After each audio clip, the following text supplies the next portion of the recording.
Welcome back for day number 2 of the Wild Rift Southeast Asia Championships as we continue our coverage of the play-ins. My name is Skimmy, I'll be your host for the night, and I'm joined by these two very handsome individuals on the desk to my side. We've got Contra as well as Zomo. And Contra, I'm loving that shirt. How are you today? I'm feeling great and feeling wonderful as we are going to be getting some great series here in the play-ins where I can't wait to witness what will unfold in the first match. What about yourself there, Romo? Yeah, I mean, I agree with Contra, right? We're looking for some great series here in the play-ins. Unfortunately, today will not be one of those days. I'm looking forward to some messy games today, which fortunately for the viewers at home should at least be fun. Yeah, speaking of the viewers, get engaged, get excited, because you can also join the show, get involved on social media by using that hashtag SEAChamps. Send us in some of that content. Give us your memes, give us your, I don't know, your favorite meal, maybe the favorite champion that you play, your best play, whatever it might be, because you know what? You've seen all the players themselves be challenger, be impressive, live in that spotlight, but maybe you too could also be on that spotlight show and perhaps be reviewed by some of these beautiful people on the show alongside us. Now, with that in mind, let's talk about really what happened yesterday, because there was a lot of action, wasn't there? There was, we had upsets, we had surprises, we had games that almost looked like a bit of a steal. We'll bring up a montage of those plays in just a second, but what was the standout moment for you there, Omo? For me, definitely was the Boom Esports upset win over Divine 3-1 from the Indonesian number 2 seed over the Vietnamese number 2 seed. That's something that if you told me would happen before C-Champs began, I just would not believe you. I think it's pretty unheard of, honestly. We talked a lot about how, we expect Vietnam to be the strongest, the most stacked region, and for their number 2 seed to just crumble like that, that was definitely the highlight of the day. Yeah, I would say the same as well. And also having that great series between Final Adversity as well as Invade. I think Final Adversity and fans from the Philippines region were extremely excited about that. Well, let's bring up those replays, and you at home can also see what these fantastic people are describing, because day one, the play-ins, it was to be expected that we would have some upsets. It was expected that we would see some high-level play, and certainly that is what we got. It opened up here with the Bajaya Dragons looking to try and do whatever they could into Buriram United, and it was a game that, well, it wasn't so fun, really, for Acelia on that Fura, was it, Omo? Oh, definitely not. I'm glad that you didn't throw it to Contra for this one, because I feel bad for my man over there. This was a brutal game to watch, honestly, if you were a Bajaya Dragon fan. If you had hopes for the Malaysian region coming into this series, into this play-ins, this game really would just crush all of your hopes. But on the upside, BRU, they honestly look really good as well. So I think they might be one of the front runners here in Group A, considering how, Divine Esports kind of had a mini collapse yesterday. That's right. Like, just looking at how Bajaya Dragons played, they don't seem that well coordinated. Now they're in the lower brackets here. It's going to be pretty tough for them to even face off against Divine if this is the performance that they're showing. But Buriram United, if they're going at this form of pace, they might just be the one that top this bracket itself. I can see there, Invade Esports taking on Final Adversity as well there, Omo. Yeah. Definitely, and this game was it was back and forth. We saw a lot of trolls, and it was very exciting for sure in the mid to late stages of the game. But both of these teams were playing super conservatively in the early stages, and we honestly had a bit of a snooze fest till we got to the mid game. It really lets you into the minds of these teams. For a lot of them, it's their first time representing their region on a regional level, on an international stage. So they want to play it safe. They want to make sure they don't lose the games for their team. But when we got into the mid to late games, that's where it got fun. It certainly did, and a lot of these teams are showcasing how explosive they can be in the early game, and only a handful are showing that they can bring it back if they are behind in the mid to late with scaling. The things like Corky, the things like maybe even a Kaiser or a Zai can start to really showcase that, hey, we might not be the best at sieging, we might have to play a little bit defensively, but we can actually bring it back and pop off with a few items in our back pocket. And let's bring up those brackets. Let's talk about what we have, because there are 3 brackets, 12 teams broken down into 4-man squads. Bracket A is where we put most of our time in yesterday. And Contra, what do we make? I mean, obviously the first thing has to be that upset in the top side. Yeah, and I'm definitely excited to see what Boom Esports has to offer when they go up against Buriram United and that upper bracket. But lower bracket, this is going to be a rough one for Bajaya Dragons, with Divine Esports being sent down to face off against them. I'm not entirely sure if Bajaya Dragons still has any gas in the tank to take on Divine Esports, the ones who were quite poised to top this bracket A. And with that upset, I think this is going to be a tougher round for them, whether if Divine Esports march up ahead to take on either Boom Esports or Brum United. Yeah, and Bracket B as well, right? We saw Fano Adversity take the head-to-head over Invade Esports. Today, I think this is going to be a very exciting one as well. Saigon Phantom and Flash Wolves. I do believe Flash Wolves should come out on top of this one and face Fano Adversity. And I also have Flash Wolves pegged as the team to make it out of Bracket B, because this is going to be the group of death, right? The group of Beth, as TJ coined it yesterday. So I feel like this one really is still anyone's game. I wouldn't be surprised to see any of these teams drop to the lower bracket and make a run to take it off. Indeed, and when we look into the whole bracket itself, every team here definitely has a really good chance in Bracket B still. But Bracket C seems to be the group of life. We start off with QWQ as well as Banana taking on each other, while Team Flash versus Looking for Daddy. This is one of the match I'm excited for. It's another matchup between the Vietnamese region against the Taiwanese region. Yeah, for sure. But then this matchup is how should I say this gently? How should I put this lightly? This is a much lower quality matchup than what we're seeing in Group B, right? This is the Vietnamese 4th seed against the Taiwanese 3rd seed, and you would kind of say that the Taiwan region is a two-horse race as well. So this group definitely looking a lot less stacked. Going to be the group of life. And Skinny, why don't you take us through the schedules? Certainly there we can look at things as we start off here in Bracket B. For the highlight of the night, it has to be Saigon Phantom coming in here from Vietnam, looking to try and do business with the Flash Wolves from Taiwan. And then at 3 p.m, that's when we open up the can of worms. That is that Bracket C, and we get a bit of an insight into how strong that bracket will be. QWQ up against Banana. That one should be exciting. Many of us predicting it could go all the way to 5 games. And then to close out the action here for the play-ins in day number 2, Team Flash taking on Looking for Daddy. And, 5 p.m. Singapore time, there's a lot of action to get through. We had a lot of action last night, but, apart from that first game, what are we thinking as a game for the viewers to be excited for? I mean, Contra, is there one that catches your eye there? Yeah, other than the first matchup there, I'm looking forward to see what Team Flash as well as LFD has to offer, where you might have actually mentioned, Omo, that this might just be a 2-horse-way race from the region of the TLC. But I felt that LFD possibly still has a high level of quality of play that might just be able to upset Team Flash. Well, yeah, and I'm definitely looking out for QWQ going up against Banana. I think that this one is going to be the most exciting matchup of the day, but for all the wrong reasons, and that's what makes it fun. Let's bring up those rosters to start off the night with. As the first team on your screen will be Saigon Phantom. They'll be the team looking to try and cause a bit of a, I want to say an upset. I suppose bring back the pride here, Omo, for Vietnam. Yeah, definitely. I mean, we talked a lot about Vietnam yesterday. I think me and Gaminism, we spent like 15 minutes on the pre-show talking about how Vietnam was gonna be the best region coming into C-Champs. And their second seed just completely collapsed yesterday going up against Boom Esports. So today we're hoping to see a bit of a redemption arc from the 3rd seed, from the 4th seed, Saigon Phantom, as well as Team Flash. I think if we look at the roster of Saigon Phantom though, it might not leave you with a lot of confidence. We're seeing some role swaps going on right now. Goni is moving from the Baron lane to the mid lane, and you have Trump Top coming in as a substitute to be playing in the Baron lane. Indeed, and for Saigon Phantom, sure, we look at this huge roster shift that might just be a little bit of a wild card of surprise to overwhelm Flash Wolves. But Goni, now that he transitioned to mid, I want to look at what kind of pool of champions he'll be bringing to that table, because he has been playing a lot of all these Garen and Darius, as we have definitely discussed about. So maybe he might just be able to bring some of all these skirmishes up the mid lane. Yeah, for sure. And I mean, Goni is someone that we expect to be typically a tank player for his team. So going into the middle lane as well, I can completely see him playing more of these roamers, playing more of these champions, which would do better to help his team, right? Like Garen is an option for sure, but I do expect to see him playing champions with globals like Twisted Fate, Galio. That's typically what you see role swapped mid laners default to. And as well for Trump Top, I'm quite curious to see what his champion pool will be like. I mean, I'm just a little bit disappointed, right? We've prepared a whole graphic about the mid lane champion pool matchups, and we have Goni coming in possibly to play Garen mid today as well, because we know Bruce is a big fan of Diana, and Garen is a pretty good matchup into that one. See Saigon Phantoms, of course, third place in the fall season.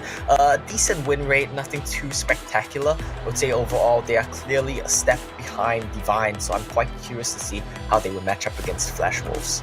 Yeah, right, you are. It's worth noting that, their performance in that season, they finished third, and when they did get into those playoffs, Contra, it was up against Divine Esports. They faced them twice, but they just couldn't beat them.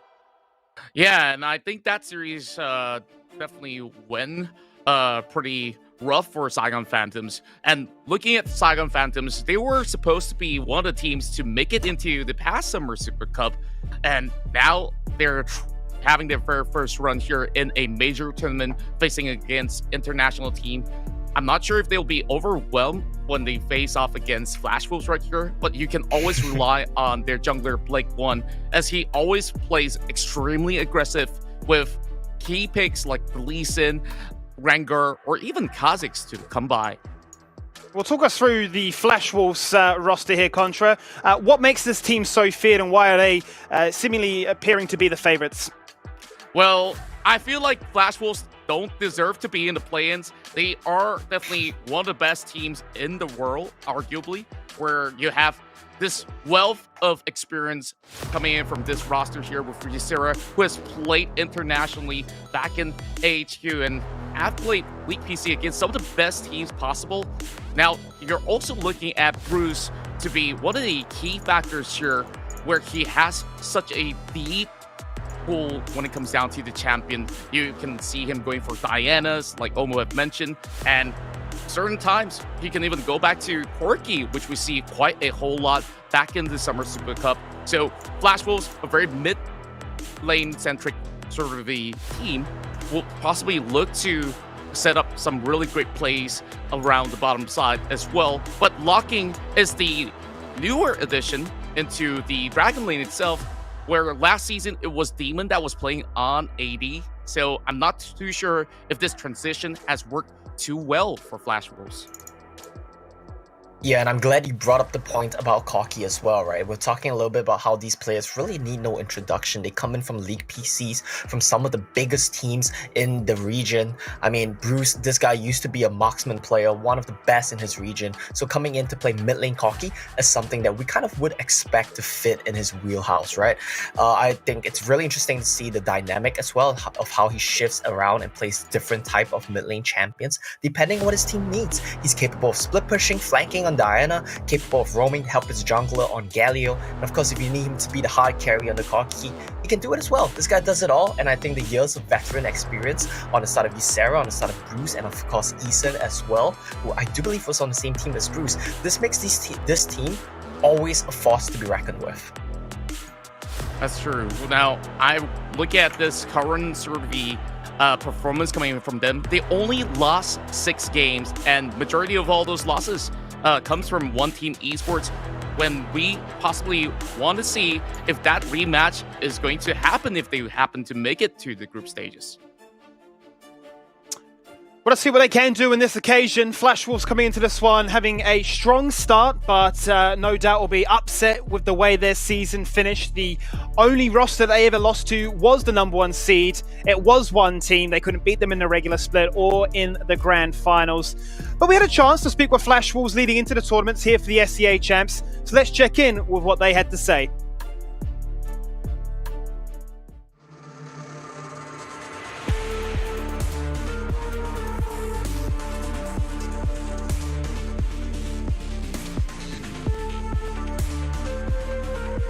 我认为在我们的队伍中，我们的比赛的成绩不是达到我们预期的，因为我们在比赛的时候觉得发挥市场部分非常多。我认为会是在夏季赛的 Icon Series 的超级杯中跟 One Team 的比赛，因为那次算是我们队伍的第一次的国际赛嘛。那我们那次的表现，我觉得没有非常理想，而且因为我们团练的时候状态是不错的，但一到赛场上之后，我们状态就非常的下滑。那如果能重来的话，我希望那场比赛可以 reset。我其实最想击败的选手是 One Team 的秀，因为其实我跟他之前就认识了，也是一起从端游然后转到手游的激斗峡谷中。那所以我现在非常想再击败他一次。我觉得我想让粉丝跟观众记得说，闪电狼的上路发挥是非常稳定，那也没什么太大的失误。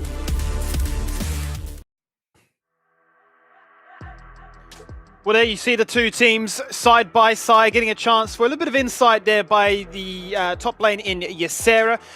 Bit of a point to prove is really what I'm getting from that there, Omo. You know, perhaps when the pressure is on, getting a little bit too much in their own heads.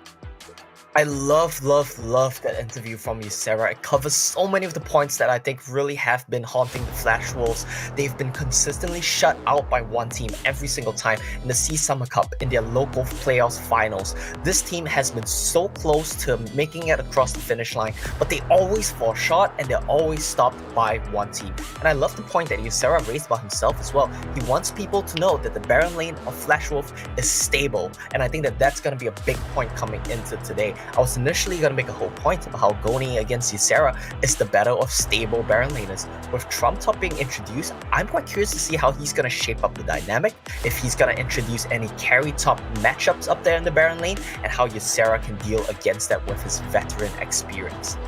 Indeed, and with the brand new addition into the Baron lane for SGP, I'm thinking that this might just be a very different phase for Saigon Phantoms, where we have mentioned that previously they play mainly on Juggernaut carries over on top. So maybe the brand new addition of that Baron lane would be able to actually give them a little bit more of a high pressure situation when Saigon Phantoms usually will go for very fast play styles, and maybe that might just be able to overwhelm Flash Wolves as their kryptonite in this whole series itself. I want to touch on the mid lane in particular, and in particular for Goni, who's going to be filling that position. We look at his champion pool and we notice that, you know, he's got 12 games on Darius, 11 games on Garen, and there's a huge drop off afterwards. Is there a case to be made that, you know, he's going to be able to transition to the mid lane and still feel pretty comfortable and be the rock in the top that they've relied on? Well, Look, I can oh, go ahead, Contra. Yeah, well, I feel that Bruce definitely is a very stable mid lane here. He has so much of this whole champion pool that I mentioned early on. You see Diana, Galio could contribute very much when it comes down to those big team fights. While Goni, so far, we look at the stats here, it doesn't really tell you too much of what he's going with. So that's definitely going to be a little bit of a surprise form factor that they do have. But we're looking at some really high kill participation where you expect Bruce to make some big roams. Yeah, I think it's interesting as well, right? Because Bruce is a player who's capable of playing with his team, but he's also more than capable of managing side lanes and being a split pusher when necessary. A lot of the KP percentage stats, the reason why it's so high, even though he's split pushing a lot of the time, is because this guy finds solo kills in the side lane. When he's playing Diana, you better be careful when you're making a trip down to the side lane to catch waves. Because if you make a mistake, if you slip up, Bruce is gonna catch you out and kill you. That's something that you definitely have to keep in mind. A lot of the gold from Flash Wolves is typically funneled onto Bruce as well. And while we're looking at the mid lane matchup, I think it's important for us to keep in mind the Dragon lane matchup is gonna lead to a lot of interesting picks here as well. And I think that that's something we should touch on a little bit too. We have Gunner coming in from the side of Saigon Phantom, who plays picks like Draven, even Orianna. And guess what? On the side of Flash Wolves as well, Locking is more than capable of playing mages. He plays Ziggs, he plays Senna, and I know he has a pocket pick Orianna that he's ready to pull out as well. So this could be pretty exciting if we look at the champion pools. Certainly could be, because when you're seeing unique champions like that, when you're talking about the idea of flexible champions, and it feels like, okay, Orianna, Twisted Fate, there are your go-to mid laners, Jhin being another one in that bottom lane that has only been played here so far by Saigon Phantom. It's those kind of curveballs that you can almost utilize, you'd have to say, Contra, when you have made a roster swap. It's a big tournament, it's a big ask. You're starting to think, okay, what can we do to try and cause an upset? Is it a case of playing standard front to back, or hit them with a champion that they're just not expecting? I think you just gotta hit them where they're not even looking at all. And with the brand new additions of Brand as well as Nunu and Willem, that might just be able to be brought to play as well, because it's always so jungle-centric when you do have a Nunu, which we haven't seen yet inside of this whole tournament. It might just be a big form factor here where you essentially have a champion with two smites. Yeah, it's a very strong champion in that regard. Certainly a lot of objective control. Let's talk about this one, gentlemen. Let's talk about the predictions for this series. It's the opening night of what should be a very blockbuster performance. We've all gone for the Flash Wolves, though. Now, we didn't know about the prediction. We didn't know about the roster swap going into this one. We still went for Flash Wolves. So, Omo, talk me through what your score would be and why. Look, I'm going to be very upfront with you. The initial iteration of Saigon Phantoms coming into the Summer Cup, the Super Cup rather, the C Championships as a whole, you typically expect them to be a team which plays around their Dragon Lane, which plays around their mid to bot. That's generally their game plan. Guess how Flash Wolves play? They play mid to bot. These are their two key lanes. These are their two key carries. And like you heard Ysera say in the interview just now, he wants to be stable. This is a matching set of playstyles for both of these teams. And I think Flash Wolves just does it so much better. 3-0. You know, Flash Wolves is such an esteemed organization from the League PC days, transition into Wild Rift here. They were definitely the hot favorites back in the Summer Super Cup and now remain the same. And just to also put right there, it felt like everybody is stuck here with this group with Flash Wolves than Flash Wolves being stuck in this group. So I'm definitely seeing that wealth of experience there, giving them that very high a chance to actually exit out of this bracket. So it should be the case. They are the hot favourites. I've gone 3-1 in their favour. I believe that, you know what, there's always a chance for Saigon Phantom to cause an upset. Maybe a roster swap could actually be good. Who knows? They might be looked down upon as the underdog severely. But we're going to have to wait and see how this opening night starts off with. We're going to throw over to your casting team as it's Grandin and Riku. Thanks so much, Skimmy. It's amazing to be here, and of course we have our fan favorite Riku with us. And we're gonna take a look at our first match in day number 2 of the C Championship. Saigon Phantom going up against the Flash Wolves. I think Contra put it best. Every team is in here with the Flash Wolves. They're in the pit with the Wolves and not the other way around. I'm looking forward to see how this one goes, Riku. We've seen some interesting adaptations and interesting growth from these teams, especially with the last minute kind of pop and switch from Saigon Phantoms. That might impact the way this match is turn out. Yeah, I have to agree with you there. There is that, Saigon Phantom looking for that redemption story, not only because of their performances back in the summer season, but also as well coming into, as a region itself, as Divine Esports sort of collapsed yesterday, and now it's their turn to see as the number 3 seed coming from Vietnam. So it's going to be another tough opponent. Flash Wolves, on the other hand, the panelists have mentioned it before. A lot of these experienced players full on towards this roster. I have to ask Riku because, I myself, having been entirely wrong about my predictions with Divine Esports, which side of the boat were you on? I gotta know this first. I'm pretty sure I said, if I remember correctly, it was 3-2 in favor of Flash Wolves. Alright, Flash Wolves. So we're still looking at the Vietnam region as a strong contender, but Saigon Phantoms just cannot hold up to the Flash Wolves apparently. But then again, I was entirely wrong on how Divine Esports was supposed to go yesterday. Boom, taking that win really shocked me. And we're looking to see if Saigon Phantom can act as a redeeming act for the Vietnamese region, show us something bigger and better, and bring out some new ideas. We already started to see some introduction of Brand in 2 different roles. We saw Gov played in support, and we saw it in mid lane as well. So I'm quite interested to see if we're gonna have more of that action. I think Brand definitely was a very interesting piece. I'm not sure if I exactly call it the key piece that led to their victory, but at least something that helped them get to that point for sure.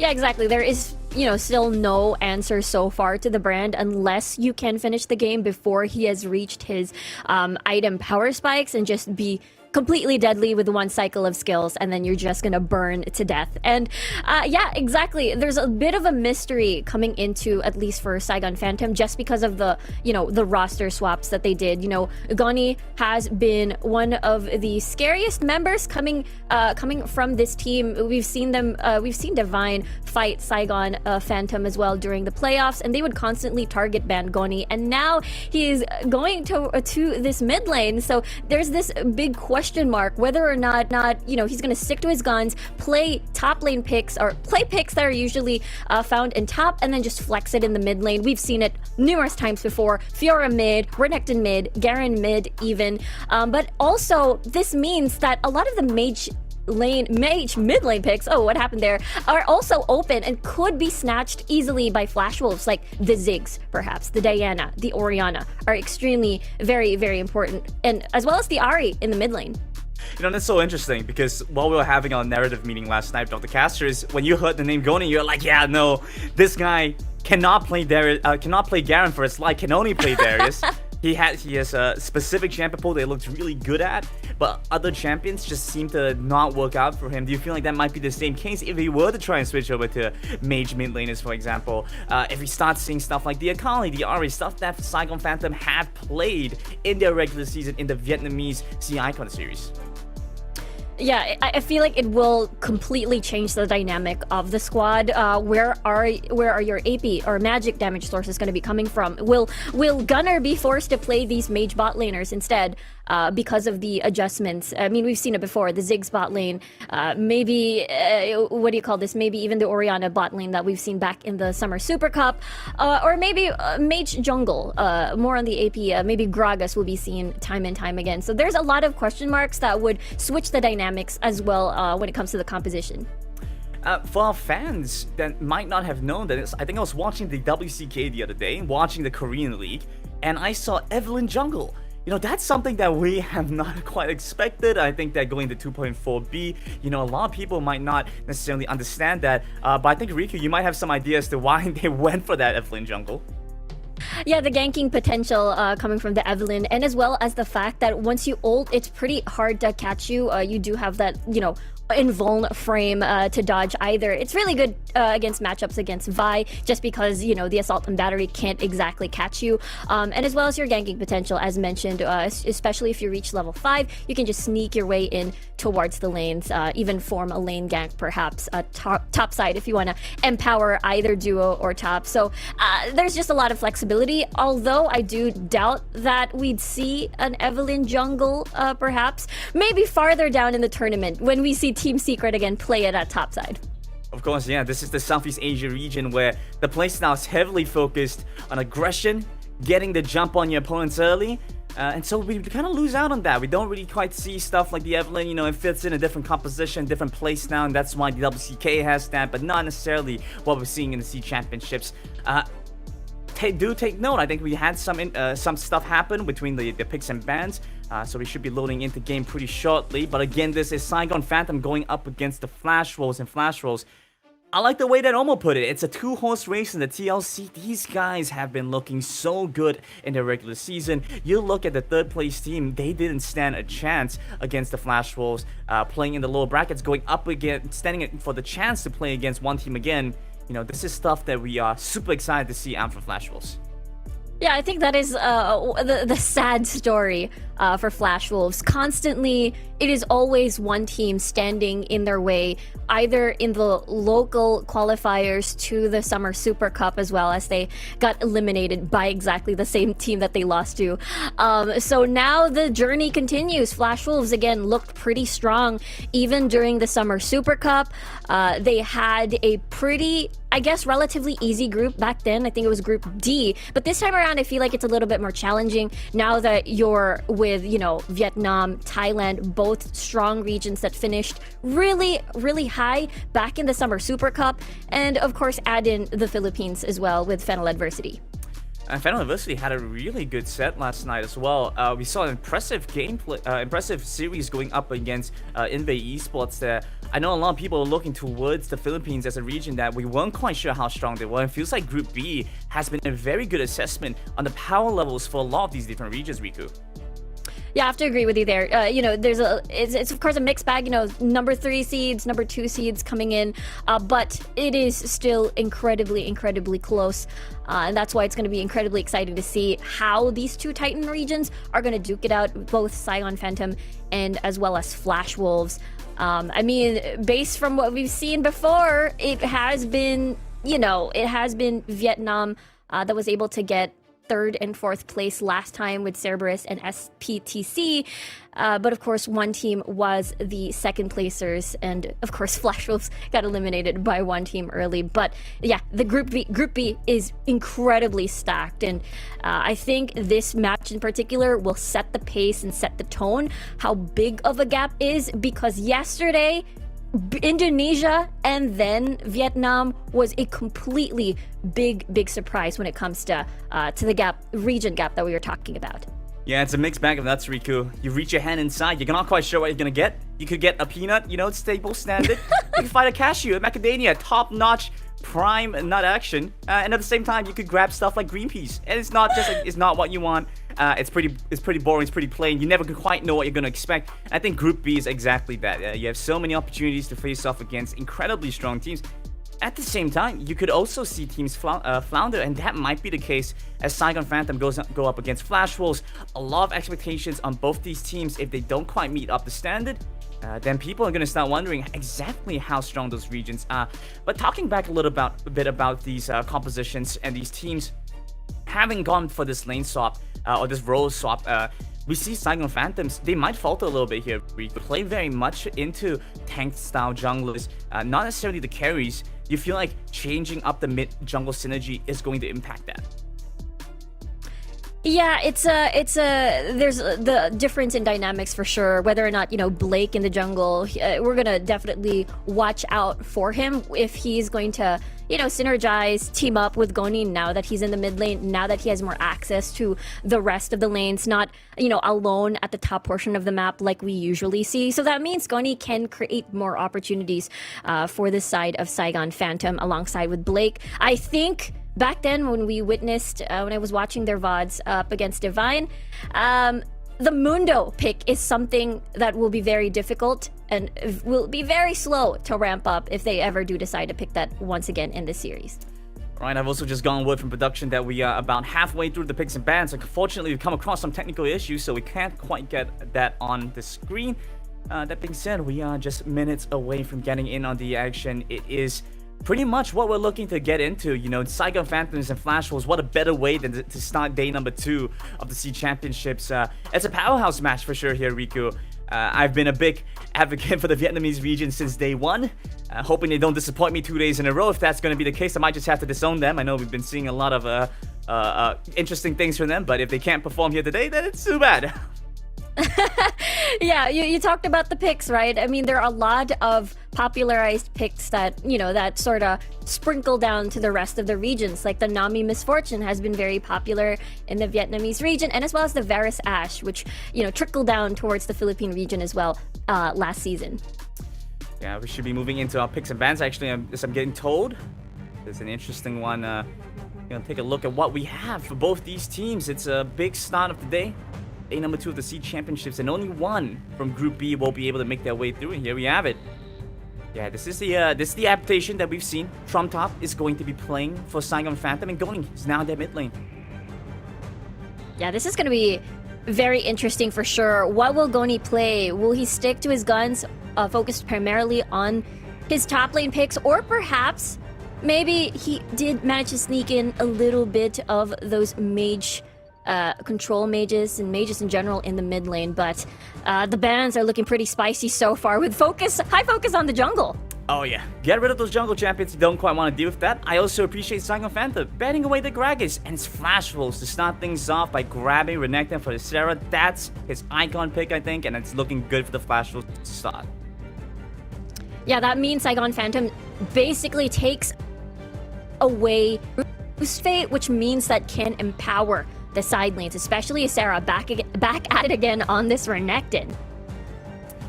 Flash Wolves, though, will respond by grabbing the Ziggs and the Galio, taking second pick. It's, as Omo likes to say, Ziggs is incredibly broken, so it's a nice pickup for the Flash Wolves.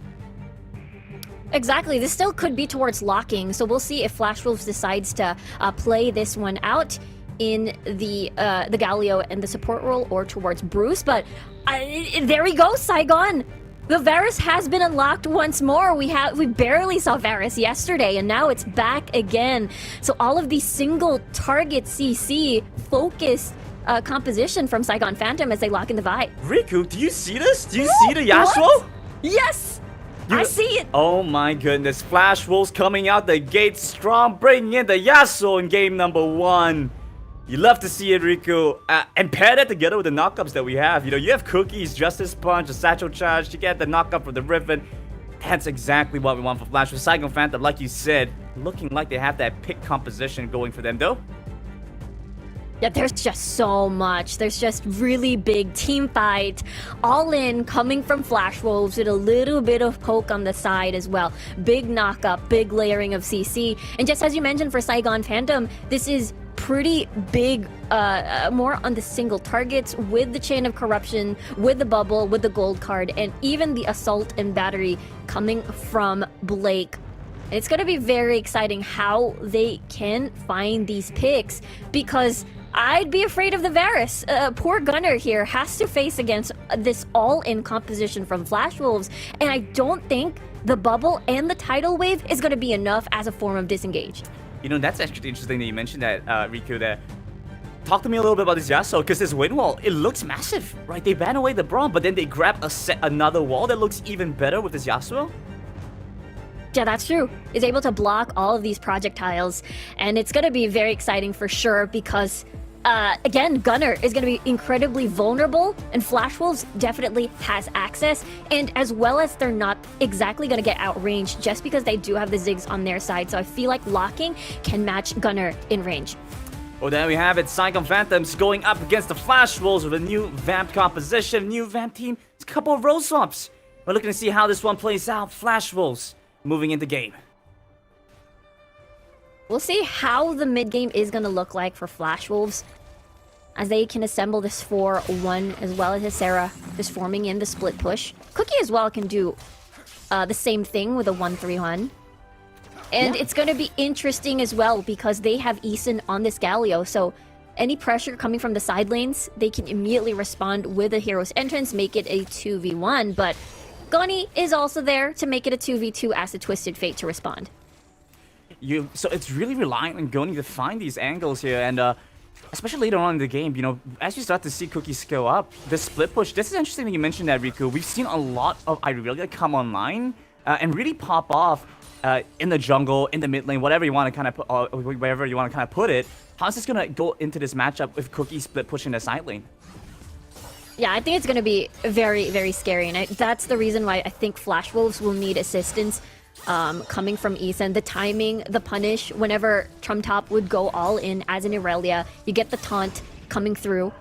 And I feel like with that, to play around that, the hero's entrance windows being off cooldown will be when Blake can go in, Trumtop can go in, and even Goni as well to join in the fray. Okay, so looking for those windows. Exactly when the hero's entrance is down, and those are the moments that Flash Wolves are looking to take for themselves. Saigon Phantoms, you do start to see an interesting move as they do find themselves a little bit more farm in the early game. Blake 1 will be able to grab these additional camps, while it looks like Cookie took a bit of a sidetrack, a little bit of a side path. You know, he went on a side quest. You're a bit of a completionist. You know, you always do the side quest before moving on to the main mission. That looks like what Cookie's trying to do here. Yeah, he's just trying to get most of the, of course, getting that Rift Scuttler on board. I assume that Flash Wolves are going to play towards top side and see whether or not they can immediately shut down Trumtop this early. I mean, it is Ysera on this Renekton. They definitely want to unlock the lane. I am not going to be surprised if they give up the Mountain Drake just to get Rift Herald and then transition that to a First Blood Tower for top. Oh yeah, tricky play for sure. Trying to look for that gank on the top side. Doesn't seem to quite work out, but we do see an interesting move now from Blake as well as OutHK going up to the top side, making sure they can punish Ysera. And with the assault and battery available, this could be an interesting gank angle. Trumtop is gonna walk in. Ysera might get baited to go for the fight. He doesn't realize he's there. He's in the fight. He's in the midst of things. Pops the dominance, but too late. Gets locked down, and it's first on the board for Saigon Phantom. Nicely done by Saigon Phantom there. Very sneaky. Didn't even need our HK. Even when he was nearby, it was just Blake enough for that smooth gank. And we talked about this before. Flash Wolves, ideally, most likely wanted to shut down Trumtop, but Blake is their first-hand to get the first move, and Flash Wolves was not prepared for that. Yeah, caught unprepared. Very nice timing as well. Cookie had just went to recall, right, Riku? So to pick up a couple items. Black won as well. Very interesting choice. Straight in for the execution is calling and then moving on to the Gargoyle Stone Plate. That's going to give him a lot more additional tanky stats right as they go on to this Dragon or this Rift Herald. Yeah, more of that survivability coming in to the objectives. We'll see, though, as, again, Flash Wolves, they do want to get Ysera ahead to get that Renekton on board for that 4-1 split push, and as well as shut down Trump Top. We've seen how an Irelia can spin out of control as well, but looking at the movements, it seems to me Flash Wolves definitely want to contest this one. I mean, we talked about the 5v5, but the biggest question is, Bruce locking, not exactly as ready. They can burst someone down, but the biggest question is, will the damage be enough this early? Oh, it's gonna happen. Saigon Phantom. They back away from the Dragon. Things are looking scary there. And I love that you're mentioning Trump Top here, Riku. Because it looked like Flash Wolves, they knew what they wanted to do, shut down the Irelia early, but instead what's happened is the Irelia got first blood. If I'm not mistaken, that was the kill over the Saigon Phantom. They find a good amount, so Trump Top is actually going to be much stronger than Ysera here, who's had to burn both his summoners going into night.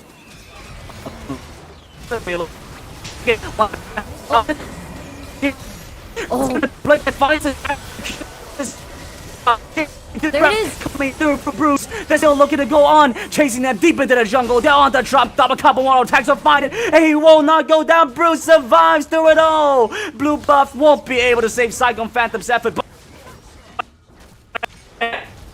Crazy. Bruce, very confident because of that Solari Charge Blade pickup, so there are going to be heavy crit stacks coming through in that fight, and that is the reason why Flash Wolves are extremely confident with their 5v5. Again, for Saigon Phantom, we talked about this during the draft, that feels bad man for Gunnar, especially when he's going to get, he has to go face-to-face against Bruce. Yeah, take a look at the fight again. This is an interesting one to start things off. Yeah, there it is.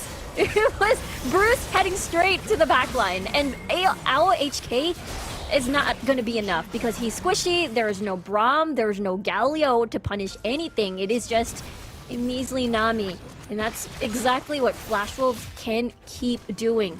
Use the objectives as bait for a 5v5 team fight, and Bruce just heads straight to the back line, no issues.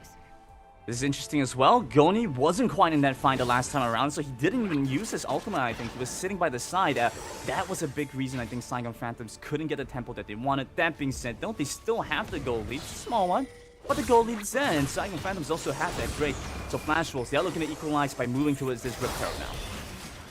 They're gonna get zoned out. Saigon Phantom is gonna get zoned out by all of the folks coming from locking, so... Oh no, Blake going in, but Cookie does secure the Rift Herald in time. Redemption comes through, gives them a little bit of health. Bruce gonna go down here, surely though. Trump Top finds the angle, they look for the flank. Ysera pops the dominance, taking down the Irelia. Trump Top's gone, and Ysera is on to Goni, but he has to dash away. It's too much damage for him to deal with. He flashes over the wall, and Gold Card getting ready by Goni, but that's about it for Saigon Phantom.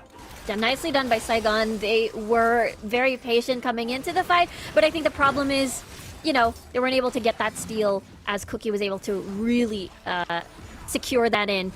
But Bruce, I suppose, you know, Saigon Phantom, they were like, okay, we just need to focus on Bruce before he does anything. That's exactly what happened. Gunnar was in a very safe spot, and I feel like Gunnar, time and time again, has to save the chain of corruptions as a defensive manner. In case Cookie, Bruce, Ysera, pretty much everybody else are just going to dive into him. Rather than something as an engage tool is what I expect in the next incoming fights. So I have to wonder as well, Riku, I think I was having this conversation with Oba before, talking about these champions like Vine, or maybe this might be with Hungry, talking about champions like with Vine, playing towards some additional damage, or playing purely for utility. It looks like Blake is going for that. Does it seem like Blake is able to jump into the fights, or does he just kind of have to sit back and peel for Gunnar against Flash Wolves?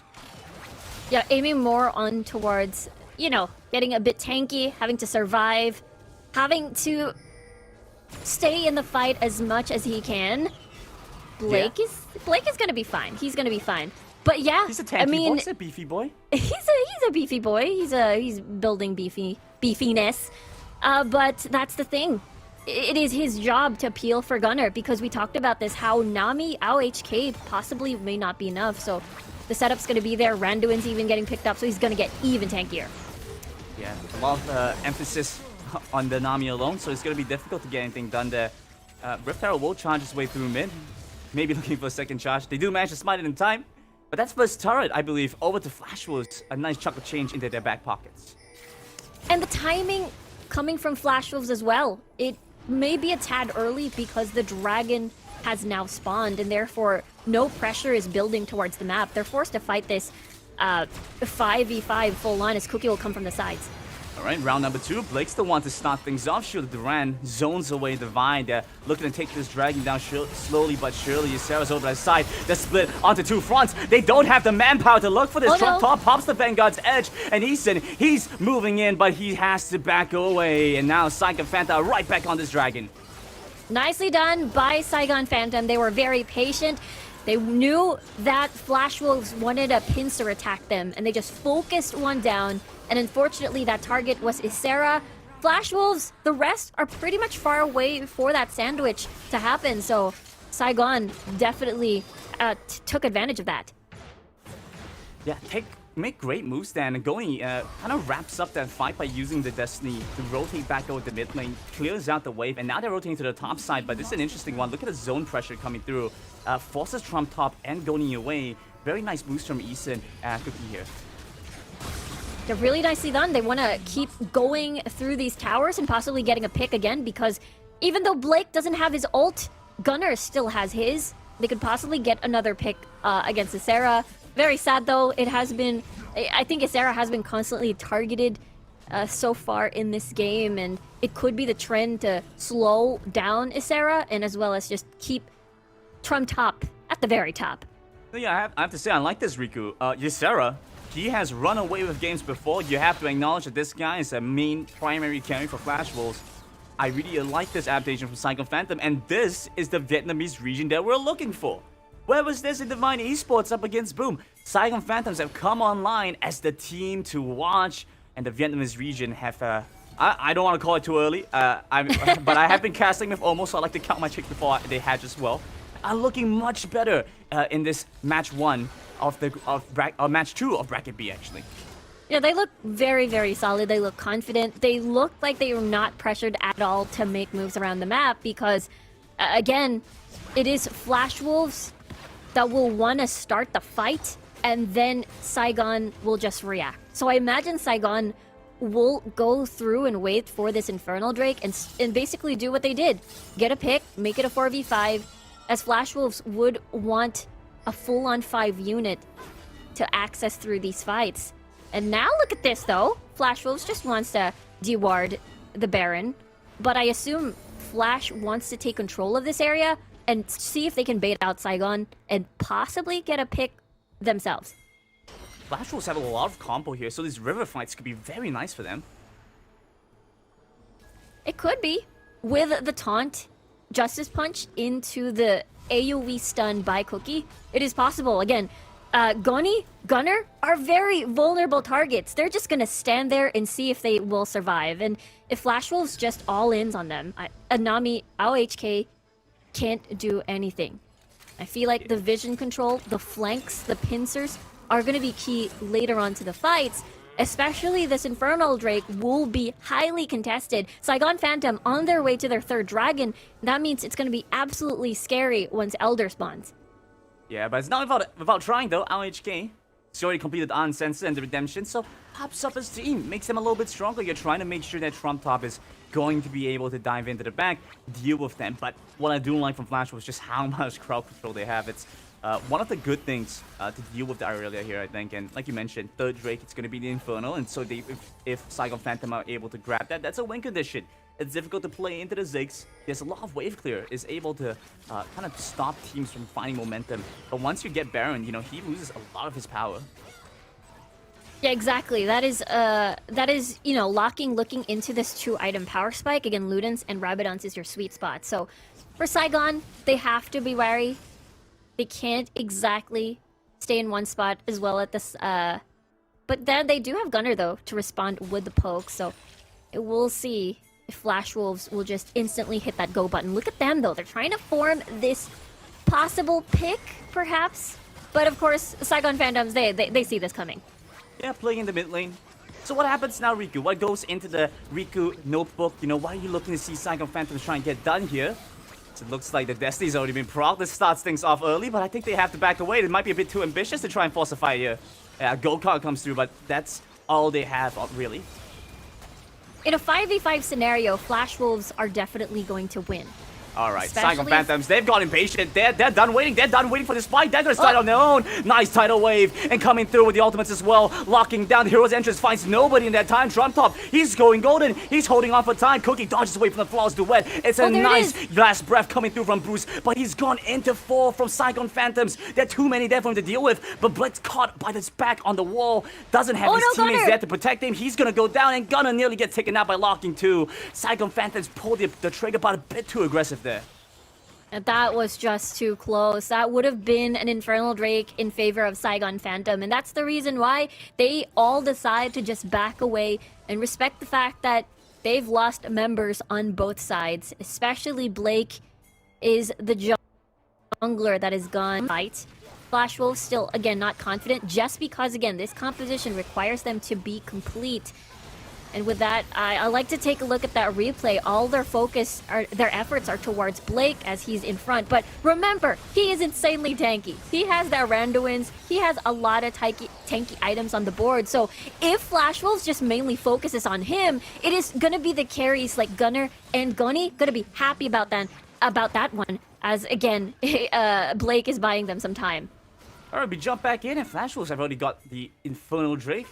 And we're just about 15 minutes into the game, so I have to hear your thoughts on this, Riku. How is Gonny in the mid lane? Are you surprised, happy? His play Twisted Fate, he's not going to play anything like the Darius mid lane.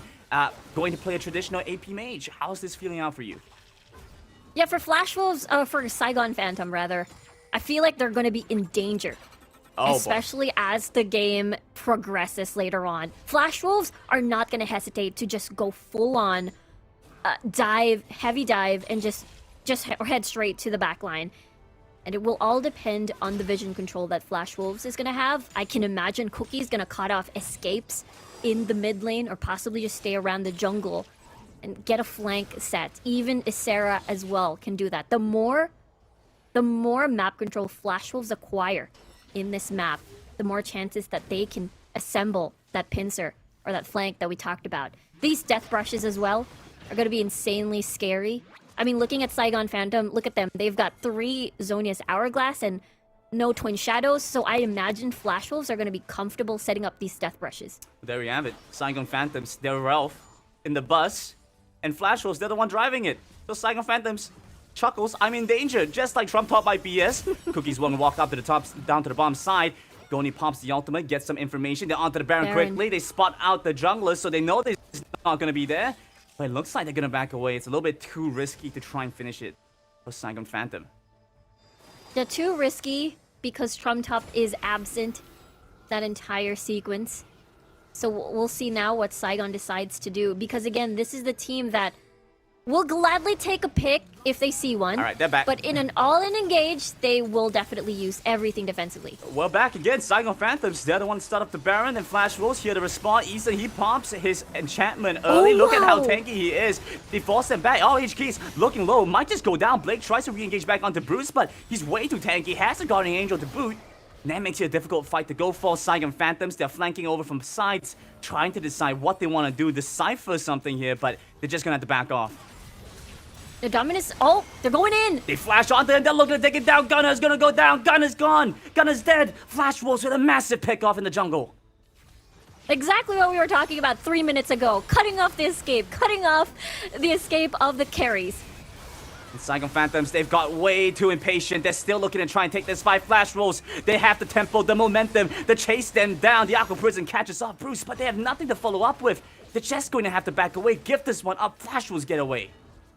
Yeah, that's 30 seconds without Gunner, without their poke. That means Flash Wolves can possibly set up for Baron, deward a little bit, reset, buy more items. Look at that. That is Guardian Angel already completed for both of scary melee champions, Isera and as well as Bruce.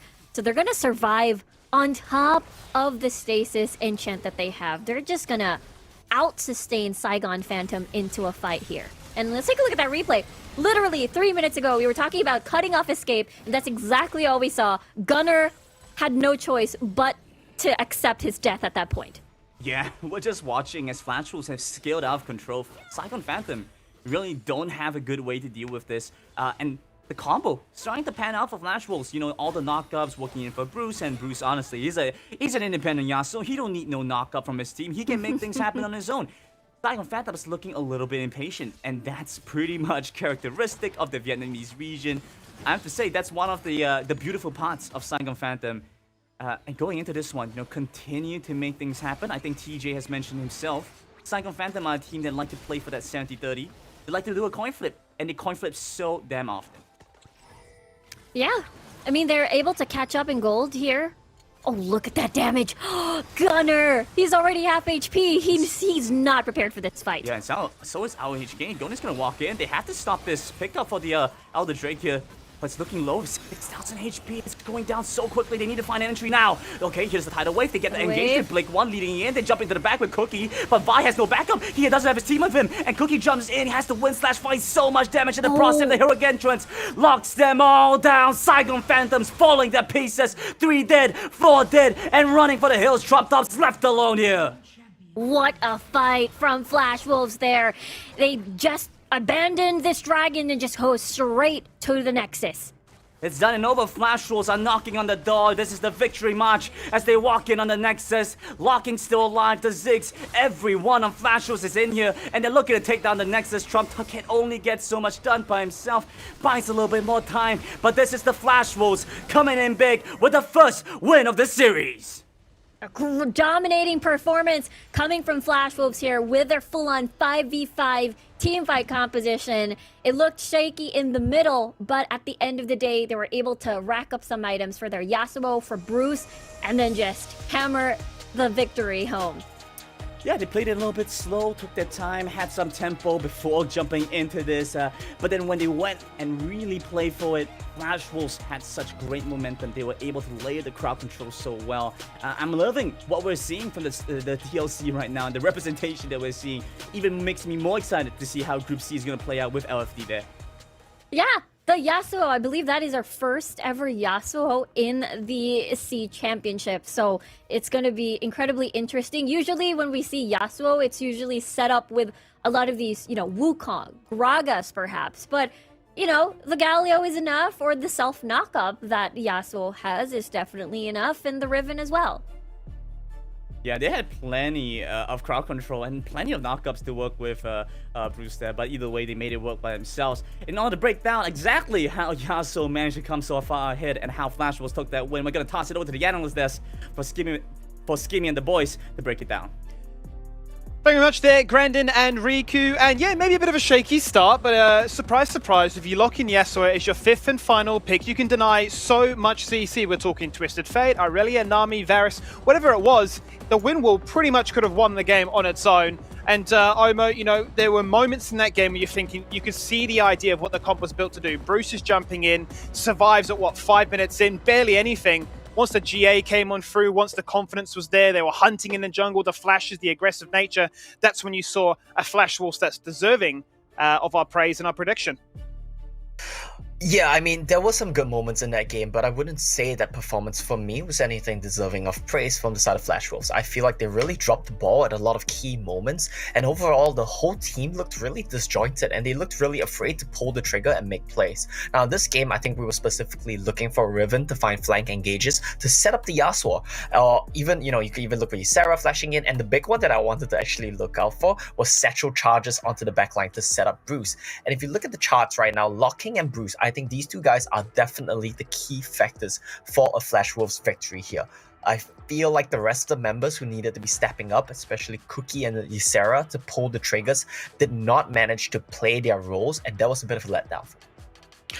Well, to add on top of your point here, I look at Flash Wolves here playing extremely great when it comes down to macro play, how they diffuse some high-pressure situation, especially around that Baron pit, that could have actually bit them from behind, where Saigon Phantoms were making all these calls to try to get that 5v5 towards their way, and it felt like that Dragon Temp there didn't really seem to be the perfect scenario for them. So Flash Wolves, with this Yasuo pick, we talk about old 10 buff, we're not getting any of them.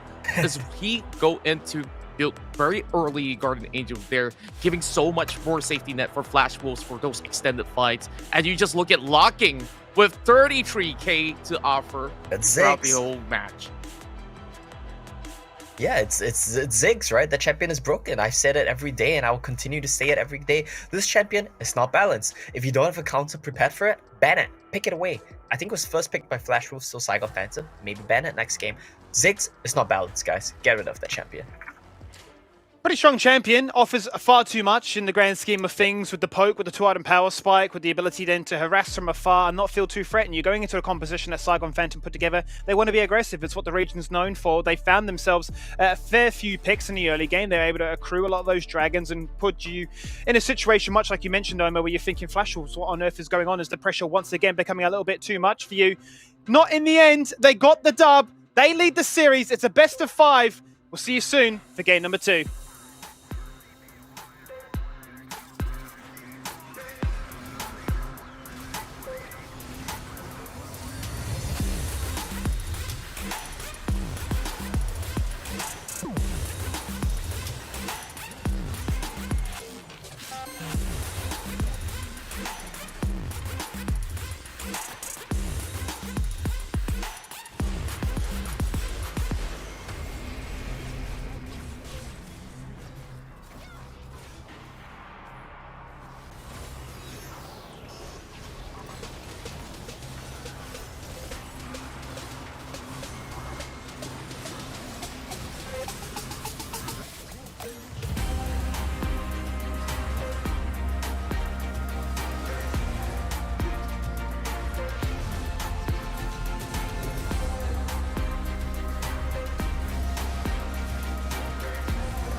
Welcome back for day number 2 as we have our first series well underway. Saigon Phantom taking on the Flash Wolves as the Flash Wolves lead the series 1-0 in this best of 5. Now, before we get ourselves ready for game number 2, I have to ask a few questions. Now, Omo, you're looking at life and you look towards the future. Do you stick in the present or do you reflect on the past?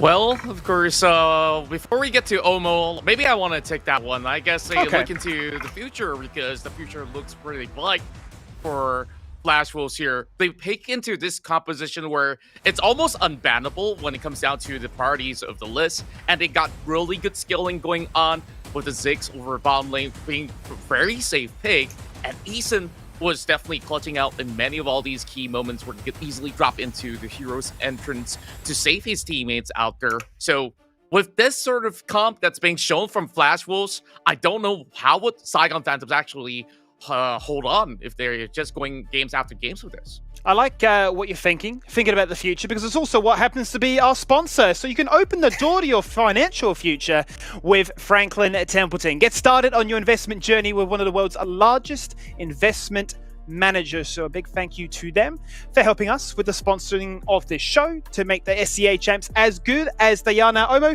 I'm hoping you're with us this time. You're unmuted. You ready to hit us with some hard-hitting facts? Definitely. Did you enjoy about that game one? What did you look at? What did you not like? What are you hoping to see in game 2 here? What I enjoyed typically came from the side of Saigon Phantoms. I would say that we came in with very low expectations for this team, especially after they swapped their mid lane around, they swapped their Baron lane around, typically signaling, something's not right, something's going wrong in the team. Whether internally, whether in scrims, they need to change something up. And they came in today, they weren't too afraid to pull the trigger. Ultimately, they did falter at key moments. I think that's just because of the quality of the players, of the quality of the team. That's to be expected. I like that they weren't afraid to pull the trigger. Conversely, on the side of Flash Wolves, that's exactly what they were afraid to do. They just took no risk, they took no chances, they didn't attack the game at all whatsoever, and I think that that's just quite a letdown. Well, I really gotta say that I have to commend on Saigon Phantoms as well. They were playing very proactively in the early game, getting a few leads off. It's just that team fight that they really have to be very worried about who to pick up first, because when we saw that team fight broke out somewhere towards Baron, where not only Flash Wolves managed to defuse that situation, they tried to crawl right back and they lost the entirety of the control, and Flash Wolves get that free entry into the jungle to cut them all off. I think that was the breaking point there that gave so much more room for Flash Wolves to play around and then have so much more leeway to get that Elder Drake. I want to pick your brain and sort of, given that we've got ourselves a situation now where the draft was looking pretty fantastic from Flash Wolves coming out, but the execution, as you mentioned, Omo, wasn't to your liking. Do you think Saigon Phantom, they ran the early game, they had the strength to be aggressive, right? I mean, you're running a Vi jungle that wants to be on the map as quickly as they can at level 5. Do you think that it hit a point where the likes of Flash Wolves, they had the GA, they had the damage, they had the ability to hit Flash, and you are just going to die in that stun? Do you think Saigon Phantom need something different to build a big enough lead that the mid game comes around, they don't have to worry about those item spikes? Yeah, I think the big factor for us to pay attention to was the Twisted Fate in the mid lane, right? Sure. If you pick a pick like that, you have to be doing a lot on the side lane. I like that they managed to stabilize the Baron lane in a volatile matchup. Irelia stabilizing against Renekton is always a good sight to see. And the problem there is also kind of that Ysera didn't really execute the way he should have. He was lacking in the trading and in managing his waves, so that was his own mistake. But the problem is, when your Irelia has stabilized against Renekton, you need to go back. You need to keep hitting that lane. You've blown Ysera's flash. The moment TF hits level 5, it doesn't matter if you lose a minion wave. Pot up to the Baron lane, get your Irelia going, and he can take over the game. The problem was Saigon Phantom, they didn't really identify these key moments of how they needed to win the game. I absolutely agree on that note, because we don't really see huge Destiny plays coming out of going right across. So that is a little bit more of a missed opportunity out there, and maybe they were thinking, oh, diving into Renekton for the first time is going to be going good, but maybe not too much if they were to be under the turret. So I guess maybe they were just doubting whether can they pry open that Baron lane in that sort of way. Well, with that in mind, let's see what happens. Thank you very much, gentlemen, on the desk here. We're going to throw back to our casting team for game number 2. It's Grandin and Riku. Take it away, guys. Thanks a bunch, Skimmy. Looks like despite Flash Wolves having won that game, seems like Saigon Phantom has won almost hot. Definitely looking to see how these two teams are going to play it out as Flash Wolves lead 1-0 going into this best of 5 game series. How are you feeling, Riku? Yeah, feeling excited about this because just as everybody has mentioned, this matchup it has been closer than expected, and Saigon Phantom, despite having to lose most of the team fights, especially around the objectives, they were still able to farm up and equalize the gold. And at that point, it was just a matter of who gets to win in terms of composition in the later stages of the game. And talking about composition, Flash Wolves brought in some interesting picks in that last game. We saw the Yasuo show its head. And Saigon Phantom still bring in the Vice, something that has fallen a little bit out of popularity. But for the most part, we're looking to see what they have again. Any expectations or hopes as we go into our second picks and bans, Riku? I have a feeling that the Varus is still going to be unleashed into the Rift. And possibly, we might see maybe the Varus Ashe come up again once more. Because I believe Saigon Phantom just recently brought that up in their playoffs run.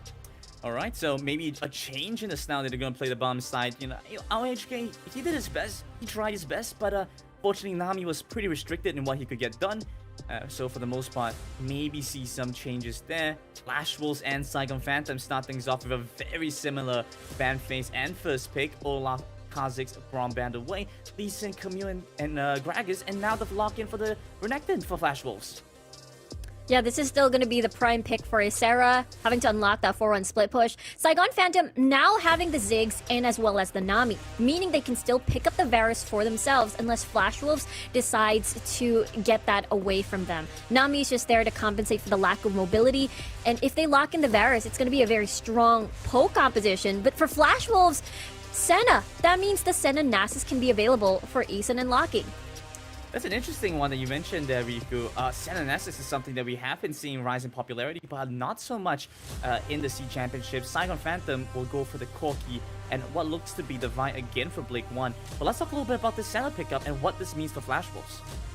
Yeah, Flash Wolves again having to lock in all of those infinite stacking if they do decide to go for that route. I mean, it still could be a Galio Senna bot lane, but it still doesn't change the fact that as the game progresses, Senna is just going to be incredibly scary when it comes to the damage output, all the soul stacking, and now Xin Zhao for Cookie. That means still pretty much the same dynamic, very strong early game, big level 3, big level 5s, and possibly even focus their efforts towards top side for Ysera. Yeah, but Flash Wolves has moved away a little from the Wombo combo, from the Yasuo composition in Saigon Phantom. They're looking to take the fight to Flash Wolves. They say we may have lost the first game, but we're not going to let that happen a second time coming.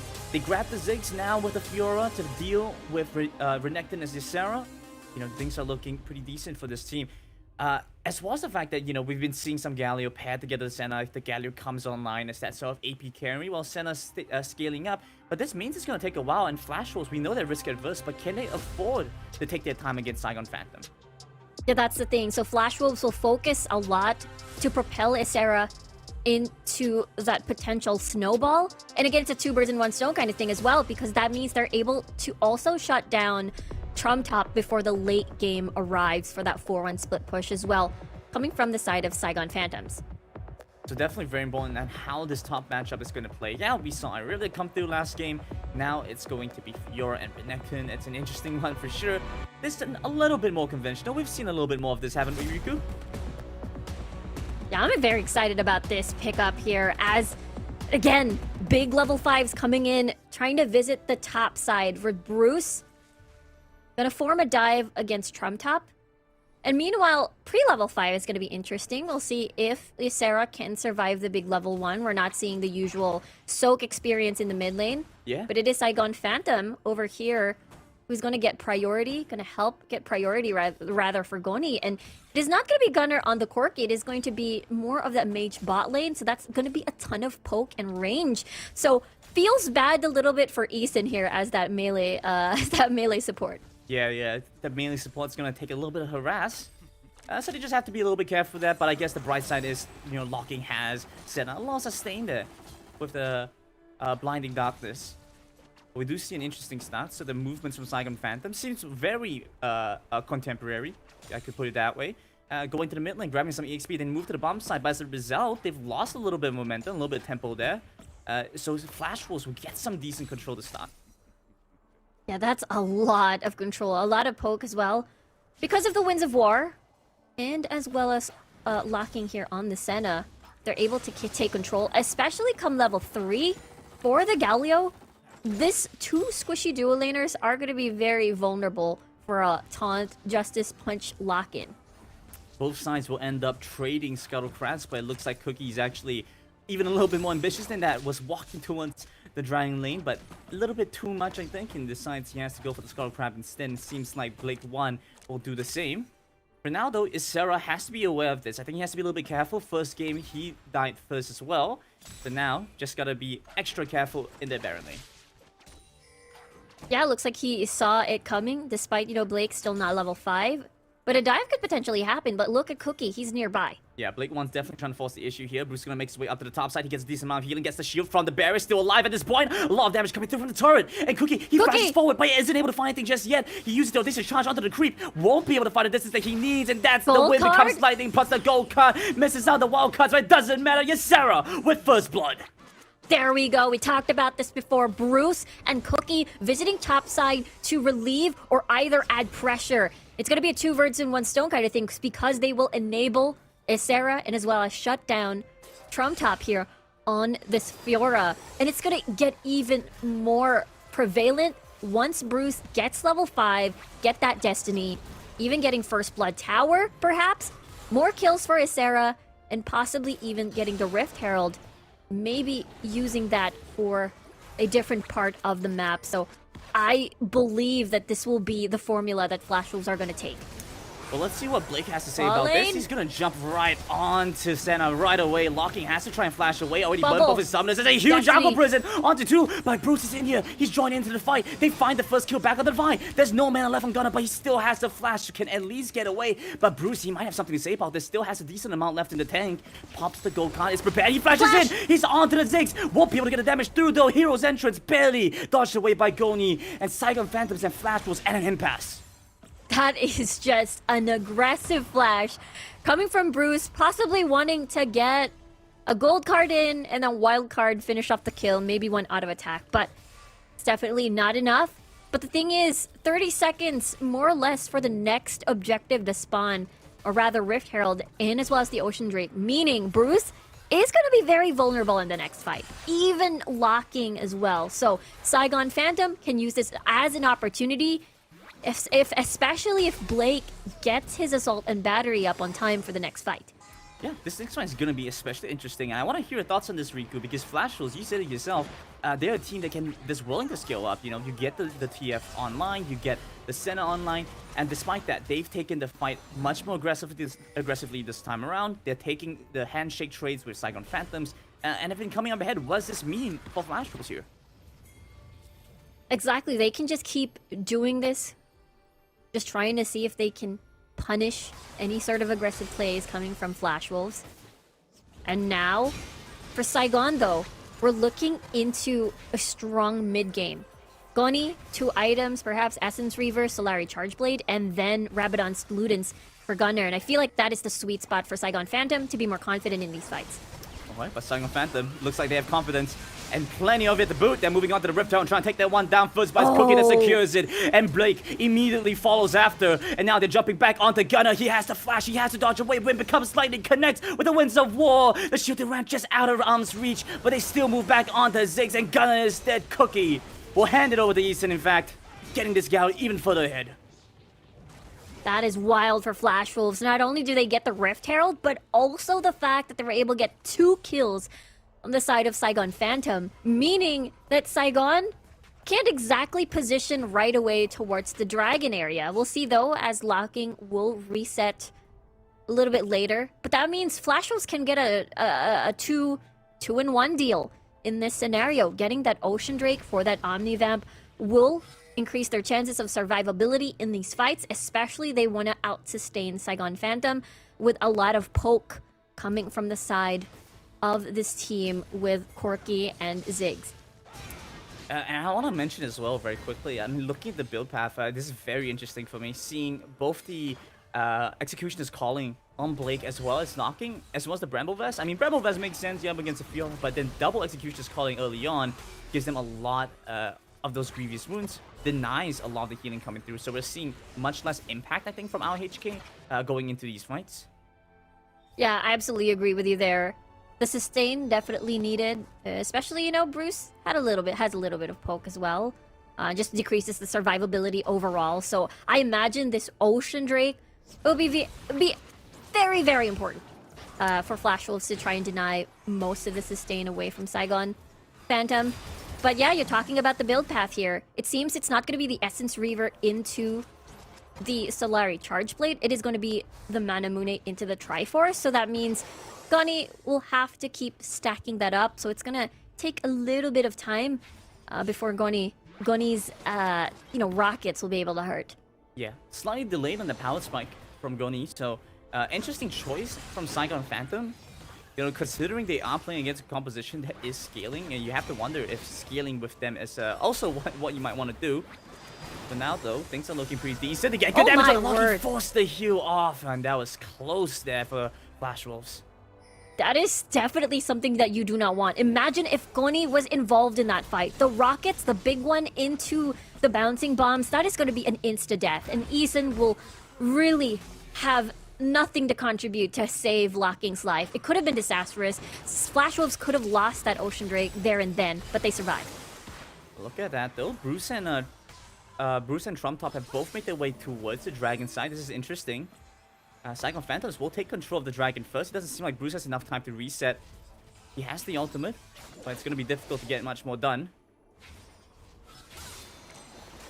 Yeah, it's going to be a little bit difficult now because Saigon Phantom, again, they're still not ready to fight. They still need Rabadons for Gunner. Gunny, again, still has to have that Triforce and Muramana. Flash Wolves, on the other hand, they're happy with the setup of having to get picks across the map because Bruce does have that Destiny already online. So if they manage to get a 4v5 situation, then that is the time they can fully commit to this dragon. And that is the reason why we see this dance, this dragon dance in the mid lane, just clearing waves and then seeing if they can try their luck and see if they can get a pick. Well, even if you want to try your luck, Saigon Phantoms, they might want to make a quick pick stop. Not much mana left on Gunner. I don't think he has a lot left in the tank for that. So Dragon fight could become a lot more difficult if he doesn't have the mana to take it. Seems like Flash Wolves, they realize this, so they're going to make their way back towards the Dragon first. Going to start this one up and popping the Rift there in the mid lane as well, just to get some tempo there. They're able to put down that pressure, and that is exactly what they wanted to do.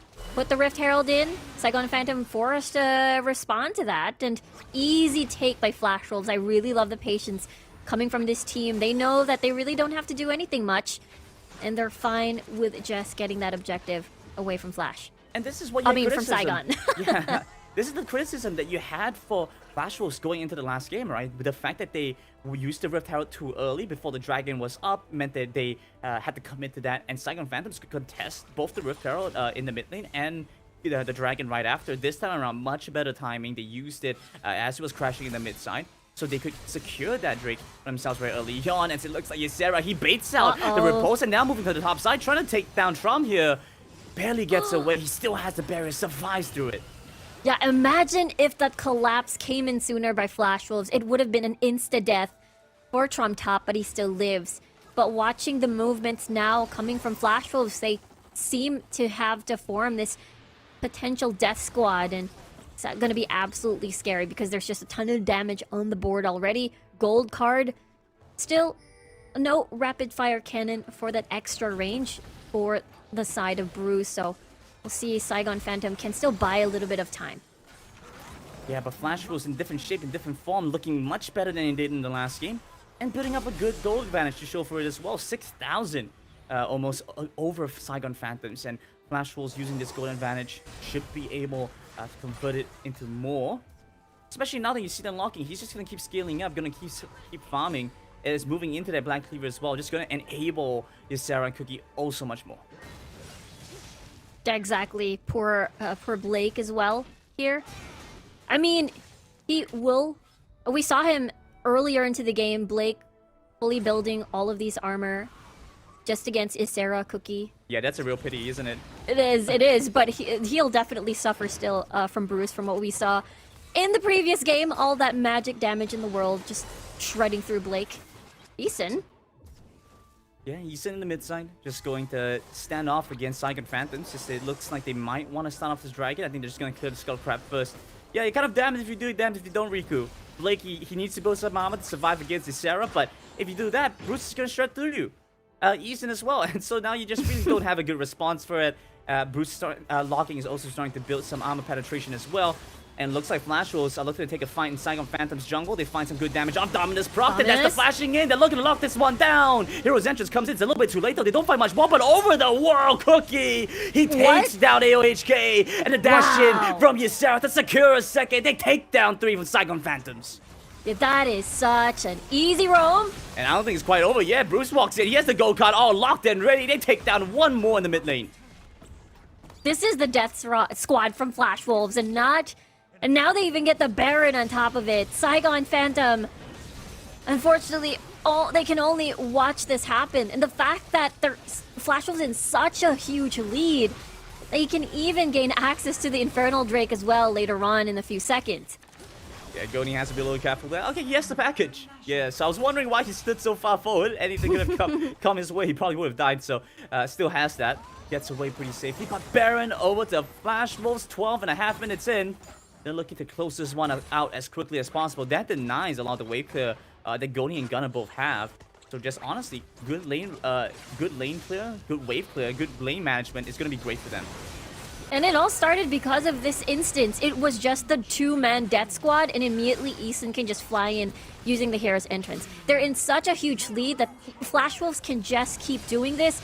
And unfortunately, since Saigon Phantom is behind in general and map control, still look at the towers. They are standing strong. And it is very sad to watch because you have a Ziggs on the opposite side who's supposed to take down these towers.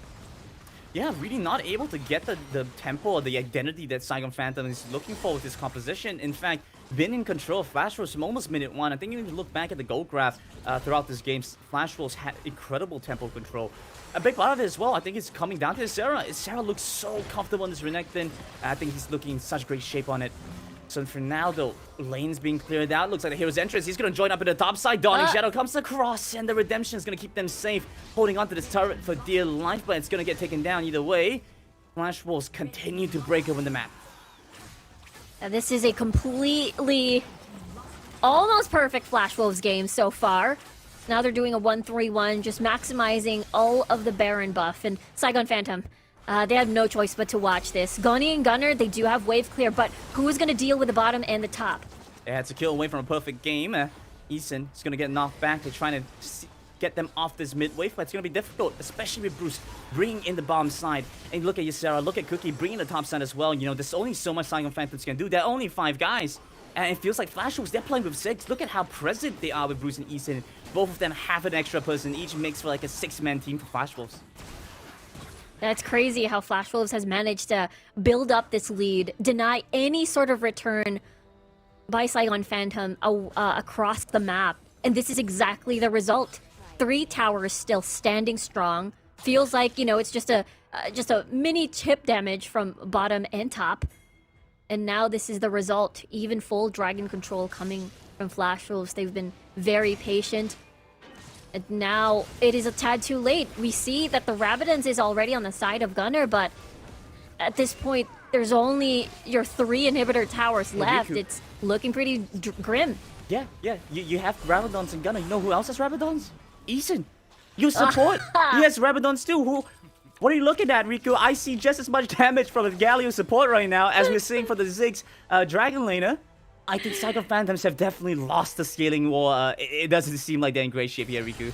Yeah, it's really, really grim. And Eason, having a very amazing game on this Galio, is able to poke them out immediately during the laning phase. And now being able to set up, follow through with heavy engages coming from Cookie and Ysera. And look at this Death Brush though. Dudes who have a ward, they're fine. Yeah, it's so much of a death brush if your opponent knows you're there, right, Riku? So they're just gonna back away. You know, it seems like they got some spoilers, they got some information. They know how this horror movie plays out. We'll try to hold on for a little bit longer though, but the movie killer is right on them. Yeah, you see Cookie, you Sarah, they're starting to build up some pressure. They're moving back towards the Baron, Saigon Phantoms. They have to respond to this somehow, some way. The Dying Shadow over by the side. They're moving back in. They find Trump Top flashing in. Yes, Sarah. We'll hand it over to Bruce in the mid lane. They're looking to kick this one further as they've managed to find a huge taunt. Forcing the flash away. The audacious charge jumps into the back. They take down yet another AOHK. The Knicks still follow. They're back in the mid lane. 2 down on Saigon Phantom's side. Flash Wolves don't even need Baron. They wanted to get a pick, and this is the pick that they're waiting for. Now they're straight to the Baron. 30 seconds, no support, no top laner. And again, it feels like even though the power spike is there for Saigon Phantom, it is a tad bit too late because of how much lead Flash Wolves has in this game. That is what, 15k gold lead. And now Saigon is just, you know, they're just gonna play tower defense at this point. Oh yeah, I mean Saigon Phantoms, they're not a weak team by any means, but Flash Wolves have taken serious control of this game. Now their second Baron moving into this, 7-1, nearly a perfect game. No turrets lost at this point, no dragons. That's a difficult one. You know, you don't quite expect that. And like you mentioned, super minions pouring in from the bottom side. Flash Wolves have a myriad of ways to play this one out. They can wait for the other Drake, that's an option, or just split push. That's what you have Bruce for. The summoners are practically all up. They have practically every ultimate up for them as well. They move back into the mid lane. I don't quite see a way for Saigon Phantoms to fight back.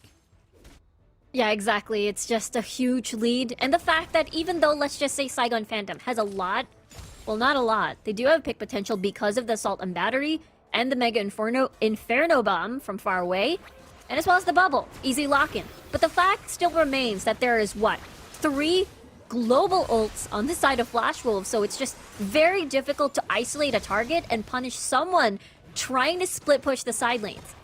Yeah, Flash Wolves playing like they have a 6-man.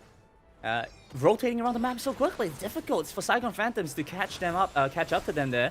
Now they're finally going to be able to break over the base here, surely. They move up to the top side. Ysera taking a beating of his own, but the turret's nearly gone, and the mid side will lose its life as the Nexus is already down to 1,000. What is happening there? Redemption coming through. The fight's breaking out. It looks like Saigon Phantoms are trying to hold on for dear life as the last stand, trying to take them down, but they're onto the Nexus here, surely. They're moving back onto Gunner, who has to pump the barrier. They don't have any way to stop this. It's game number 2 to the Flash Wolves. That is a crazy finish. Full-on domination from map control, macro, and as well as their fighting prowess in the team fights, in the skirmishes. And this is looking to be a very, very convincing series for Flash Wolves. Yeah, Flash Wolves looking closer and closer to that 3-0 sweep. Making our analysts happy, I'm sure. We didn't have the best predictions on the first day, but I think second day is panning out a little bit better as Flash Wolves have already taken a 2-0 lead for themselves, just 1 game off from winning the series. Yeah, I think it's a complete turnaround from game number 1 where, you know, it was Saigon Phantom still be able to catch up in gold, but this time around it's a complete gold sweep in favor of Flash Wolves. All right, and to break down that game and give us some insight on how Flash was able to take such a convincing game number 2, it's Skimmy and the boys on the analyst desk. Thank you very much, as always, to our wonderful casters. And it looks like, team, that the nerves have been shaken off. You know, game 1, it was a bit rough at times, so they got the win. But now the full force of the Flash Wolves is on display here, Omo. They look like a team possessed. And whilst the objectives of going for the Dragons weren't the biggest concern, they had globals. In fact, they had 3 globals. So what on earth does the Fiora do? Yeah, exactly. It's going to be a really hard game for Fiora to play out. And honestly, I just don't like it when teams do this, when they go for the Eagle Fiora pick, even though it doesn't look good. We saw this yesterday in the Bajaya Dragons game. Asilia went for a Fiora into a team comp where I felt it was super iffy. Same thing here today. Trump Top picking the Fiora, knowing he's going to have to play into Renekton, knowing he's going to have to play into Globals. It's just such a difficult situation to be in. You see him ending the game 0-3-0. And like you mentioned, right, Flash Wolves this time around seems like the nerves have been shaken off. When they smell blood, they just went for it. Yeah, this has to be the cleanest game that Flash Wolves could have actually gotten. And with all these picks open up, I'm surprised Saigon Phantom didn't choose to lock in the Twisted Fate as compared to what they did back in game 1. At least that might just actually remove one of these global pressure coming out there. And they're also bagging in for all the late game potential, which they didn't even stand a chance. Only not much of a high impact of a play this time, although he did a lot more damage as compared to Bruce. And same could be said for Gunner, but it just goes down to all these sort of situations that Flash Wolves have hit them against, and Saigon didn't seem like they have any point of contention for any of those objectives. What a game Easton had as well. The fact that he's playing the Galio, you know, he's in that lane with the center. He's like, okay, I'm going to start farming up a Storm. I've got my Rabadons. I've got my Rod of Ages. I'm incredibly tanky. Look, I'm no support. I might have the Font of Life, but I'm getting aggressive about it. The game itself is saying, look, you know what? We think you're the MVP. Double AP threat for the team to talk about. And whilst you looked at the stats there, and there's always going to be the Zig show up there in the 30k margins, we're not going to worry about that one too much. Because the Flash Wolves are a happy camper right now. They're up 2-0 in this best of 5, looking for the clean sweep. We'll find out after this quick break.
daily dose of all that esports action over at oneesports.gg. Beautiful times and beautiful people are what I'm joined by. And I want to ask you this question here, Omo, because, you know, we come into this one, playoffs, or I say playoffs, Flash was on the verge of giving Vietnam their second defeat of the play-ins.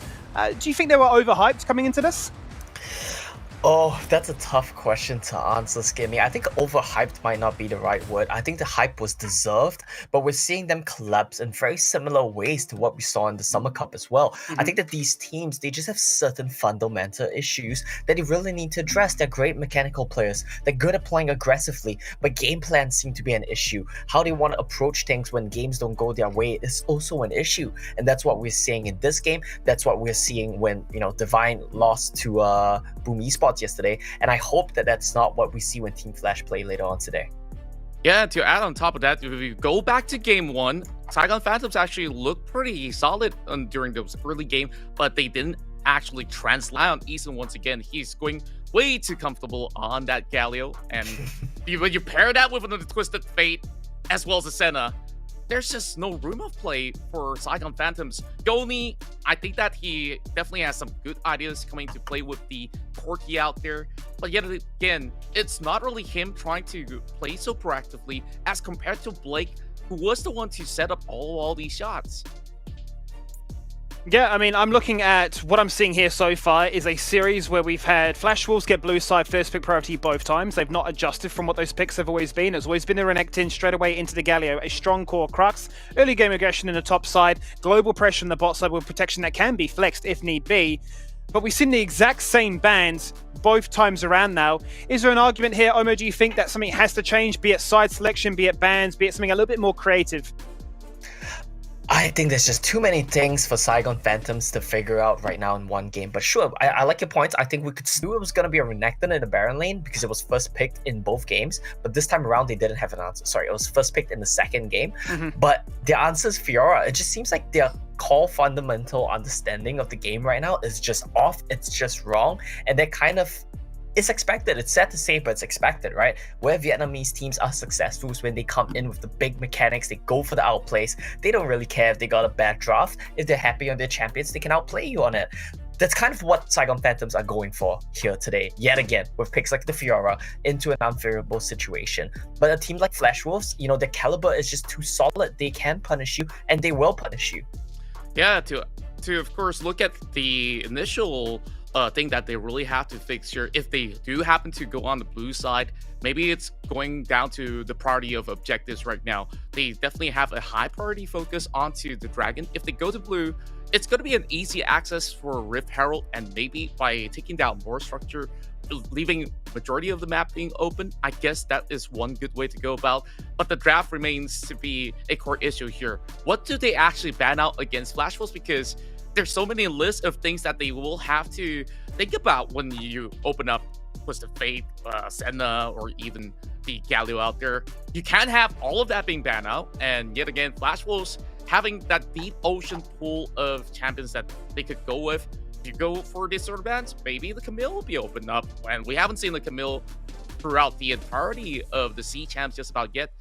Every game. These are champions which Blake is very happy with, which Blake is very comfortable playing. So I think it's a good idea for them to really just swap sides. And on to the point about Devi, honestly, yeah, I do agree. The champion is underwhelming. He does one thing. He does that one thing well, but it's a one-dimensional champion. He goes in. That's it, right? So maybe put yourself on blue side. Force Flash Wolves on red side to ban away some of these power picks so you get access to Olaf, so you get access to Kha'Zix, so you stop playing Vi. Yeah, and there are still many of all this list of aggressive junglers that they could actually go with. I'm looking at Lee Sin as well as Rengar. At least there's a little bit more of a safety net if it's being opened up, of course. Now that you Rengar's a good choice, force members of Flash Wolves to, of course, go down that pool. So I'm hoping to see these picks happen, because if you go with a Vi, it only does one thing well. Whether if you go in for Vault Breaker or the Assault Battery, like, you're just something happen. And maybe it's not aggressive, but I mean, I've seen that Saigon Phantom do love the Nasus. They've played it in the top lane. They could play a fasting center with the Nasus in the bot lane if they want to, right? Fight fire with fire and say, look, you had a fasting Galio. It looked quite good. How about we now showcase what a siphoning strike empowered Nasus looks like? If you guys are going to be aggressive, we can farm up a storm. Maybe it's not the classic aggressive nature that you'd imagine coming out of the Vietnamese region, but it's certainly a curveball. I mean, we mentioned at the top of the show for this highlight of this matchup that they have a lot of pocket picks. You got a Jin, that they're the only team that seems to want to showcase it. You're in a down 0-2 situation. Surely now is a chance to bust out something new, not fall victim to going down into that lower bracket and thinking, hang on a minute, what on earth has happened to our tournament showing? A 3-0 sweep? It's not the start to this tournament that we would have been hoping for, Omo. I mean, is there a pick in particular that you're thinking might be able to salvage it? Because we're going to jump into the pick and ban phase now. It's such a relief. Hopefully this gives them access to some champions that they are gonna be more comfortable performing on. Lee Sin banned away, Galio banned away, good adaptations. I said there were so many things for Saigon Phantom to figure out in such a short period of time, and it seems like they've managed to nail many of these pressing issues. TF as well, fantastic. And look at this, we finally get ourselves a Camille being opened up. And this is what I definitely asked for. I'm absolutely happy with what Saigon Phantom is plotting out here. But the question is, do you pit it against an Olaf or Renekton? Because both look to be pretty scary of a matchup. But Flash Wolves, I think they got themselves some answers here. But Blake, opting for the Graves here, probably will have a smooth sailing clear speed on the early game. But I'm not liking the late game potential for good. Very good draft so far coming with Saigon Phantoms. Thumbs up, 2 thumbs up the timings, and she is very hard to gank but for Olaf. So these are the upsides for the Camille pick here for Trump top, as well as this allows them to get double counter picks. Graves, Brand, instantly countering away Renekton and Olaf. They cannot dive into you. Akshan here, it's not the best pick. It's a bit sketchy. You already have a marksman in the Graves, but I can kind of see why they would want to go for this. It fits the heavy skirmish style that their team comp currently has. Flash Wolves though, much more stable, exactly like what you expect. Gragas Yasuo combo setup, Ziggs combo setup, they've got a lot going there. Well, I really want to see how this Akshan plays out, because if you pair it when it comes down to a team fight potential, but good power clasm, you will lower down all these health bursts coming in from Flash Wolves. But then again, Yasuo can just block it with a wind wall as well. So it's going to be a rates, and that is exactly why we're constantly seeing all these constant buffs. And now possibly, you know, we get to see more leaning towards the crit builds, and we'll see how Gunnar will deal with that. Yeah, it's an interesting, quite much action at all. Not even quite sure what his spells are called, but let's go into game. It's Saigon Phantoms going up against the Flash Wolves, with Flash Wolves holding that 2-0 lead. Tone, set the pace of the game, be more active, make moves rather, around the map, as we see now, of course, that heavy engage coming from Owl HK here on the Leona. And now Goni as well, who's gonna be incredibly strong, incredibly painful. And we're talking about a Brand against 4 melee. That means they're gonna get the blunt of most of the AoEs coming from Goni as well. And as well as Leona having to instantly punish, instantly stun anyone who goes near their backline. Yeah, we're hoping to see if Flash Wolves, if Bruce is able to have a standout performance, make use of the wind wall as a fight breaks out at the top side. Sarah has a flash on the turret, but it comes through. One more auto attack will find it. Bruce trying his best to keep it alive. Sarah's running for the hills, back into the brushes, but he's surely gonna go. And it's very strong. Level 1 and level 2 is coming from Saigon Phantom. Level 2 is also very good just because you have the Zenith Blade and the Sun from the Leona. But for Flash Wolves, their response is, we have a Ziggs. We can take this tower down immediately and get bonus gold in exchange. So that is exactly why we're seeing now just a tad bit of a 400 gold lead coming from Flash Wolves. Yeah, Flash Wolves, I'm not sure that's a fair trade. That's stick for attack, but they take the turret instead, and kind of feels like Flash Wolves are getting a nice start here, Riku. Almost 1,000 up, in fact. As Eason is already coming in, playing aggressively, almost takes down Gunnar. They have to be a little bit careful of this, but it's Eason that's going to have to be careful instead. Burns both summoners, try to get back towards turret. That's a satchel charge, going to keep him safe for a little bit longer. He's still alive. Locking keeps his support alive. In this game, let's throw that all out the window. In this game, let's throw that all out the window, as now it's been a tale of big roams, lane swaps, and the fact that before 2 minutes, we've already seen the first blood tower going down. So that means Flash Wolves can play around that fact. And also they do have a great amount of wave clear, so Saigon Phantom will have a difficult time trying to equalize the map so far, as it is going to be very interesting for the 4-minute mark. HK might go down right away. The Ziggs comes in, the damage to find the first kill, and Goldie, he flashes over, but he's still stuck by the Gromp. Won't be able to get anything else. Hextech ultimately comes through to get the knockout with the satchel charge, and Bruce flies in from downtown. He's looking to take down Trump Top here. One more hit, we'll find it. He's moving towards the blast cone, and will get taken down by Eason. I love the response from Flash Wolves. Okay, Saigon Phantom, you're gonna create chaos. We're gonna create an even bigger chaos as a response. So now they're able to plant the rock, and of course, Ysera is the constant target throughout this whole series by Saigon Phantom, and it's gonna keep happening even more. Yeah, unfortunately, Ysera goes down there. Was so close to taking Blake as well. The Ignite was just one take away, and it feels bad Flash Wolves to lose the Crocodile. But it's fine. I think they're resetting back, and they got some control still up in the gauntlet. It's a little bit smaller than we saw before. Saigon Phantom looks like they've made some good investment opportunities. They managed to come back into this game quite well. Now take a look at the gold coming through. Eason, all of these are pretty much all in, and a Bren is incredibly vulnerable.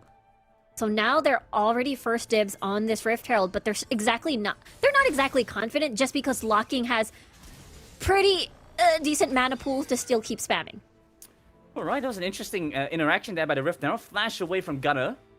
Gets him safe from the Flash Wolves. It means Rift Herald's likely going to go over to them. They're trying to clear... Saigon Phantom's trying to clear out the mid wave as quickly as possible, but you know, you still have Locking. He's Ziggs. For the same build path with the Solari Charge Blade first into the Blade of the Ruin King. Yeah, but we have to take a look towards the Dragon. Blade's gonna go down first here. He's gonna get the heal off the Ignite. Taking him down though. Flash forward from Ysera over the wall. Gets one. They secure. Second by the side. AOHK going down as well. Mid lane, gonna see the Rift Out is charging through. Saigon Phantoms get the Dragon Bite. And what caused Riku? This is crazy because Flash Wolves, it's still not over. Yeah, Gunner's going down. Like dancing to whatever Saigon Phantom wanted to start here with just that 4-man collapse, and really nice response coming from Flash Wolves over here. And that's the thing.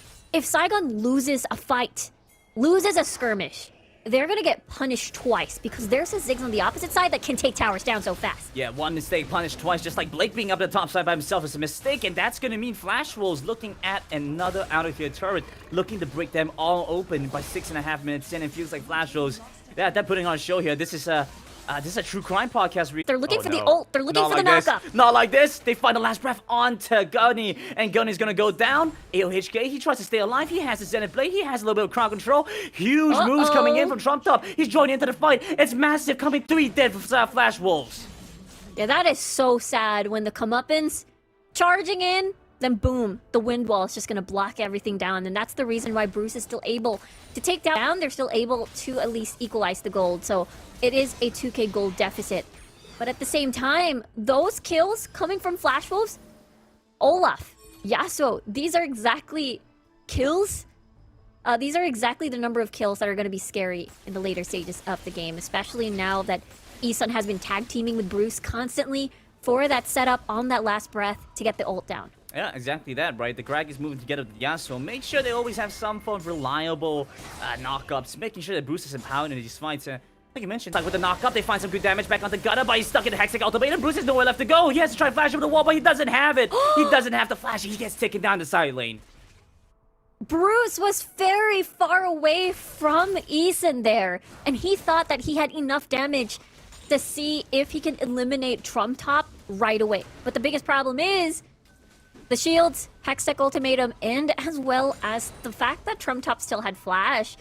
Yeah, I don't even think this was a 1 versus 1 Riku. This looked like a full party, bringing the entire Saigon Phantoms against Bruce. Yeah, exactly. It was just basically having to be outnumbered, having to not have vision on the deeper ends of the Saigon Phantom jungle on their blue side. So the biggest question is, did Flash Wolves able to get at least an exchange off the map? Maybe just chip damage in the mid lane that Locking did. Good damage from the Ziggs. The fight hasn't even started over on the side though. Trump Top will find a little bit back against the Sarah. Pops the dominance, but that's the ultimate trader as well to come up and gets blocked by the Scuttle Crab. You love to see it. The Sentinel of Light not able to do all too much against Scuttle Crab. Sarah's chasing after this. Might be able to find something on the Gunner, but they have both their hooks available, so they're going to get out for free. Blake Look one, at he's the gonna, damage. Yeah, he's gonna stand in the middle of things. A knock up. It's a double. And it sets up for Bruce with a flash away from Blake. Keeps him alive. He's back in the mid lane over by the side. Sarah's leading the charge. They chase forward. They're taking them down. 3 dead on the side of Saigon Phantoms. What a beautiful turn. Now on towards Flash Wolves for free. Man, Flash Wolves are looking to speed run this game. We saw a 1.5 minute turret pickup. Now we're looking at a 10.5 minute Baron pickup as fast as they can possibly play going into this one. Try to make sure we get a 3-0 series quick. But that being said, though, they're going to take down Easton over in the mid side. Maybe trying to respond to this. Almost get a catch on this Sarah, though. But they're going to reset here, surely, and come back even stronger. Yeah, they can start the siege now. That is exactly why Saigon Phantom is trying to get a good head start. Make the siege a little bit slow by pushing down the wave. And aside from that, there's also Trumptop with a hook shot into the Hextech Ultimatum for them to reach either Locking or Bruce. These are 2 important targets because, you know, Cookie's just gonna press Ragnarok. So he's basically already down for the count in terms of targets that they can instantly burst down. Yeah, for We'll sure. see, though, with this siege. One less target to go for. You can't really lock down Cookie. So, yeah, like you mentioned, trying to get down Bruce and Locking. But at the same time, Locking, look at that damage from onto Gunner just now. Sends him back. Packing, honestly, just has to use the full combo and basically was able to take down Gunner. Able to soak up so much more. But Trumptop, he joins in a beautiful hook shot to get him out. But Gunner falls in that time as well.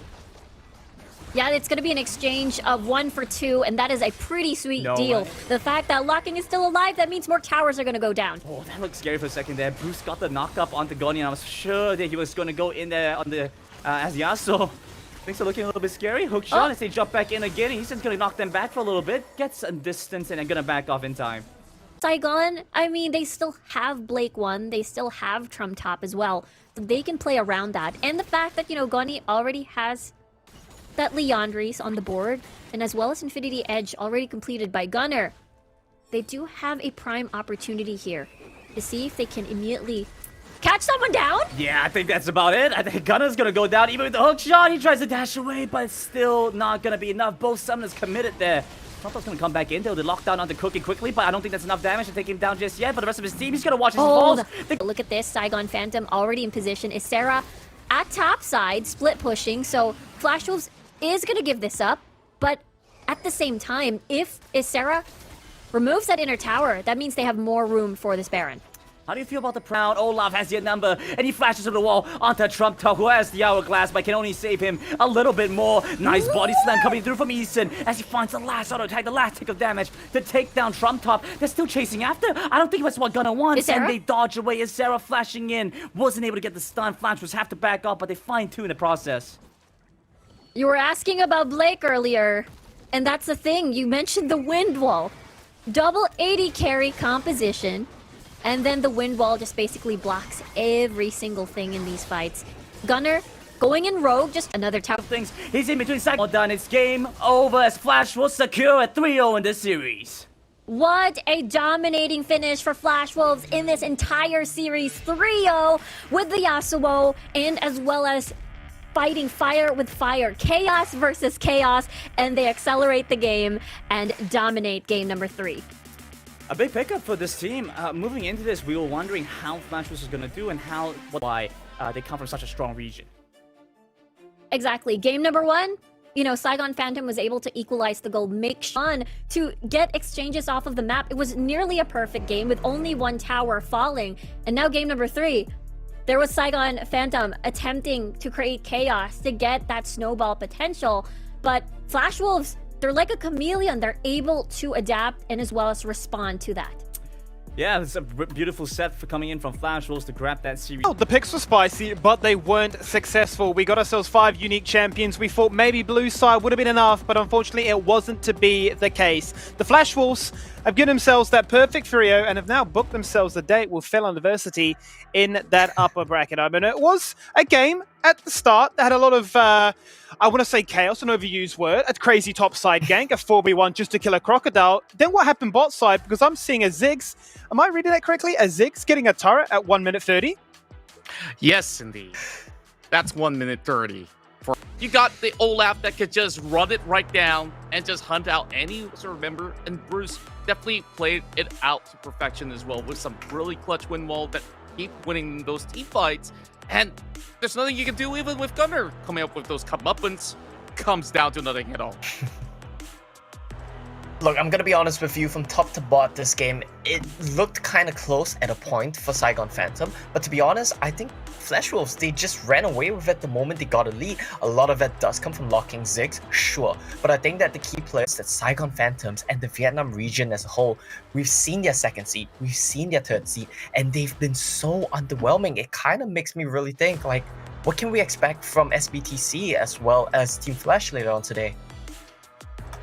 That's a good point, and unfortunately for them, it does mean that's the second defeat now handed to one of these Vietnamese teams. It's not the situation they would have wanted to get themselves in, given how competitive the region has been. They've made themselves here to see champs, and ideas of... I think you might consider Ysera, you might consider Locking, you might even consider Cookie for his last 2 games performance, but I think the one that's been consistent throughout every single game, and he did the heavy lifting in game 1 as well, the hardest fought game for Flash Wolves, I think it's definitely gonna go to Bruce, in my opinion.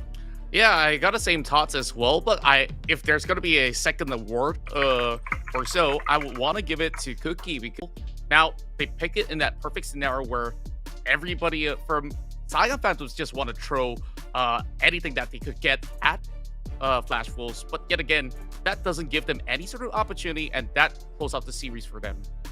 It certainly does, and I suppose we can briefly talk on, whilst we get ourselves ready for that MVP decision, to talk about that next series they're going to be going up against with Federal Adversity. Initial thoughts, what do we think of it? Do we think we've seen enough from Flash Wolves? They've sort of shaken off the the skeletons in the closet and said, okay, this is really what we look like at full force, mental in check, power unleashed.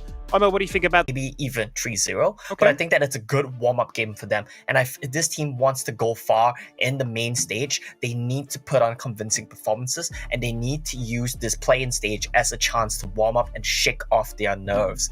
With that said, Federal Adversity, I think that this team is honestly really strong coming into the entire C champs, and I would rank them maybe in the middle of the pack of the whole bunch of teams as well. So I would say that, it's going to be a pretty good fight, and there are good matchups across the board. Flash should still come out on top. We also have been looking pretty solid when it comes down to taking on teams that are experienced. They don't show any sign of fear. I think that if they go in with that mentality, with some interesting draft, they could be able to pull off quite something. But yet again, I'm still leaning more towards Flash Wolves here, still being the hot favorites to get out of this bracket. We'll have to see what Flash Wolves can do later on in this tournament, because they got off really to the best start possible in this group of death, a chance for them to showcase, okay, yes, there is a lot of play, and he got the head-to-head highlight. It's none other than Bruce putting in some solid shifts, you have to say, on the likes of those 2 Yasuo games in particular for me there, Contra. Yeah, and we never thought that it's Flash Wolves that would go for this such picks, and when you start to look at the entirety of the draft going up against Saigon Phantoms, you understand why he is the key player for Flash Wolves to just pounce upon Saigon Phantoms. And, well, that sort of KDA, I think that they're looking extremely good to not only head into the group stages, but also looking to dominate that group stage. Kong taking on Banana from Singapore. Don't go anywhere.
play-ins. I'm now joined by a new face, one that was just casting, but we snatched him out of the casting booth, brought him onto their desk and said, you know what, we love your hype, but now we want to pick your brains for some of that, that forehead information. Brandon, how are you feeling after that one? Yeah, I saw the casting side, things were serious and pretty hype, a lot of energy, but it just looks so comfy on the analyst side. I love the cardigan, I love the sweater. Sure. It looks good, yeah. Sure, I mean, look, I'm wearing the sweater. Look, even Contra's getting in on the fancy colors. Look, we're having a great old time here. Like before, it seemed to be, the nerves went away. You mentioned on the cast as well that it was a pretty dominating performance there out of the Taiwanese region. Is this like a dark horse, do you think, now to go further in the competition, do you reckon, Grandin? I feel like going into this Flash Wolves, surely you had to be pretty strong. They brought one team a pretty good series of their own. So, and the fact that one team, the previous runner-ups in the SSC basically looked pretty decent. So hopefully going forward, Flash Wolves will continue. And Contra, what do we make of this roster? Well, not too much has changed for QWQ here to come into the Southeast Asia Championship. They are a fun team to watch where they've run glass cannon composition with stuff like Fizz in the jungle, and they definitely take one good game off of Team Secret on a good day. So now that said, I want to look at Jackie. What does he have to offer to the table here when it comes down to all? I was say QWQ, I think you're right to say hit around the nail on its head, saying they are a fun team, kind of fun to watch, but at the same time going up against the opponents here, QWQ, if there's any opponent and there's any bracket they could have possibly been drawn into, I think bracket C was definitely the best they had. Whatever are their stats, let's bring it up. As they see there, they finished the split in second spot, looking to try and do whatever they can to get themselves into that first pole position. Group stage for them, they finished at 24 first bloods. They like to get aggressive. What would you say is their major selling point here, Contra?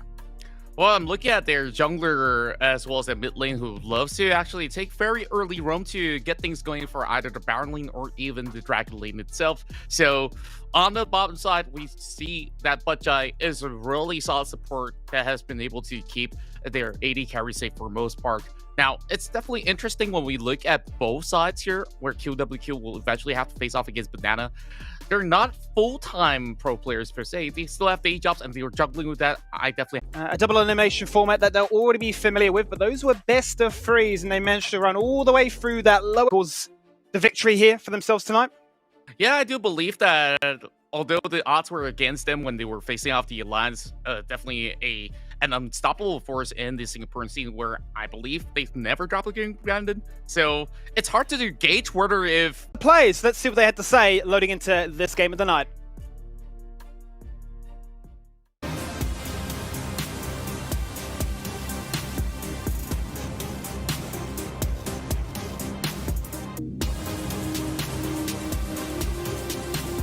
So my experience has been great. I've learned a lot playing against the best teams in Singapore, and also when practicing against other teams from other regions, we needed to win to qualify into the C Championships. That's the first reason.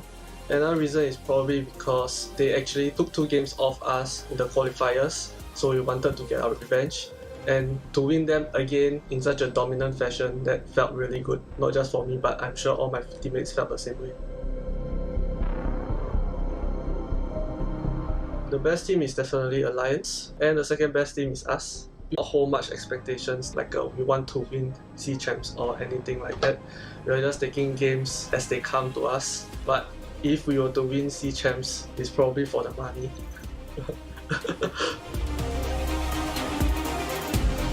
You guys can doubt all you want, because when I think of doubters, I would always think of these doubters are from the same region as us, the teams that have fought against us. So you guys can doubt all you want. But we have qualified and you have not. So yeah.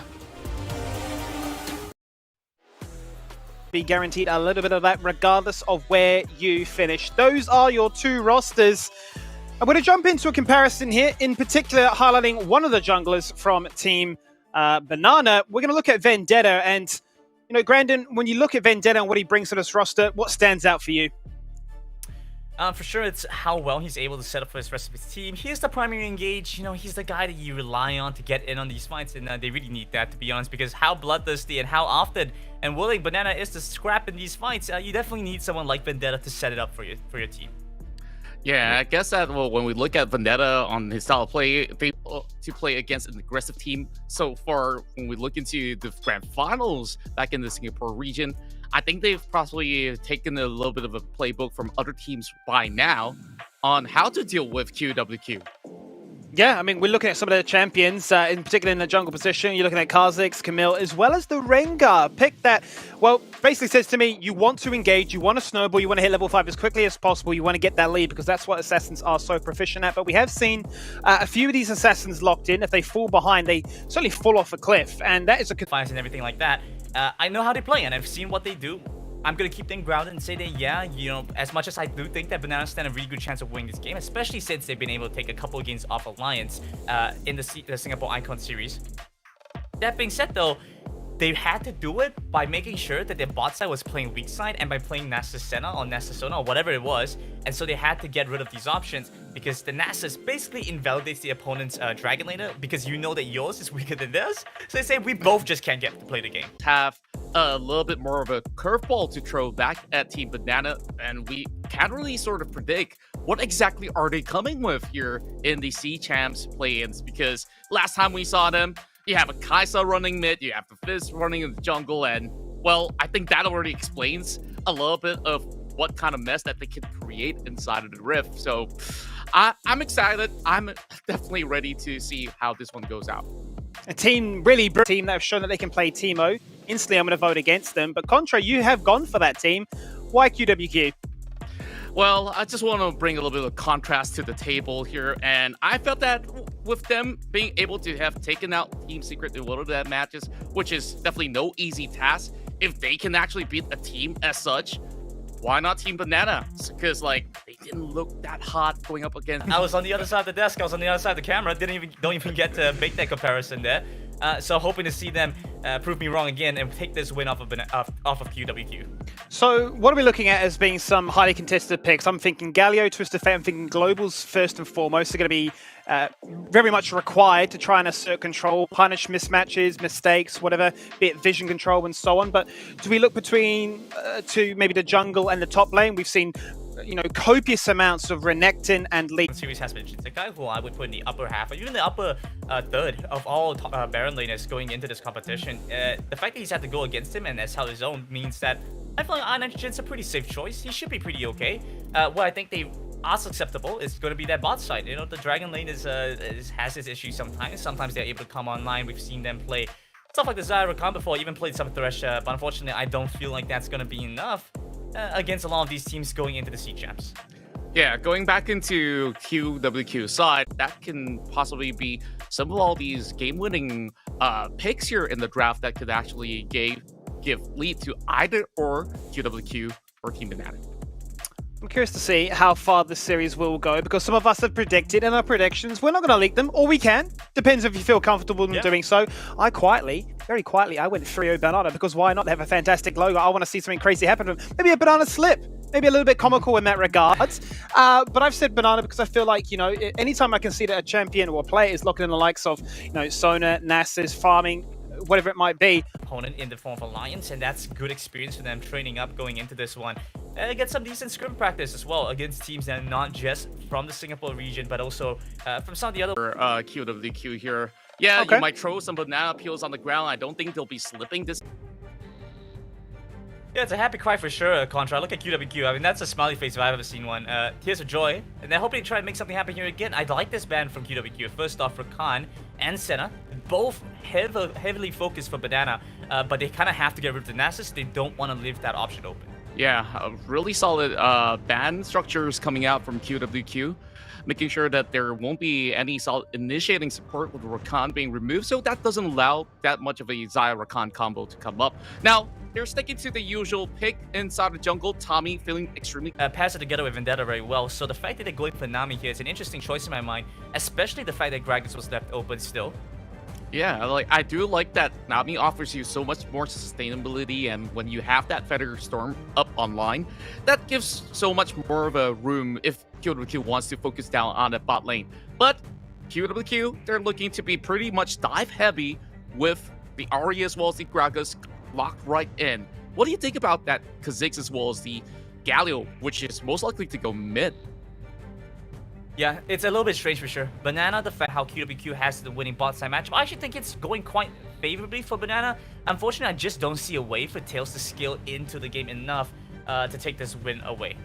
Well, it's interesting for me because we talked about how much the global presence could be a factor. The Twist of Fate gets banned away, then Banana are able to pick up that Galio. The Kha'Zix gets locked in here for Vendetta, his most played champion, so no doubt there's a lot of comfort on the side here. But the Ashe, as we've seen, it's not a pick that really rises to the occasion. Much like the Varus, it's a very good initiating AD carry, but there should be a chance now for us. QWQ versus, of course, Team Banana. Let's see which team will unleash greatness. We'll be your casters for the second series. I'm Yuko alongside Ms. Omo. Yeah, I'm hyped for this matchup, to be perfectly honest with you. I don't think it's gonna be the cleanest. I don't think we should expect to see the best Wild Rift gameplay, but at least judging from the draft and our expectations of these teams beforehand, I can tell you that we're gonna be in for a fun one. And I'm not sure about your predictions, Yuko, but I actually went. We are heading into the first game of the day. Jackie just gliding around here on the Zari. Yep. I'm pretty happy with both of these drafts, honestly. I think that be it Banana or BNA, they have a lot of aggressive options, and I love it when Vendetta is on a carry. That's typically when they win the most games. Definitely. Oh, Hotin actually jumped in a bit too deep there, but it's going to be okay. Was able to survive there. And one of the things I want to touch up on is for the jungler of Banana, he should go online with the help of the mid laner. And they have a Galio mid lane. So support will definitely be there. Some statistics real quick. The win-loss when they play these champions are very overwhelming. Kha'Zix in the hands of Vendetta has a 3-1 win rate in the regular season, and Galio in the hands of Soul has a 2-1 win rate. So they're very successful in these champions. In fact, it is their most successful champions. And I'm hyped to see what Banana can do with this. With those two champions in the draft, it looks like Team Banana is definitely jumping in the series with confidence inside of them. But now, looking to Dragon Lane side, looks like it will be the usual love tap. I work out, and we're going to see a fight for Scuttle. Oh, that's going to be a flash in for Jackie. Also have the body sound connecting on the two, but the roots actually connected on the two as well. With that, the red team gets first blood. Grad gets the first one to say goodbye, and looks like they're pretty much happy with getting that first kill. But the actually is not going to stab the Nami with the ebb and flow. Vendetta being able to get that other kill. Yeah, honestly, really nice from Soul there to counter engage. Jackie tries to be a bit fancy with the flash, so I'm hyped to see what he can do with the lead he has on this Kha'Zix. Definitely, and I like how you mentioned that Shield of the Run for Galio here. It's the perfect setup. You taunt people, and then Kha'Zix just jumps right in. You also have Saya for the follow-up, and a little ebb and flow and bubble for Nami. Yeah, for sure. You got a lot of chain CCs coming in, and I do like the Jarvan last pick angle coming in for iNitrogen as well, right? The power of Jarvan isn't a flex pick, but they didn't manage to pick it early. If Ashe has no flash, he's probably dead.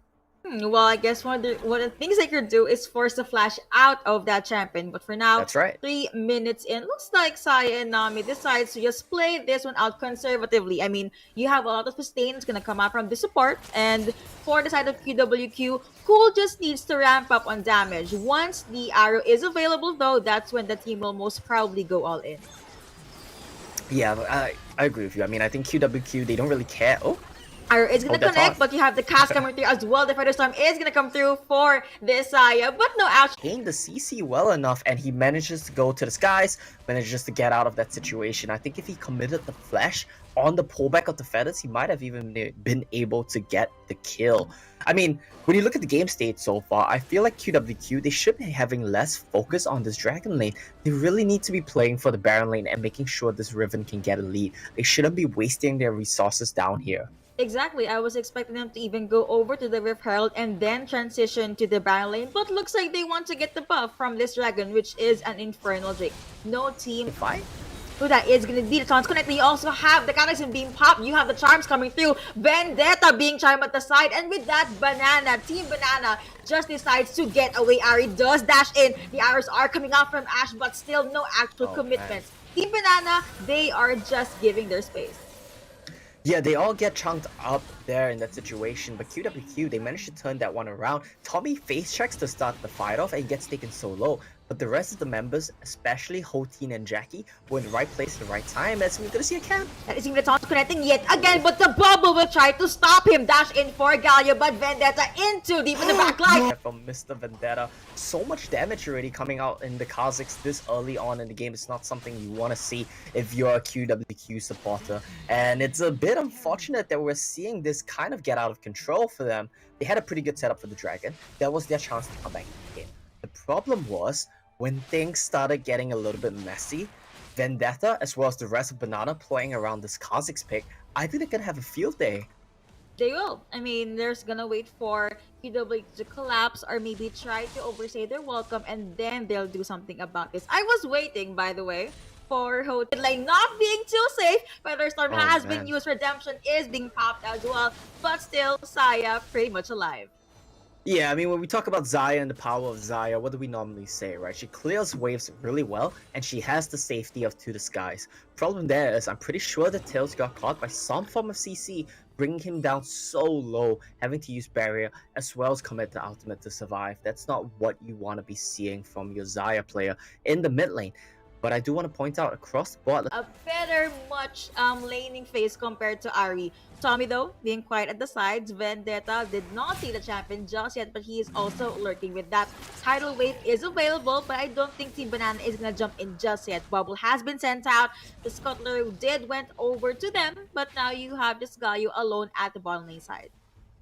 yeah, it's fine for the Galio to be alone here. I think he's happy. He has the hero's entrance. Oh no, Tommy. That is gonna be Tommy. Oh no, This is but a beautiful Flash. bubble and that arrow! Vendetta does get charmed, and with that, Team Banana falls back. One It's the pace of the game. If Kazakhs gets a hit, we follow him, we get him strong, and he's gonna carry us. And I think that that plan is working out so far. Jackie trying so hard to clear the wave. Charm is not gonna connect, but at the very least, well, QWQ does have good wave clear, which is why Team Banana, they kind of struggle with getting the early turrets in this game. Yeah, I think Team Banana, they're just gonna slow down the pace of the game a little bit right here. They probably want to be waiting for some sort of objective fight to come true so that they can use the combo. They haven't managed to use it once this game, 8 minutes in.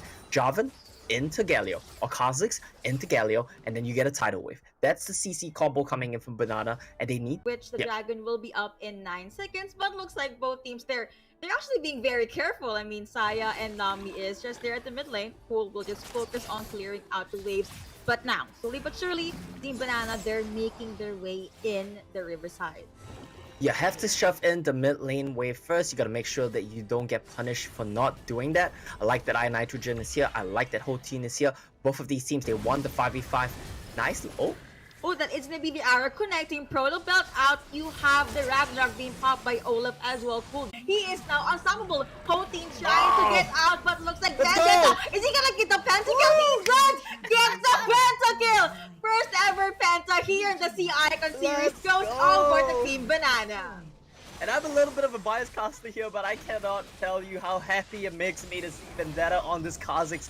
Evolving Wings second, comes in, gets the pentakill. Now I tell you, Yuko, I voted against them. I voted for QWQ, but that's just because if Banana win, I'm happy either way, right? I'm so happy as a Singaporean to see one of my favorite players, Vendetta. Hoteen as well, good presence of mind to recognize the opponent behind him and then uses that reset to clean up that fight. Super good stuff. And that, ladies and gentlemen, is how you abuse the resets on this Kazakhs. That's Vendetta right. really showing us how to do it. But yeah, that's a huge lead for Team Banana. QWQ, what could they do at this point of the game? That's a very difficult question to answer, Yuko. I'm gonna have to tell you that everything that they're currently doing, they need to stop doing, and everything that they're not doing, they need to start doing. What does that mean? They need to make sure that Riven has a good access to the team fights. He can no longer... Our way. So it looks like QWQ will not be able to get any kills at all. Jackie, that's a lot of damage being taken from Kazakhs. And to be fair, Ari is supposed to be the one that's gonna do the initiate. That's gonna do the cleanup. With that, looks like QWQ, they have to go back to the drawing board. Take a step back, maybe go back to farming, and just get more items in. Yeah, I mean, I agree, right? They need to get the Riven ahead. She has the ability to do some damage. Ashe is definitely not a true carry. She's one of the lowest damage marksmen in the game. picked for the utility. So it really all comes down to Holton. This guy just needs to be the carry. It's really as simple as that. Funnel him farm and let him carry. Bubble connecting onto Cool, but there is no follow-up. Looks like that is going to be one Ash going back into the base, and Team Banana. Look at his items. He's 3 items, 12,000 gold. Crystal Arrow just traded to spot out the attempt. They're just going to back off. They're happy with this. There's only a limited number of hawk shots you can throw out, and eventually they're going to be able to start the Baron and force you to face check. If only they threw out that arrow earlier. Now you have Soul in the middle of everything. Tidal Wave coming through. Redemption will be used. Now you have Stock with the Cataclysm, but the chase is not gonna stop. Looks like Nitrogen will not stop anytime soon. Flash in and gets the kill. Alright, Banana, and yet again, it's the same story. Soul finds an amazing multi-man taunt, and Vendetta cleans house. 10-0 and 2 on this Kha'Zix. This is something I wanted to talk about a lot coming into today, right? When you look at Banana, what is their win condition? Vendetta tested the Kha'Zix pick enough. Maybe now it's time to start banning it out. Banana is not a very traditional team. The traditional OPs and power picks might not apply to them as much as other teams. What works for them is pocket picks. Get rid of the pocket picks. So basically, you're telling me that they should ban out Kha'Zix. Oh yeah, 100%. Get rid of it. Stop. If you're a Banana fan, sorry, if you're a QWQ fan, and there's a Kha'Zix in the next game, I would just probably turn off the stream. And I really like Vendetta's itemization choices as well. Going for the quick Silver Sash, knowing the only way he can be killed is a Charm combo, is a CC chain with the Enchanted Crystal Arrow, and this lets him play so much more aggressively. He knows now, I can jump into the backline. CC me, I have a way of escaping, and it's just insane from them. Cast being thrown out, Hotin tries to dive in, but looks like there is no follow-up. But still, Team Banana, they have their eye on this threat. They want to take it down. All 5 members just knocking onto the base of QWQ. Cataclysm is available. Arrow is going to connect onto one. Soul tries to go. And with that, they just storm into the base of QWQ. Vendetta at the front line. Tommy trying to look for the next possible target. A jump in for Kha'Zix. Gets the kill onto Ash. Team Banana very much confident. They're not gonna stop. You had to put about in. Charles is gonna connect, but it's not gonna be enough. Ari still gets bursted down. Does get the kill onto Galio, but at what cost? At the cost of game number 1. Indeed, Yuko, and that was a statement, right? We were doubting Banana. Well, I say we, our analyst did have trust in Banana. In fact, I believe Skimmy voted for your carry jungler. You let him do his work, and that was amazing from Banana. And this what we talked about earlier. I mean, just let the jungle pop off and then things will start to fall into place. With that amazing game number 1, let's see. Panelists, what were your thoughts about that? Well, I've got a lot of thoughts about that one, and there are a lot of bugs here in Australia, and I tell you what, none as big as that a Kha'Zix getting a pentakill that just lives, somehow resets, leaping all over the show. Me and the rest of the panel here were getting very excited about that game because it started off a little bit scrappy. We were wondering what on earth was going wrong. Combos were missing, things were flying. Here, Skimmy, you voted for the right team, and Banana here to pay off those expectations. It's a pentakill for Vendetta. 100% kill participation on Scarlet Petal as well. You know, that's exactly what we want to see. I was a little bit curious how this was going to play out because Scarlet Petal in his regional series was the main initiator for the team. Didn't really play as an enchanter or so kind of like backline support. Instead, really was the one to try and initiate these fights. But they put that role on iNitrogen and so instead. And Vendetta has worked wonderfully off of that. Yeah, and you just see this big victory for Vendetta. What is the Ash gonna do if you're gonna be having a Kha'Zix jumping right to the forefront out there? There's no way they could actually get out of that sticky scenario when Budjai was more occupied as a frontliner than to actually peel it for their AD carry. I can sort of see the idea behind what QWQ were bringing, right? They had a pick comp, they had the Ari Charm, the arrow initiation there with the Ash, looked to try and target individuals, be it in the side lanes, be it in the jungle, looked to try and catch them out, but they went for those full-on team fights, right? And we saw where that Kha'Zix pentakill came about. It was up next, it will be game 2. Banana off to a flying start here in Bracket C as they take game number 1.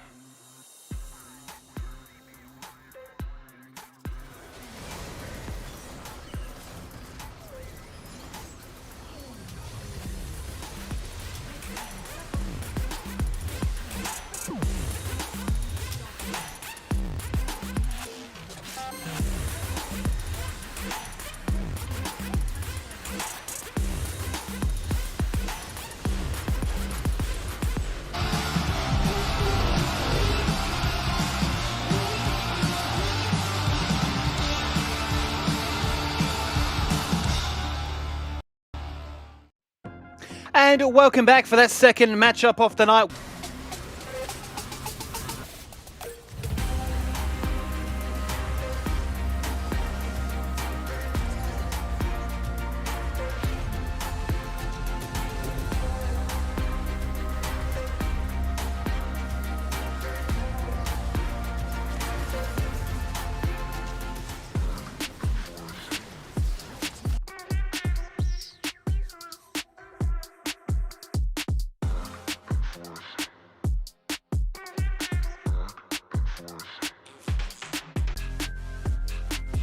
Room for Vendetta here to go in for something just as aggressive, and you just look at the counterpart of Kha'Zix. You could go with the Rengar if you want to, or even the Lee Sin, because he's looking extremely confident to just take people on, whether it's a 1v1, 1v2. It might just be happening here. While I'm pretty sure that my prediction here, the forecast, hasn't been going all too well for now. So maybe I just gotta look for a better forecast coming from Frank. Yeah, it definitely hasn't been looking too good for you, Contra. I think you've been on the wrong side of the boat a couple of times, but it's okay. You know, there's still some time to change. You know, we will forgive you if you want to change your mind and say Banana gonna take the win of this series. That being said, though, moving into this one, there are a couple of things I'd like to see change for sure. I think Banana, are very good at these one-off kind of opportunities. Finding the Kha'Zix for themselves and being able to run home the penna was definitely a nice thing to see, but I think it's quite easy for QWQ to respond to that, adapt to that change, and look to shut that down. So Banana definitely have to continue innovating and bringing in new ideas. I think QWQ should be able to catch up pretty easily. And speaking of QWQ, what were some of the things that you liked about them? Because we saw that there was the ability for them to find those picks, but it just wasn't able to be utilized to the full extreme, right?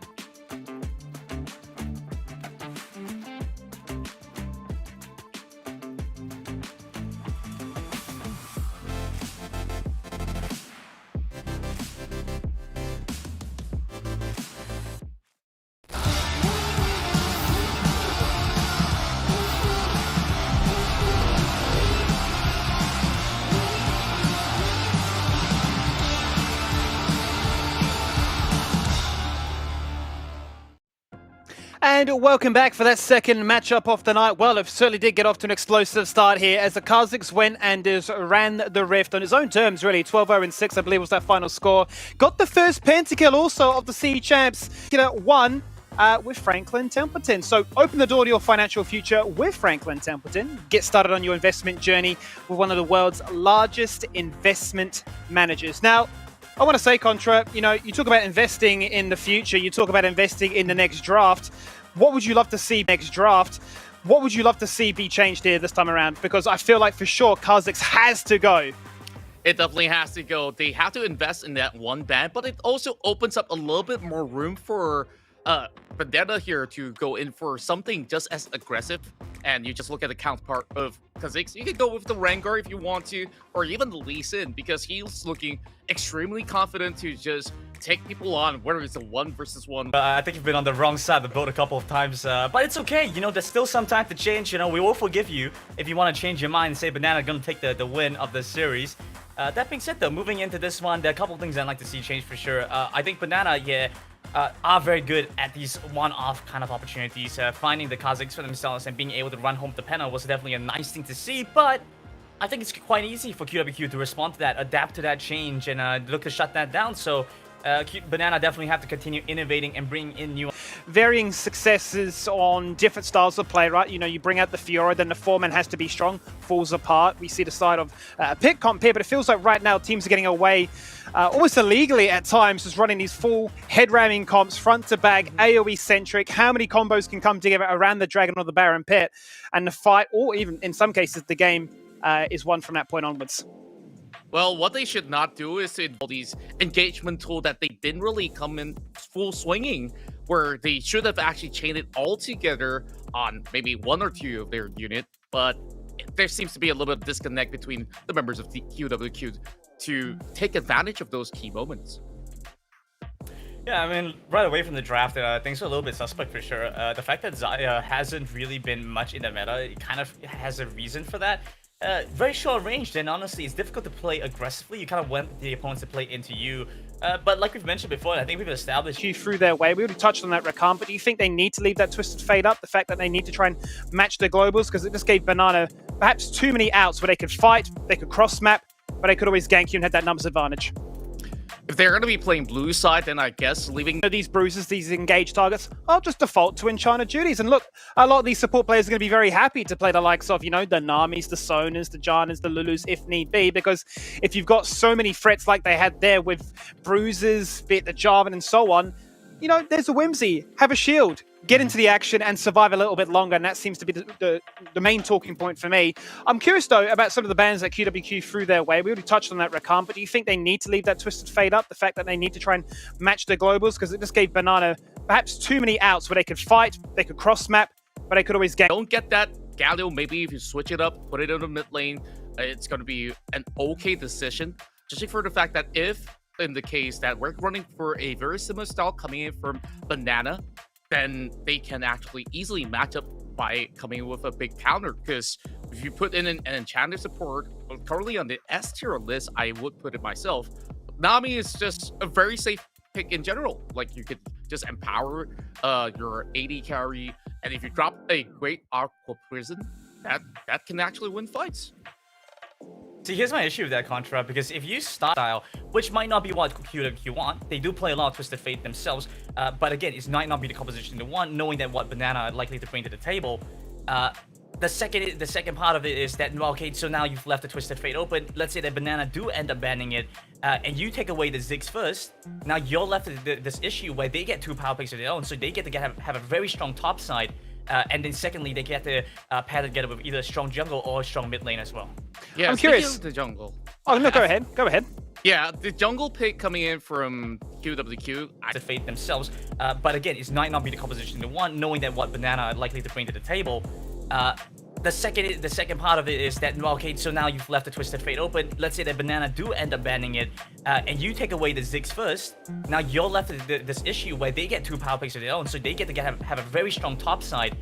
And then secondly, they get to pair together with either a strong jungle or a strong mid lane as well. Yeah, I'm curious. The jungle. Oh, no, go ahead. Go ahead. Yeah, the jungle pick coming in from QWQ, I think could have actually been better since there's so many of options on the table. Maybe go in for something like a Lee Sin that is still a little bit flexible if you want to go offensive or even defensive builds. So Olaf usually takes a little time here to ramp up, especially when you need Ragnarok to be effective in some of these team fights. So I guess there should be some good changes here coming from Team QWQ. Yeah, engage, remove the oppressive poke. We just want to fight. We want to get in your face. We don't want to worry about that one. So I'm very curious to see what will happen. Will QWQ decide to stay with the first pick priority? Will Banana say, give us all you have? Because I don't think pick and ban phase is too far away, so we can jump into that second situation of where does the series go? Will it go to distance? Will it go to a full best of 5? Or will Banana give me the perfect 3-0 and make me a very happy man? I think it was by Banana last game. And so getting rid phase is too far away, so we can jump into that second situation of where does the series go? Will it go to distance? Will it go to a full best of 5? Or will Banana give me the perfect 3-0 and make me a very happy man? Interesting as well, you know, I think Contra was mentioning about the Lee Sin. I can't quite recall if it was banned away. I think it might have been. But yeah, QWQ early on showing the Olaf lane issue had a great response with that Java, and they put it on 9-9 idea, and just what kind of priority they're trying to go for here.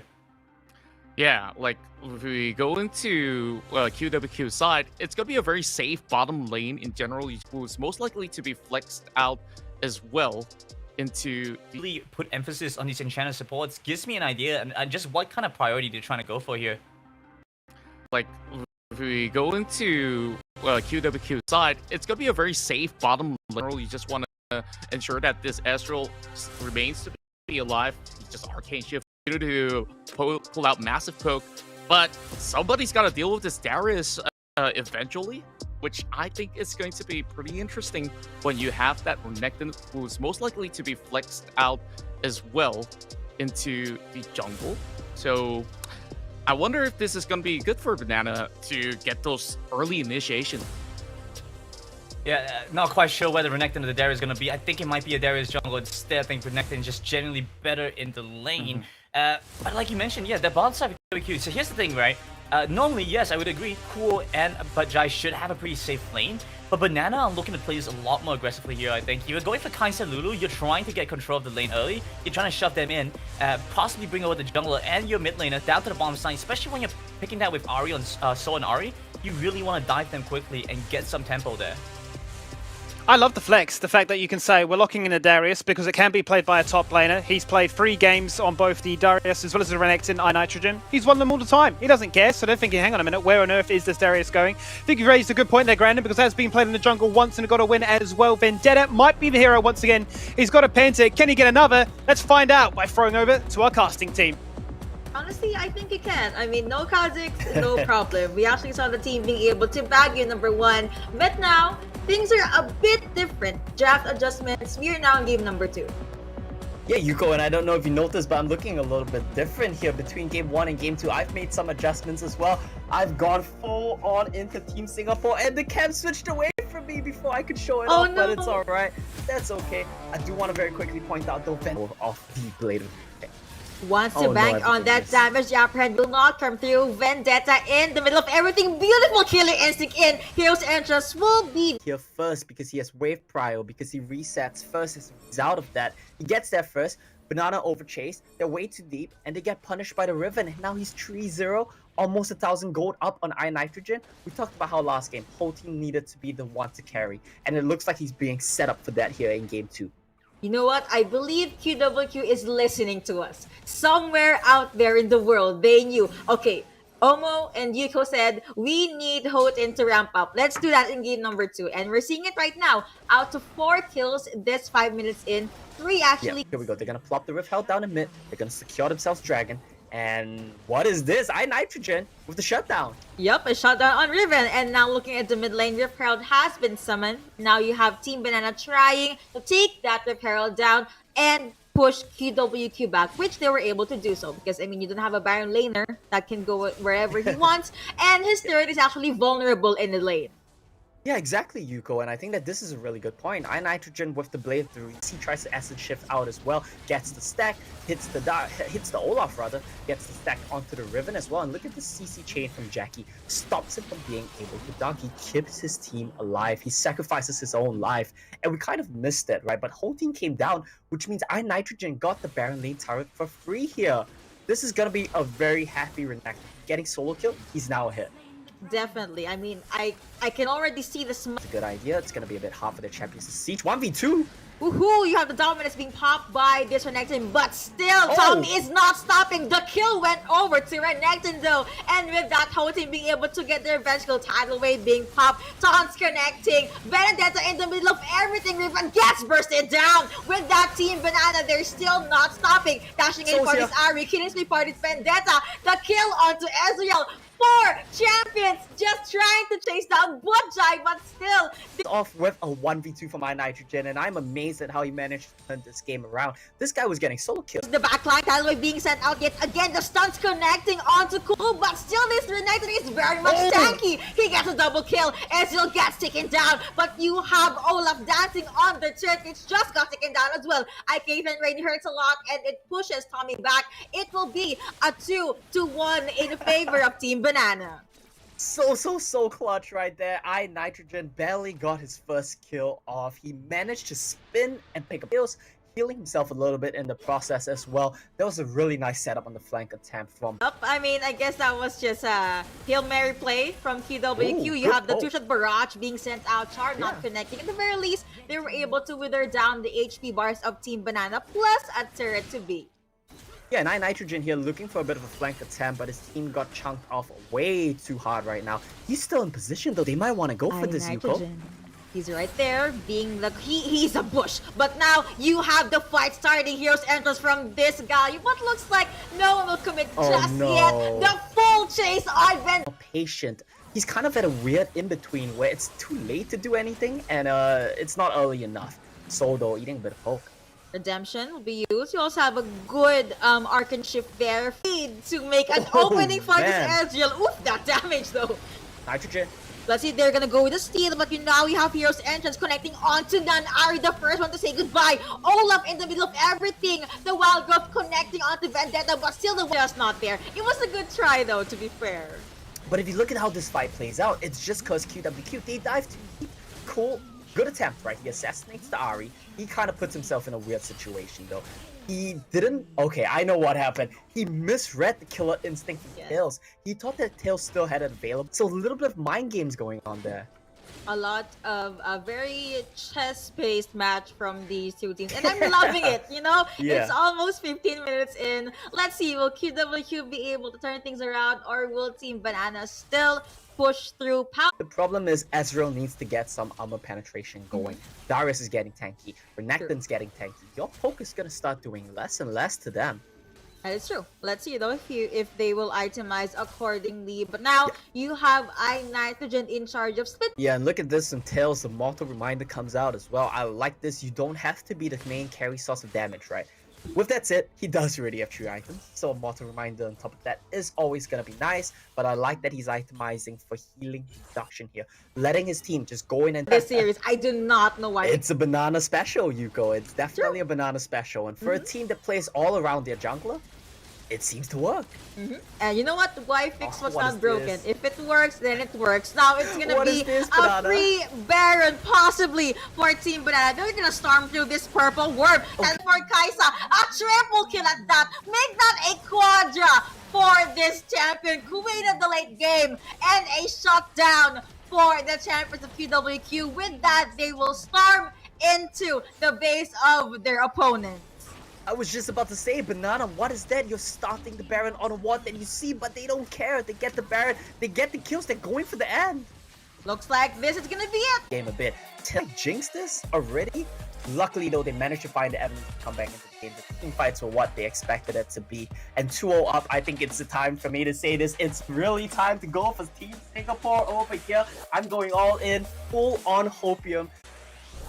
Well, I do love it when a grown man decides to show us his shirt and says, look, yeah, I'm getting undressed on broadcast. Maybe the stream will be banned, or maybe we'll be all happy that Singapore are winning this one. I mean, quite honestly, guys, another game, another situation for QWQ to show a bit of fight. They did have some fight. There was a chance in the middle of that game where we were thinking, okay, is the comeback on? But much like we kind of expected here from Team Banana, it's Pentas, it's Quadri. Honestly, Vendetta had the best game of his career there. Missed out on a couple opportunities to reset his ultimate, but honestly, it wasn't even required.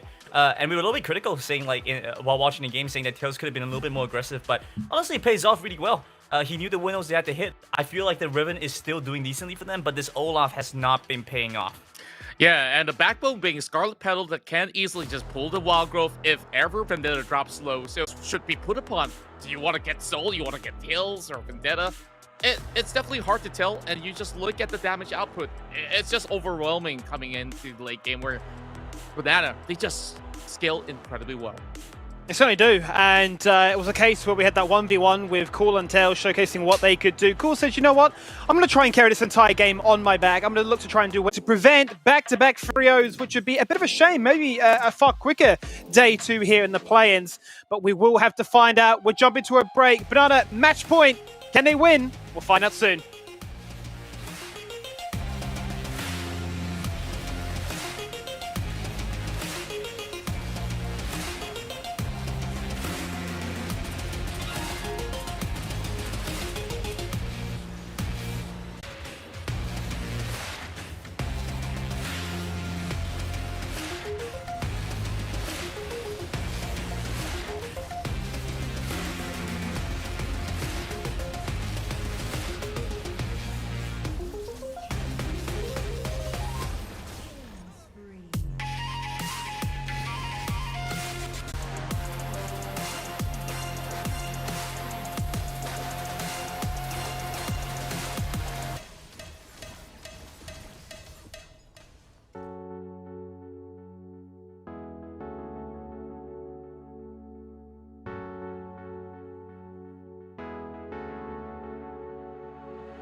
Yeah, and Lulu is a pretty strong champion. Surprise, surprise, it can flex, it can do pretty much everything. It's a silent bit of a carry, I'm going to be honest about it. But let's talk about QWQ. Down 2-0 so far. They've gone for first pick every single time, and they've always first picked this Olaf. Now, the only other real consistency between the two drafts has been the fact that they've locked in the Riven as well. Contra, are you happy with the style that they've gone for, or do you think, okay, game 3, something has to change? Honestly, I'm not satisfied. Jimmy, I have to agree with you. Like, Lulu looked so good in that previous game. I think in the WCK, in fact, we're starting to see some Triforce Lulu top action. Triforce Lulu in the Baron lane. That's how much they're liking what we're seeing. Yeah, I hope to see that. I think this might be a nice adaptation. If QWQ want to be the ones to pick up the Lulu themselves, go for it, man. I'm curious because, we start to look at, we'll start with the jungle position as you mentioned there, Contra. Lee Sin's been banned every single game. That has been QWQ's best pick so far. You go down the list, you're thinking, okay, what kind of... Does give a couple of options. It's a similar place now with what they're trying to do with the Olaf, right? Kind of dive the back, deal with the backliners as much as you can. But that might not be the thing that they want to go for. Why not switch things up and empower your marksman, empower Cool, get Bajai really in the action to get him in the thick of things? Yeah, and that's exactly why I want to carry on this conversation, because you're starting to think, okay, where is that strength point? Where are we looking to try and bring this series back? And I'm looking at Cool, I'm thinking, Bull, but he's limited by your ability to hit those skill shots, right? You can clearly isolate what is a good and what is a bad Ezreal player, but you're looking at his champion pool coming into this tournament, you're thinking, what does he have available in that locker? And, he's certainly got... Cube was phenomenal, was perfect, spot on. That's what they have to do, and just switch things up like you mentioned. Bring in the Lucian, bring in the Draven if you want to. It's something to make the safe plays work, because Banana are never gonna play for those safe plays. Rankings of the available 80 carries that's still on the table. So I'm thinking that maybe this might just be a good way to go about. Quirky, I haven't really seen QWQ opting for such a decision. I do believe that the package has something to offer, but the cooldowns on package is also pretty high. So I don't think that they're going for something all too safe. They want something that hits hard in that early game, and Lucian might just be the clear-cut answer. And like you said, play towards that top side, because you can still hope to break that top lane open and then start to look for more advantages. QWQ Lux counterpick. We're going to find out as QWQ have opened up the draft once again. They're sticking pretty. Third time lucky. Blue side, first pick. On we go. First pick super important. I totally see why QWQ want to go for that. It does enable you to grab something really impactful to begin with, but the fact that they've banned away usually their most impactful champion, like the Twisted Fate, right? So might be the issue here. So if they go for Twisted Fate, yeah, get rid of the Galio. It's very difficult. First, they get a lot of power there, and kind of just boosts up their jungler. Oh, finally, we're going in for the Rengar already. But is this gonna be able to match up if Banana choose to go for the Darius inside the jungle once again? I think it definitely will be favorable for Banana to opt in for something of similar source on the aggression. But we are looking at Irelia, still going to be a flex pick. Gonna go mid, top, or even jungle. Yeah, still a little bit early. It's a nice little pull from Banana to bring in the Irelia. That being said, though, it's a very different kind of style play. And if they were going to play for the Rengar, I would have probably preferred the Galio. It does seem like something that's better enabled going into this one as opposed to the Twisted Fate. Much more macro focused. You can't really just say, hey, come to my lane. You kind of have to set things up first. You need to look out for the waves, have proper wave management and allocation to make it work. Sure, I'll just be really quick with it. I think the Counter-Strike is good against Ruthless Predator, but I think Irelia wants to scale up a little bit faster, so staying in lane is probably for the best.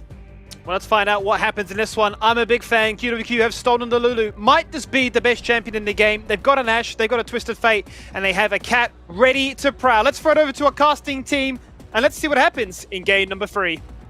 A lot of good changes, but let's see, will they still a Rengar? So let's see who will be the better jungler, which champion will be able to snowball fast.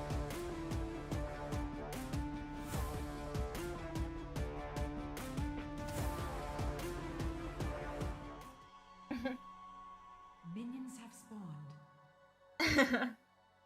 True. Yeah, and actually, I've been seeing a lot of teams being able to pull off this Irelia jungle. Let's see though if Team Banana will be one of the teams that can do that. Nitrogen is right there, Twisted Fate. But now, we talked about the junglers earlier. They're still nowhere in sight, still trying to ramp up on that damage. But for the Dragon Lane side, the usual 2v2 matchups, but Team Banana being able to push their opponents back. Still though, Soul now sitting at a level 2. Let's see, I mean, usually for the early game, you're gonna have the Ari on Soul that has the advantage. But of course, if you wait for Twisted Fate to ramp up, that is not Nitrogen. This Jax, usually if you're using a Jax, it's just gonna be very passive into the stream roll-in. But yeah, still a pretty good start for both teams. Okay, so it looks like iNitrogen will not be able to do anything yet, and no one for the side of Team Banana will decide to join his lane. So it's gonna be him against the world. But now looking at the Dragon Lane side, it will be Jai that will support this Ash. I actually like the fact that He makes visuals going on. it's okay, you're There back. we go, I am Hello, back. Omo. Hello, I am glad to be back. I'm afraid I missed a little bit too much of the action here. Not too sure what happened right there. The main thing I want to point out is, I don't know if it was caught on stream before I disconnected. Yeah, Vendetta just plays whatever he wants to play. And I think that that's the trend that we like to see from Banana. It's been working. And let's see if it continues working here in Game 3. Jai is playing it safely. Yeah, they're just gonna play it safe here, and once again, right, like you mentioned, defaulting to the Lulu and the Ashe. Game 1, that's what they ran. The Ashe especially is the big one. This time around, I'm not exactly sure why they gave up the Nami instead. I feel like Nami would still be a superior pick. They shouldn't get baited into thinking Lulu's better just because it won. Hindsight analysis is not your friend here, right? But the main thing from QWQ's draft is I love the TF Rengar going up to help out the Renekton. That's something that we need. Hotin and Tommy will be able to snowball. Yeah, exactly. We'll have to see if Tommy and Hotin can snowball. But the problem is, if we get into the real late game stages of this one, iNitrogen and Vendetta, their two champions, are like the most 1v9 champions in the game, in any 1v9. game. This honestly, and there's two of them, right? So they can what, like 2v18? That might be a possibility. I'm not sure why they're outing mid here. Oh, looks like that is not going to connect. You have the roots that's connecting why. onto this army. That is the reason. Right. Growth into the empowered bowler from Rengar. That's gonna be first blood. They used a lot of ultimates to make it happen, but they made it happen. They did. Now, the camera is going to pan down into the Dragon Lane side. Teals as well as Scarlet Petal will be a-okay with the lead that they have. But at the Rip Herald side, though, it looks like Tommy as well as Hotin had first dibs on the Rip Herald. With that, Team Banana, they could try and get Dragon. Yeah, they are indeed, and this one should be going over to the side of Banana top laner, or your bot laner even, your marksman. At little to no cost, you give up one dragon. What does first dragon really do? A little bit of health regen? Alright, I think we'll take that any day for, like, an item advantage. And maybe even a turret if QWQ lands yeah, the maybe. Rip Herald in the perfect time. But with that, Dragon Lane is pretty much fair. Vision given for QWQ. Tommy hiding quietly at the bushes. Enchanted Crystal Arrow will man. connect. They also have Destiny. It'll be pop up from Twisted Fate. Does have the Wild Growth as well. A bit of an overuse of ultimate just for one. You need to see the Rengar's damage on the towers. He's gonna one-shot turrets every single time if you drop a True. Rift Herald there with him. I'm confused. I think he's confused too. What was that, Tommy? We're all confused. He flashed Everyone in. I confused. believe he tried to catch Vendetta off guard there, but we, alongside the audience, were the ones that got caught off guard there. Indeed, I think I was the one that actually got stunned and Powered Bola kind of flew my way, and I don't really know what's 5D. going on. Yeah, but what's good about that is because he kind of wasted the Troll of the Hunt, it's gonna come off CD around the same time as a Destiny Gate from Twisted Fate. So we can finally see the two of them maybe make a combined play together onto this Jax. The problem though, dodge Renekton stun. The only thing he can't dodge out is Empowered Bola, and he can just leap strike, have the numbers advantage. First it was Vendetta, then it was iNitrogen, and ultimately at the end of the day they do manage to trade back around. Crystal Arrow seems to have no cooldown. Yep, that's a very spammable ultimate from Cool Sally. There is no follow-up. Vendetta diving on her turret, but the kills, the kill rather, still went over to Cool. You also have Lulu at the back line being able to heal. I think Banana, they might be getting their own hits a little bit here. The Kazakhs worked out great, then they went for Darius. Darius worked out alright, then they went for Jax. How that arrow seems to always connect on Team Banana. Indeed, and Lulu really has one job right now, right? Make sure your Rengar is strong when he jumps in. Yes, Buff them Rengar up. is definitely That's the play. strong. Yeah, exactly. But make him stronger as he takes down Soul. Yep, and with that, they're gonna storm into a possible another turret take that I-9 not being able to do anything there. Tails at the back lines. There is a tidal wave, but I don't think Team Banana will try to even start a fight. Aurelia alone in the mid lane. 4 turrets already down in different lanes in favor of QWQ. Yeah, exactly. And honestly, I think the tempo of this game is so good for the side of QWQ that I find it quite hard for them to lose in a team fight. And it's a great team fighting tool as well. I can see a world where Banana win a team fight around something like Baron, but they have to be very patient and they can no longer get caught like this. Looks like I-Nitrogen, another arrow! Goodness me, he's still gonna make his way into Jax. And with that, it's a killing spree going over to Twisted Fate. Indeed, it's gonna be Twisted Fate big, it's gonna be Ranga big, and it's gonna be Jax and Irelia small. That's not what you want to see. They need to be the carries here. And they're just getting shut down completely. It's just a Jump in for this Rengar. You have Renata being taken down, but Twisted Fate still managed to survive, being able to isolate Irelia as well. Now Destiny has been popped, and with that, it was a wow 3-1 in the favor of Team Banana. I feel like we're really jinxing this, man. Well, I had a bit of hopium going on for Banana, so I feel like the jinx might have came from you there, Yuko. I claim innocence. It's not my fault, QWQ threw that one. But still, that's kind of what we talked about, right? The miracle team fight scenario. They fight front to back, letting Irelia just cause as much havoc as she can in the backline. Ooh, that was a very good replay. But now looking back into the game, it's back to basics for Team Banana. Apparently, right after the lead or the win from that skirmish, the arrow does not seem to connect. Did Team Banana just, change the luck for QWQ here? But still, the lead is in favor of the men in blue. Team Banana will try to get a possible pickoff here, but they are still maintaining distance. On Vendetta Foster Flash, not expecting the range of the RSC empowered gold card there from CLJ. This team comp is still very potent from QWQ. You just have to make sure they get some picks before getting the 5v5. Gold call from Banana, give this up. We already have one dragon. We don't want to flip the game right now when we're not in a situation where we're comfortable fighting. Give it up, live to fight another day. That is true. But now into the scoreboard, it's 2 dragons to 1. Still in the lead of QWQ. And I guess Team Banana, right? Yep, 600 feathers at least you need to win this team fight. It's gonna be a bit harder if you don't get, if you get anything less than that, really. Redemption used to check the Baron. Trill of the Hunt is available. Destiny's Gate is available. They're popping it, they're going hunting. Destiny, let's see if they will get a kill. Arrow misses yet again, but will the gold card connect? Look like, okay, it did, but it's not enough. Soul, a very slippery 9-tailed fox, still manages to get out of there alive. And they're gonna start the Baron off. This become golden, but still gets annihilated. With that, 2 kills into Team Banana's pocket. Yeah, 2 kills to the side of Banana in the trade for the Baron. I don't think that's a worth it situation for Banana. I think at this point you need to take what you can get, but still, this Renekton is a raid boss. That is a raid boss Renekton indeed. I mean, that was 3 champions from Team Banana, but Hotin does not care. He slides in, but still made it out of there A-okay.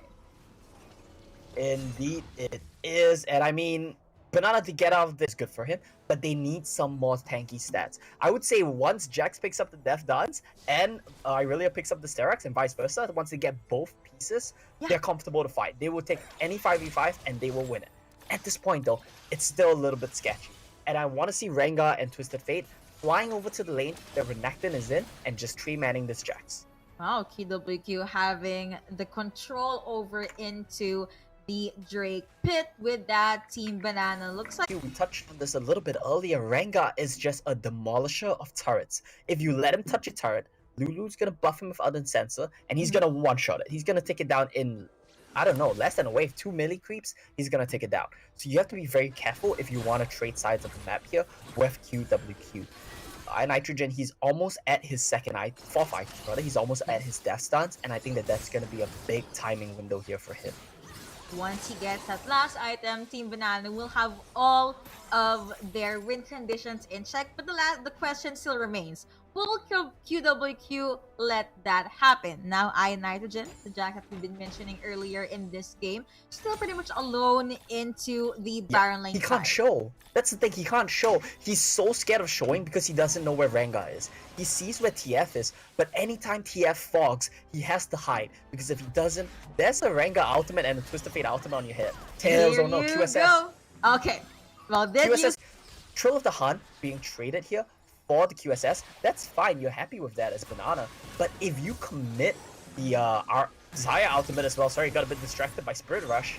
I got Oh, no, distracted Cole. by that Vanguard and that tidal wave coming through. Cool gets bursted Oh, this down is it. with that Team Banana. They're storming up against QWQ. Rengar gets taken down as well. With that, they're focused on the Elder Oh, Drake. no. Space created for Team Banana, and looks like they're only 1k behind from QWQ. Oh no, and the trolls after trolls after trolls coming from QWQ. Now Banana have tied up the gold, they've got the Elder Dragon, they get the Baron as well. And this is just a heartbreak here for Team QWQ. I know the panel talked about how QWQ, they're students, they're working. This is their part-time gig, right? They're not full-time players. The same is true for Banana. They're students as well, they're working as well, and they're doing so well here today. I'm pleasantly surprised. Same.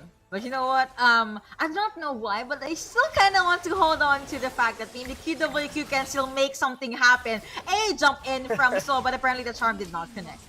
Yeah, not quite. I think he does blow the flash from CLJ, so that's something he's gonna be happy with. The less resources Twisted Fate had, the Arrow. better you... Oh, no. Okay, I'm just so confused. Anytime I start talking, an ultimate flies out of my screen. Maybe that's their cue. Whenever they Yeah, that's hear true. you speaking. Exactly what we talked about. Look at the items from Vendetta and Nitrogen. A little bit of a matching situation going on. Triforce, Walk, Sterex, Death Dance. Now let's look over the side of QWQ. Physical damage Renekton. Physical damage Rengar. Ashe, no damage. Who's gonna kill you? Oh, Which they're gonna that- try retreat. What damage are you talking about? Says Nitrogen here. damage? Does get stand, but looks like he's gonna focus on Twisted Fate. He does become golden. He gets What boxed in. damage? Double kill for Ari, but Nitrogen is still pretty much alive. GA being popped. He still gets the the plus. end. That is gonna be the end for this game number 3. Wow, that was okay. I'm so confused too, but that's still gonna be the series win for Team Banana. Look, Yuko, I have not stopped being confused since this game started, but ultimately that's gonna be Team Banana. I don't even know where they found the win from, but they snatched it out of thin air somewhere. QWQ definitely dropping the ball a lot. They fumbled so many times, but Team Banana, credits to them, they pick up the passes where QWQ fumbled. And at the end, I love that. I really love that. I was so confused. On the next one, what's happening? Yeah, Oh, that, no, that was but still just they give me, you know, those arrows were definitely, it might be a little bit too game, and I think they put it best, right? The Jax for the Nexus takes on that 1v3. I couldn't believe my eyes seeing Jax just walk in there and fight off the 3 of them, and that Counter-Strike was so impactful against the Twisted Fate as well. Yeah, I mean, there's a lot of things that baffles me, and I couldn't believe my eyes either. If this were to be the Olympics, and if it's an archery event, man, that's a no-go zone. Like, there's so many things that went well, at least with the Rengar being picked up for QWQ. They go in for proactive picks over the top side, and we predicted this to go very well in favor for QWQ on the early game. But late game, well, Banana just kept coming in by picking members after members of QWQ, and that 7,000 gold deficit meant nothing heading to late game. It certainly didn't, and I'm back. I'm not sure what happened there. The microphone seemed to, well, maybe a little bit too hot for the bars that we were dropping. The flame towards the Ashe, saying that it was so strong, but unfortunately it was not strong enough, because when they did find the picks with it, they were able to get a lot of pressure in the early game, weren't they? The stuns were coming out, the picks were being found. They could run that into a Herald, into a bot lane, and do that on repeat. And despite them finding that huge 6 to 7k gold lead, they fell behind. There was enough scaling on the side, as you already mentioned there, Grandin, where a Jax can pretty much 1v3, so much so that you're baited away from that side of the map, that your Nexus itself was that full 5-game series. Yeah, this is something that I honestly think that could have gone so well for QWQ if only they use all these global ultimates well enough. Well, I don't blame CLJ. He's been performing absolutely well, going in with those gold card, making plays happen. But if only there was the follow-up coming in from the Enchanted Crystal Arrow that can actually hit right on the dot. So I guess your chance here on the upper bracket is going to slip up and just step on that banana peel. So they're sliding down to that lower bracket. I don't fancy their chances either ways, because whoever they're going up against, I think that this Ashe should not ever see the light of day anymore. It was that bad? Is that what you're saying? Because I felt like we saw a glimmer of their potential. There were moments of what could make this team so strong, but it's the cohesion and the consistency that just was not enough at the end of the day. Let's bring up the MVP of this series, because I have a man in my mind as to who might be able to do it. I believe it might be Vendetta. I'm curious to see what the rest of you guys think, because we started off with a pentakill, the first of the C champs, and I'm thinking, I don't really care what anybody does now, because you've got a pentakill. You know, all this talk about Vendetta, I think I'm seeing like some overwhelming support for Vendetta to get MVP here. I don't know how to feel about that. What about all the guys that were making things happen? What about Scullopedal on the game?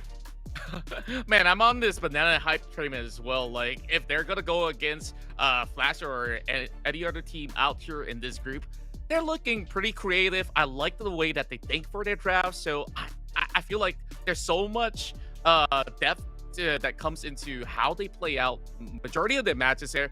Yeah, sure, there's a little bit of hiccups here and there, but I think they've made it work with a perfect trio. Well, let's see what it is. Unfortunately, no support love found here today. Support's always left to the last. They get no fun, they get no love, because it's all about this man here in the jungle. Bit of a rough start to that game one, but he certainly answered back with that solid Kazakh's performance. And then to close out things in game number 3, he played the Aurelia jungle, a bit of spice of life. Brandon, 73% kill participation. Pretty much anything that Banana did, he had, you know, a part to play in it. Yeah, bringing in the Aurelia jungle. It's interesting. We saw that happen in our first match of the C Championships, in fact, with Boom Esports. That being said, though, yeah, it has some good moments, but it was so reliant on scaling into the late game at that. And they'll be taking on Looking for Daddy to close out the initial rounds of Bracket C.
Welcome back for our third and final match of the day. Day 2 is well underway here in the play-ins as we look to try and close things out with a banger. I am, of course, joined by some beautiful people here on the desk. They've been taken out of the casting booth, out of the retirement home, and brought onto the panel where we're looking nice and comfy. We've got the cardigan, we've got the scarf, we've got the... what do you even call it? The big mic. It's all in your face right now because it's a big personality. Riku, I mean, how are you feeling after that game there? Because it was a 3-0. It was... I don't want to say it's an upset, but it was an upset in terms of our predictions. Yeah, it definitely was. I was really, I had high hopes after watching QWQ last summer Super Cup with a bunch of interesting innovations when it comes to the draft. But, I felt like the game number 3 could have been a possible turnaround. But at the end of the day, it was still bananas being able to, secure that 3-0. Yuko, anything to add? Actually, for my side, I actually predicted towards Team Banana, so my prediction is still pretty much intact, but I have to agree with what Riku said. That game number 3 should have and could have went to QWQ, but again, Team Banana, their punish mechanics towards your opponents was just on. It certainly was, and we've got ourselves that third and final series of the night, as mentioned before. Going to be Team Flash coming out here from Vietnam, hoping to try and get that region a win, because they certainly do need it. Divine Esports starting off here in Bracket A, not really giving us much hope, as we've seen so far. Saigon Phantom coming in, and also falling victim to it. They'll be going up a team known as Looking for Daddy, which, I mean, if the name says anything, it should be an exciting one. But before we do jump into that, I do believe we have some social media content sent in to us. If already, get excited and get active on social media, whatever it might be, Instagram, Twitter, whatever you use, I don't mind. Just use the hashtag SCAChamps and we can get that on your screen. So let's bring that one up. I believe it's ready. Maybe. Production. Magic. Make it happen. And boom, look at that. Harry Potter, I'm a wizard. There you go. This should have been the way that QWQ counted them on the Kazakhs. Now, look, I tell you what, if you're living where I am, you have a lot of this on stock all the time because there's plenty of the bugs. But what do you think about that one, Riku? Is this an effective strategy? I think so. But of course, it's really sad that they didn't bring in some bug spray, and the cockroach lives another day. For me, I think it's a no. Because if you're gonna look at the mechanics of Kazakhs in Wild Rift, the resets was crazy. So even if he used bug spray, I think he will be okay. He'll be able to survive that. Okay. Well, I did once upon a time try and use it on a spider, and it worked against me. The spider ended up jumping on me, and I have now become scarred for life. So whilst it's not a spider, you know what? It is a bug. I'm going to say it's a bug, and great meme. Thank you there. Thank you very much there, Avil. I appreciate that content. And hey, look, if you want to send your memes in, send your content in. It could be memes like this. It could be the way you're watching. You could have a fancy setup. You could have the best phone record in the game. I don't know what it might be, but get it sent in. All you need to use is the hashtag SEAChamps. Now, let's focus onto this third matchup of the night, because this one, I'm not sure how I go in this. Where do I go in terms of my predictions? I'm going to quickly check in with what I've suggested for this one. I've said 3-1 actually for Team Flash, so I'm thinking this could be a chance of Vietnam to bring things back. So let's bring up Team Flash to start off with and discuss really where they're at. And I want to start with you, Yuko. Introduce this roster to me. Give me a reason, and perhaps the viewers at home, a reason to believe that this roster, they can do it. Alright, so right off the bat, Vietnam region still not having the win just yet, but Team Flash, they are in their best form possible. So even though the pressure is on them to get that first V or that first win for their region, I think they will push through. Also, one of the things I want to touch up on is the fact that their jungler and their Baron picks is in sync. Do you have a tank Baron? You will most likely have a tank jungler. Yeah, it's good points that you mentioned. Riku, anything? I mean, Team Flash, this is a very established organization. We've seen them as well back in League PC days. So yeah, they've landed 4th place from summer until fall season. So this is their first time landing into this regional tournament. So it's going to be very exciting to see how they make their debut in this big stage. What do we really make of their playoffs as a whole? Because I'm looking back at the review of how the full season went for them. They come in as the 4th seed, 5-4 being their record of the series. So, pretty much middle of the park. But when we look at the playoffs themselves, They start off up against the favourites in SBTC, a 3-0 sweep straight down into the lower bracket, and they fell victim 3-1 to Saigon Phantom. So if we've already seen what Vietnam can offer here in the play-ins, is there a reason to be hyped? Is there a reason to believe that the narrative could be different this time around?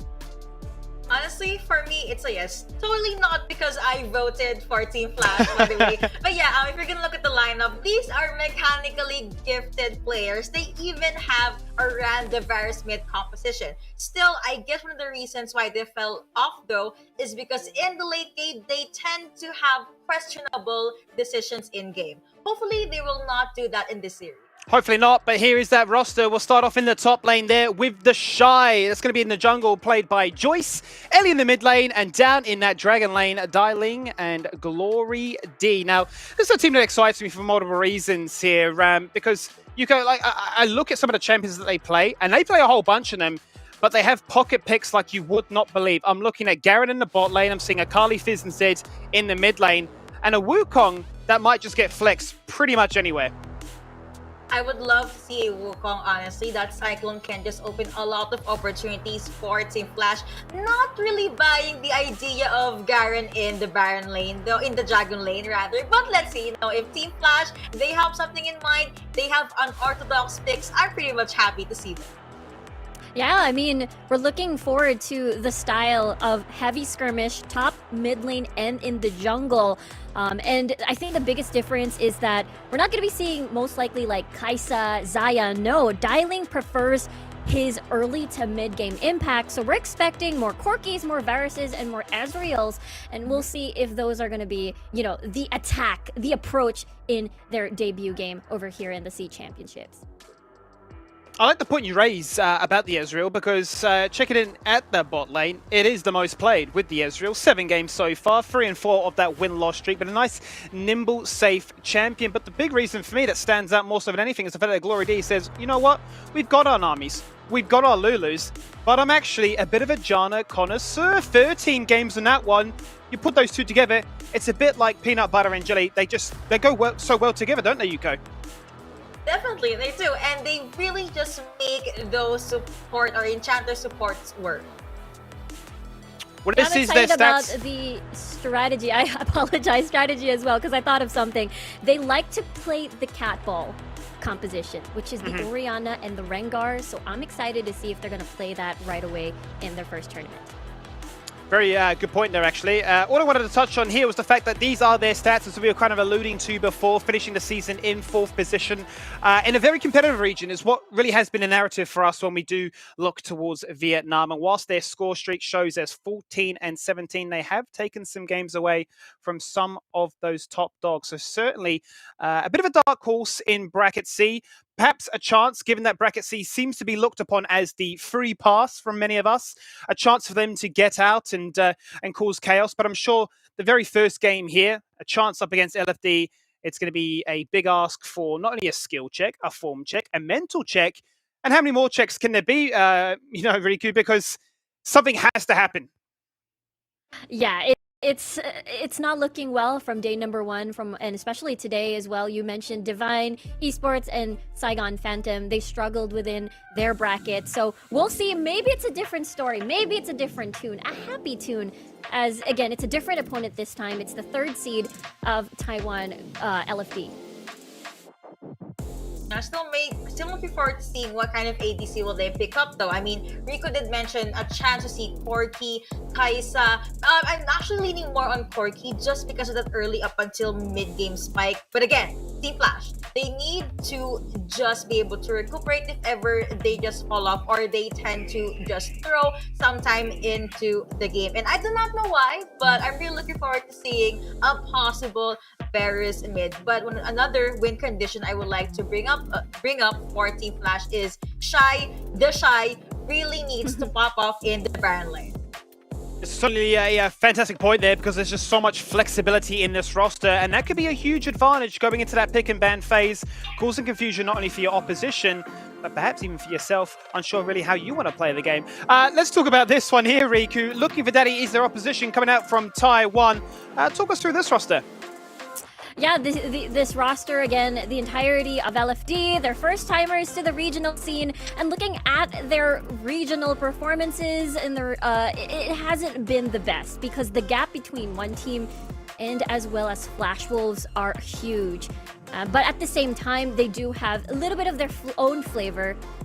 Their preferred playstyle is definitely surrounding towards the 5v5s, and as well as, of course, we're looking at when always having to play the Galio and Orianna when needed for utility, but at the same time can also play these interesting mid laners such as the Riven, maybe sometimes even the J4, to play to add more setups, more tanks for the team. Well, this team is looking for their father, or will Team Flash have them looking for the win? One of the things I love about looking for daddy is they really just want to run this unorthodox picks even in the Dragon Lane side. I mean, we see a lot of experiments. We see AP Dragon Laner, so maybe a possible Orianna and Braum pickup, Ziggs and Braum, just basically any APC down below. That's a good point, worth noting, because LFD have a lot of different champions in their arsenal. I'm looking at the top lane with PP, in particular, the fact that he plays Malphite. We don't see Malphite whatsoever, really. It's a champion that certainly can wombo combo and can do so even from behind. Does not need to worry too much about those resources if they do get targeted. But we look in the mid lane, for instance, they've got themselves the Annie pocket pick. And the Orianna just continues to dazzle, going from mid to bot. The flexibility is there. This is how their season played out. They finished third.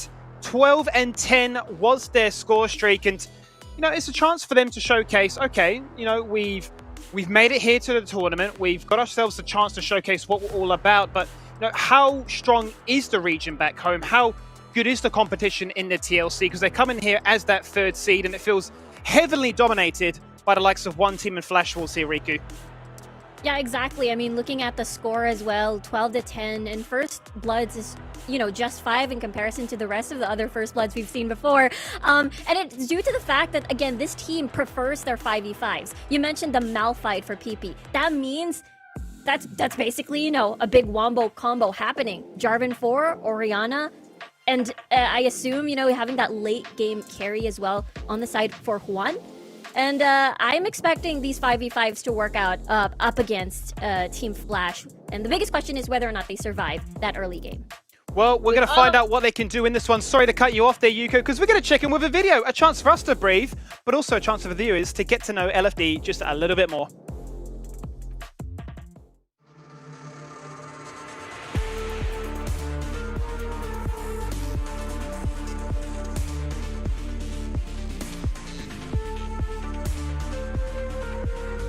我们的队伍都是有自己事情要忙的人，然后我们打比赛也蛮不容易的。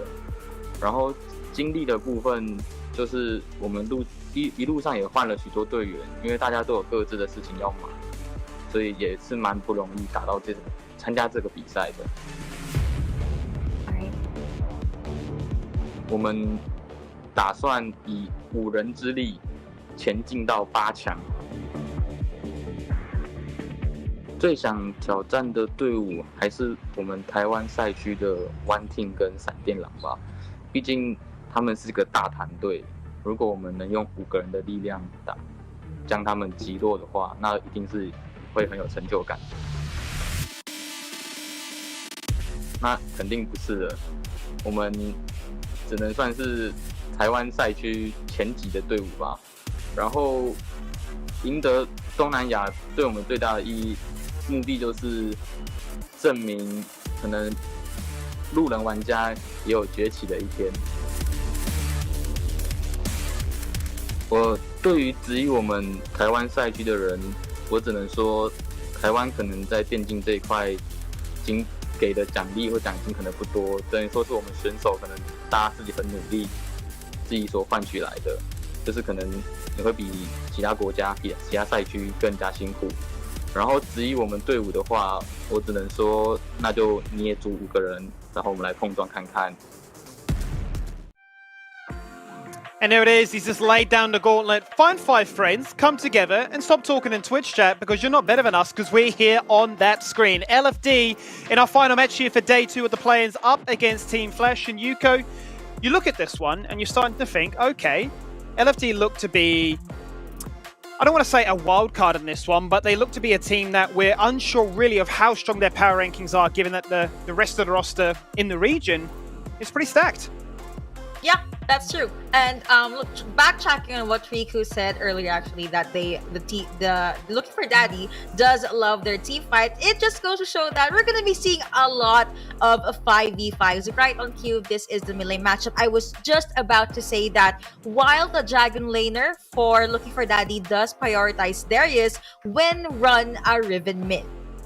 Yeah, there's already a big contrast to the playstyles. Ari, Diana, more focused for Ellie on the assassin type of approach. Meanwhile, for Wen, he will play for the team. Galio Gragas, he will set up for these 5v5s. And again, that is the playstyle of LFD.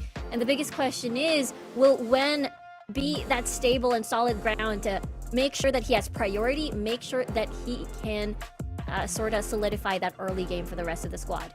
The biggest thing that really stands out to me is the fact that, you know, Ellie is going to be playing those more, I don't want to say solo queue oriented champions, but he's playing for himself to pop off individually to then be a huge contributing factor. His kill participation rate is actually higher than the Galio player, and that for me is dumbfounding, because I mean, you can see it from the stats there in terms of his damage per minute, his goal per minute, and so on. Individually, seems to be rock solid, and I'm wondering, is that an area of the map that needs to be addressed not only in the game, but from the draft, do you think, Yuko? I think so, yeah. But yeah, to touch up on what you said earlier, mainly the reason why he has a lot of kill participation is, if you're gonna look at his champion pool, it's very mobile champions, and those champions, they just give so much damage in the pool, which is why the stats can speak for themselves. Yeah, I feel like, you know, Ellie also will be playing with those Ari and as well as the Diana, just because it synergizes well with the jungler, with Joyce over there. So I can imagine double assassins may appear, Kha'Zix and Ari, perhaps? Perhaps. Well, let's see what those predictions are. Let's bring them up on your screens now and see which way we are leaning towards, because I wonder, will it be a split vote? It won't be. We like fire, apparently. We've gone clean sweep through and said that Team Flash, they're too good. We believe in Team Vietnam. We want to see them try and do something here. Their final chance in the play-ins to prove us strong. And Yuko, give me your number one reason why, and if you want to, what you think this best of 5 scoreline will be. Okay, so I voted for a 3-0 in favor of Team Flash, and really, their win condition is just make sure that they will pop off. I know it's pretty sad to say that you have to have this damage, but they need to be able to hold on to their lead. Make sure that LFD will not be able to steal that, and maybe juggle a bit on the objective side. Yeah, I have to agree with you there, Yuko. I mean, you know, looking at the Vietnam region as a whole, they're just really good when it comes to hyper-aggression early and as well as objective control. So with looking at that, I think my biggest worry is if LFD can survive that big early game and come full-on S5 and execute all their wombo combos, because it might be too late. What if Shy just pops off like crazy in the side lanes and no answer can be found on the side of LFD? It's a good point, and I start to wonder now as we get ourselves ready for that pick and ban phase to begin in just a few moments, what some of those key picks will be that may need to either be denied or locked in to guarantee themselves that success. We talk about Team Flash having a very early aggressive style. Few champions spring to mind for that. We saw it already with the highlights towards Ari and Diana, and we've seen the likes of, you know, your Varus's and other slower champions maybe sitting to the sidelines. Is there a particular angle you're looking towards, Yuko? I have an idea. The big trio. Okay. Go for it, Riku. Renekton, Lee Sin, Twisted Fate. Those, the trinity of just popping off level 5 and ganking top. That's it. Then you snowball. Then you get First Blood Tower. Then you get gold. It's easy. Look, why do we have them as a coach? I mean, it doesn't need to be a caster. It clearly can do it all. That's true. You know what? In Wild Rift, we have this Triforce, but apparently you have the Holy Trinity for Riku. And I do agree, a very suppressive 3 champions that could possibly be better, at least 1 or 2 at that. Let's jump in to that pick and ban phase. LFD going to start here on the left-hand side with first pick priority straight away. They said, you know what? We're pretty good at Darius, but also we don't want you to have it. Well, looking at Darius ban as well as the Olaf and the Galio, basically LFD, they do not want a tanky frontliner and an initiator at that. So they're trying to wither down the possible choices for Team Flash. Yeah, I have to agree. It's the Olaf ban is mainly saying looking for daddy is probably gonna play double poke type, like an Ezreal, Corki, maybe even a Varus, because a Varus is just gonna be very sad up against an Olaf comp. So this is exactly what they decide to remove. However, my problem here is they opened Ziggs and Renekton, and that went over straight to Team Flash. So you have one of the Holy Trinity from Riku's stats, and you also have a semi-global ult, a bomb that can just come at you wherever from the map. Yeah, the Ziggs could actually go still towards dialing. Still could be a possibility, and then you pop in an Ahri for Ellie. We talked about the double assassins before. You supply the charm, and Joyce will come in with the finish. But of course, we're seeing a Lulu getting locked in. This is just perfect. The wild growth will either go towards Wolf on the Xin Zhao, maybe even towards the Akali for Wen, and for PP as well, depending on where these are going to go. Oh, that is true. Ooh, okay. Team Flash, they're gonna lock in that Fizz. So we have two swimmers from Team Flash, but looking back into looking for Daddy, I like the possible damage output that they have. A lot of knockups, a lot of initiates basically for their side. Yeah, I changed, it's not going to be an Ahri anymore. It's still the same thing, except you need level 5 for the Chum the Waters for Look at this one, that though. CC and setup. It's the fact that they're called Team Flash. They got a fire logo, but now they're drafting a whole bunch of water. Now, I tell you what, Right? You know what? You don't have to be a draft expert to understand. You fight fire with fire. You fight fire with water. What on earth is going on? I see a pocket fizz when I know one. The first of the tournament. I'm hyped. I'm excited. Let's jump into game number 1. Casters, take it away. Bring me the horizon, Skimmy. We are here on a conquest where Team Flash is looking for the spark of brilliance. Lead the way. Well, for Daddy, it's gotta be the conquest for a paternal figure. As we dive right into the riff. So, Omo, what do you think of the draft so far? We got some explosive picks coming in for looking for Daddy, while Team Flash tries to match with that one. Well, Contra, I think the draft doesn't matter. I want to call back to your intro here. What was that about a paternal figure for LMD? Okay, regardless, that was a pretty good setup. Pretty simple. But I think the main thing we want to pay attention to here is how did all these picks get through ban phase? There's a Ziggs, there's a Camille, Renekton's top. What did these two teams ban? That's my question here. Yeah, like we look back to Team Flash as well as LFD's style of ban. It felt like they just want to open things up and see what can we actually get out of it. So Akali, it's been a long while since we see her back into popularity. So with those sort of nerfs, do you feel like she's just unplayable in the early game, or how's it gonna be like for Wen on LFD? She's definitely not unplayable, but she does lose a lot of her power. I think the only situations you would pick her is if you feel really confident with the pick, first of all. You must be feeling it, because this is a mechanically extremely intensive champion, and you think it fits the draft. Now, for me, I don't think this is exactly what you would say fitting the draft. It's not exactly many easy targets for her to assassinate. So I don't know if this is the best Akali game. What I really do like for LFD is their Baron setup and their Dragon setup. Lucian Lulu, always gonna be strong, and I think this is one of the only lanes that can truly punish a Ziggs lane. In the Baron lane, Camille, can't go wrong with that one. Xin Zhao, can't go wrong with that one. It's just solid picks all around. Yeah, I really like the draft coming from LFD so far. They got it going. They can't easily lock one member down and overwhelm them with a burst of damage if they were to go in for a collision. So with the ward that we initially saw, spotted out those rotation coming in. We're not expecting all too much to come right by, but Wolf is going to be going in for a setup. That's the flash. That's the spear on top of it all. And that should be first blood. Secured for Wolf. Does he drop? What's for Wolf with the ignite as well? Well, an eye for an eye. An eye for an eye indeed. I do believe PP ends up losing a little bit of farm there as well. So I would say Shy, he's happy with this. I think the analyst best touched on how important Shy is for Flash. This guy's one of the main carries, one of their star performers, and he's one of the best Baron laners in Vietnam as a whole. He needs to make sure that he gets a lead in this matchup. If not, Camille can just run the show, and he's doing exactly that. He gets taken down, manages to trade 1-for-1, and he's still 400 gold up. Yeah, I think that's really vital. If you're going to be losing out, might as well just trade right there. So this Renekton just going to be able to be that lane bully that he's designed to do. And what can Camille actually respond with so long as she doesn't get that ultimate? But speaking of that, Exit ultimatum is up, and we're in for round 2. Shy dropping low as well with suppressive sweep. Oh no. His pretty darn low, and with the knockup that will force Joyce. Just Flash right away. Team Flash, they managed to survive, but still gonna be quite costly when it comes down to the summoners. Very, very iffy situation for Team Flash. Like you mentioned, they do have to Flash. And Shy and Joyce, they nearly took that one, but a little bit not enough. A little bit lacking in damage.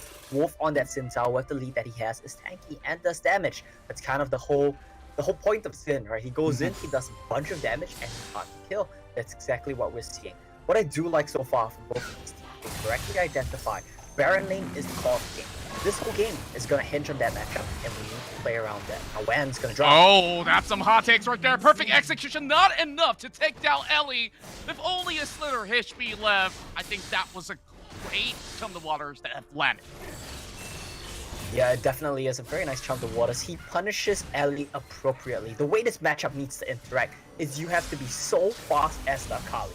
The moment Fizz goes in with the first skill, you must be immediately ready to use your third skill to cancel, dodge out, and proc your passive. This needs to be... You need to be able to accurately replicate that basically every trait if you want to comfortably play this matchup. If not, we will just see a repeat of what we just saw. Ellie's just gonna dash in on you and kill you. And from what I've witnessed, that's a level 4 or 4 minutes of play. And we're seeing Rabadon's stat cap on Ellie already. Meanwhile, PP with some big energy, but he still falls right over in the Baron lane. And Shy is just looking to dominate. Yeah, Shy, we always talk about this guy. He is the key player of Team Flash. He's popping off. Ellie in the solo lane as well is popping up. He'll fight though. Feeling coming in with the barrier. How long can he survive? The Xin Zhao goes down right first. Juan still looking for chase. No. Well, there will be the wall growth that saves him for a tad bit. The one with a very optimistic approach. It doesn't seem all too much, but she gets caught out as well. Here comes back that ultimatum. Ellie dropping low, immediately gets popped. And looking for Daddy to give chase, and I guess they will reset from here. Yeah, and Joyce will be able to get out of that situation. It looks a bit messy. They traded kills back and forth, but pay attention to the map contra. While all of this is going on, Shy got the Baron lane turret for free. PP sacrificed his flash and his turret to come down and kill. If I was this Fizz right now, I'd be typing Wolf in all chat. Yeah, you just gotta go all BM if that's gonna be hit. No, it just makes no sense, right? It's a really not worth play. It's pretty dumb. Yeah, like, I look at that sort of situation and I'm like thinking, you know, LFD, they're just kind of overzealous right now. They're giving a little bit more leeway for Team Flash, and now working on the Herald. Working on the Herald, this is probably going to net them a second turret as well, because keep in mind, while the stars on side of Team Flash that are shining right now, that's fine. Wolf, and he gets jumped on, PP's gonna fall right next. Shy, just playing such a solid match that I think this is gonna be pretty hard for the Camille to do anything at this point. Yes. I think if you look at the gold right now, he's probably close to double of what PP has. This is going to get accelerated out of control, and this comes back to the point we were making, right? Shy, Joyce, Ellie. The solo lanes and the assassins are popping off. They are the shining stars of Flash. But don't forget, there's always the Ziggs. He's the backup plan. He has the Inferno Bomb. He has the Satchel Charge. So if you get this Rift Herald, which Team Flash did, it's on Joyce right now, he's going to flop that down into a Satchel Charge. That's going to be another turret for Flash. If they break the mid lane open, this double assassin team comp can just take over the game. Yeah, just overwhelming them with a lot of all these fast-paced decisions. Team Flash is in the driver's seat right now, 62, and having a 5,000 goal lead in such a short duration is absolutely impressive. Now, that definitely doesn't surprise all the analysts on the desk, but I'm honestly hoping for something more coming from looking for Daddy, because if you look at the potential, it looks quite alright, but Juan just got to start showing up. Yeah, he needs to start showing up because a lot of the team comp is based on him. That is true. The Lulu can buff him, but the Lulu can also buff the Xin Zhao, right? But the Xin Zhao being behind makes it so hard. And he has truly buff targets. Only one is viable right now. Only the Lucia is truly a viable target for you to buff up and hope he can carry a team fight. There's gonna be a dragon as well for Team Flash. Goes absolutely for free, Team Flash. We'll have the rest of the members of Looking for Daddy hiding underneath the turret. Chum the water, hits on to win, and look at his HP bar. That's 50%. And you got nothing to do. You just got to go back to the base, or else, if the Kha'Zix is anywhere close, which thankfully it's not, he's just going to be taken out. Yeah, and there's so many things to take note of as well, right? Sure, you have the double assassins to come in and kill them, like you mentioned, but you know what's great about Flash's team comp? You don't even need to go in with your assassins. You throw the Chum the Waters, and guess what's coming on top of that? It's the Super Mega Inferno Bomb. That's gonna take out any squishy 100-0. Yeah, I think this is a crazy competition that they managed to draft out and somehow got away with it.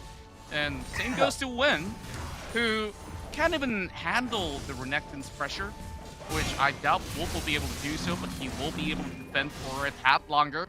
Now, I think this is way too much.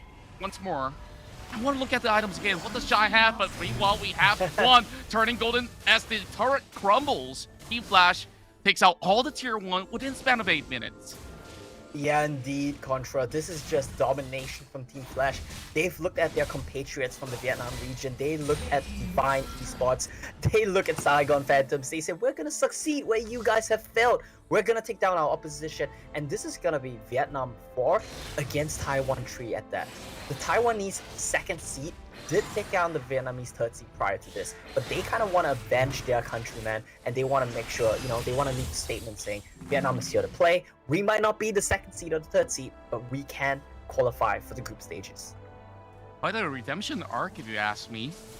And Team Flash probably can fly the flags up high with such a performance, but it's still really too early to tell in this whole series. It could still possibly go 5 games. And just get the drafts. I think that Looking for Daddy has great ideas, just that they gotta clean things up a bit. They do. They have several great ideas. Their team name is not one of them, but they do have some good ideas within the draft. I can agree with that. But I'm also a big believer in patterns and trends, and we've only seen trios today. I think we have reason to believe this is a very likely trio yet again. They're inspired, you know, by the last 2 games. They gotta run it. Well, I guess that's a very positive trajectory for the hopes. Indeed. And meanwhile, we have something happening over the mid side when Wen turns golden, while Joyce easily gets a kill off, and it feels like Looking for Daddy is slowly losing the plot here. We need to look for more opportunities than their daddies right now. Here comes Chum the Waters and also the tidal wave. Now they're all catching him up mid-air while Wolf trying to hang on here. Is there going to be any Hextech ultimate at all? While Ellie just teases them for a tad bit longer. Tier 2's about to fall. They have to let this go. They do indeed, and I really love the mind games coming through from Team Flash. They popped the Rift Herald at the bottom lane. I was kind of going to make a comment about that. I was going to say, why did you guys pop this down if there's no wave, if there's no follow-up? But they manipulated the members of LFD to go to the Dragon lane, defend the Herald push, and they dived mid as 5. Really good stuff from Team Flash. I'm happy to see their decision-making at least looks on point right now. Yeah, just knowing what their strengths are, play towards it, and they're not going to be getting a hit anytime soon. You look at this Akali, buying scrap items out there, not completing the Lich Bane, not finish up the Landries as well. It's quite a tough look, especially when you already have on the opposing end a 9,000 lead on this. Well, I can't say 9,000 lead. 9,000 goal on Ellie right now. Lich Bane, Rabon Death Cap. It's basically 100-0 for anybody who gets caught. Oh, it's definitely 100-0. The only one that might survive it is Sinzao with the Sterak's Gauge or someone with the Wild Growth on them. But like we mentioned, right? He's not alone. He's not going to be diving in alone. There's a Renekton, there's a Kha'Zix, and there's a Super Mega Inferno Bomb. There's tidal waves coming in. And as we all know how water types work, when tidal waves come in, the fish is going to get stronger. The fish is poised to just take down the backline. Kha'Zix as well with 90,000 gold poised to take down the backline. Look at this Renekton, he's close to his GA, he's close to his Sterak's Gauge, has the components ready to go. 4,000 gold lead over. So is Looking for Daddy. They lock in with the Hextech ultimatum while there is the Wild Growth on top. Wolf survives, while PP does not. Now, Flash got what they needed for now, and they should be able to get one more turret off the bot. They definitely should. I feel like this should be just no problem for them. Satchel Charge comes in, cleans that one up. Joyce tries to find a little bit more, but it's a bit ambitious. And look at that, across the map. This is just complete and utter domination. They are just doing their due diligence, taking every turret out, not going for overdives. They saw what happened to Divine on day one when they got a bit too cocky after getting some kills. And, you know, this is just looking like a very dominant performance from Team Flash. Indeed it is, and classically, if you look at Vietnam as a region, they love this style of play. They like to play hyper-aggressive and punish teams that, you know, once it's time to safely farm up and looking for Daddy. Needs to start adapting. Here comes Joyce, jumping right in. Johan begins to get out to 50%. Millie goes in for a flash barrier, and with the Airy, takes down the Christian who has burned it all. My word, look at that. Look, he used everything. Even the Wild Growth was committed and it couldn't save him. PP. Nothing's gonna save PP too. Oh. That's life. They used their flash, they used their barrier, they used their ultimates. Nothing can stop the wave of Flash. Joyce once again, it's gonna be one to try to run away, but it's Shy with no right under the turret. They didn't see the crocodile there hunting them out, and quickly as it goes by, a flash, Team Flash crushes up the inhibitor, and they may actually look for the game as well. They definitely could, but they're gonna cross their T's and dot their I's. They're gonna take out all the turrets, all the inhibitors, and it looks like going for one more reset right here or not. Oh boy, this one stun is all it took, and with the ultimate coming in, Mega Infernal Bomb will secure it for Illing. Well, at first I had a little concern for Team Flash because they don't really have any sort of DPS going on, but with this overwhelming burst potential, I'm not complaining. Yeah, it's a great fight comp, right? It's a great comp to skirmish. It's a great comp to team fight. They run at you, the bombs come in from the Ziggs, they have double assassins. Kha'Zix can reset, Renekton can slice and dice. They just get on your backline so very well. And don't forget the gold leads that they managed to accrue in the early game. They ran a skirmish heavy comp. Unfortunate here for Ellie. That would have been a one-shot. Yeah, but it definitely gets a little bit tricky when you have Fuchaka available for TP. Now Team Flash working on the Baron already, absolutely emptying Fort onto looking for Daddy's side, so they won't be able to set their sides here. They'll have to give way regardless as you look at the third wave pushing from the side lanes, and Team Flash looking to close the game. Yeah, it's just very free for Team Flash right now, right? Renekton's pushing one side lane, Ali's pushing another side lane on this Fizz. Kha'Zix basically one-shots Baron. Yeah, that's Ziggs right there. This is the combo. Here comes Final Wave, and that's what they needed. Looking for Daddy. Eventually crumble down while Team Flash, they look to ace them out, but that's not necessary. The Minions will take this game for Team Flash with the lead. There's the reason they're called Team Flash. They closed that game out in a flash. If you look away, if you blink, you would have missed the dominance coming in from the Vietnamese 4th seed right now. This is the last place team. They did not win a single game in playoffs. They went into playoffs, lost, got knocked out. But they're coming here into Sea Champs and they put on a dominating performance in the first game. Well, this one went by pretty much quickly. I think that perhaps looking for Daddy, they have everything going for them when it comes down to ideation, how they want to slowly go in for picks. But that's not happening when you look at Team Flash, who's basically 5 steps ahead of them right now. So we want to see what could they offer in our next match. Well, we will pass it back over to Skimmy and the rest to see what they have to say about Game 1. Thank you very much there, Contro and Omo. I'm just going to call them Contro because that's a nice little duo name, I think so, quite honestly, there, Riku and Yuko, because that was a game that, I mean, it was over before it really started. I saw a score sheet when we last looked over, 14-2, and I thought, what on earth went wrong there? Because you start to think, they had some ideas, they had some picks, they had some opportunities, but Team Flash were just too good on the day, weren't they, Yuko? Yes, they were. Like a flash, they just took that game number 1. It was honestly a stop. I mean, Fizz was broken. Ziggs was even broken in that game. This is what's going to happen if you let Team Flash get the lead. Yeah, I mean, at this point, it's one of those things where, you know, Team Flash won the lane and then they straight up won the game. That rhymes. There's some bars. That's why you're able to be a caster. I mean, you're a big dog at this stage. We got rapper, we got caster, we got coach. We've got it all. I think Riku's got her life plan set out. Let's talk about this one here, though. 16 kills to 2. So when it did all get concluded, it was a pretty convincing victory. And I mean, we talk about the top lane. Renekton up against Camille. Always going to be a rough lane for the Camille, and I think you can see the reason why. 0 and 6, the champion can offer you a fair bit, but not at a deficit like this. Needs a fair bit more. Needs pressure elsewhere in the map to really expose it. Yeah, initially I was very much happy to see the Camille finally be seen here for this day, but it was up against Renekton and Shy just really powered through 7-1 even. So at some point, the moment I saw Camille 0-3, I was like, yeah, this is gonna be a difficult and different game for this Camille. Yeah, you know, PP had a very rough game, especially, you know, Shy was basically all alone in the island, but can handle his own no problem. Got a bunch of solo kills on the board as well in his lane. So it was the Shy show, I suppose, in this particular game. Yeah, and I think there's a situation, right, where it is a best of 5. You've got plenty of time on your side to try and readjust. No best of 2, no best of 1, no best of 3. Funny how that works when we count 1, 2, 3 to 5. I'm looking at this one and starting to think, not really much happened in that game for them. Maybe they were already mentally checked out about 5 minutes into the game thinking, okay, it hasn't worked out. The game plan has pretty much floundered. Let's direct our attention now into that game too, because that's where we're going to be going to. They need a break. We need a break. We're all excited because game 2 in bracket C is just after this.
And welcome back to the Wild Rift SEA Champs as we jump into our second match of the series.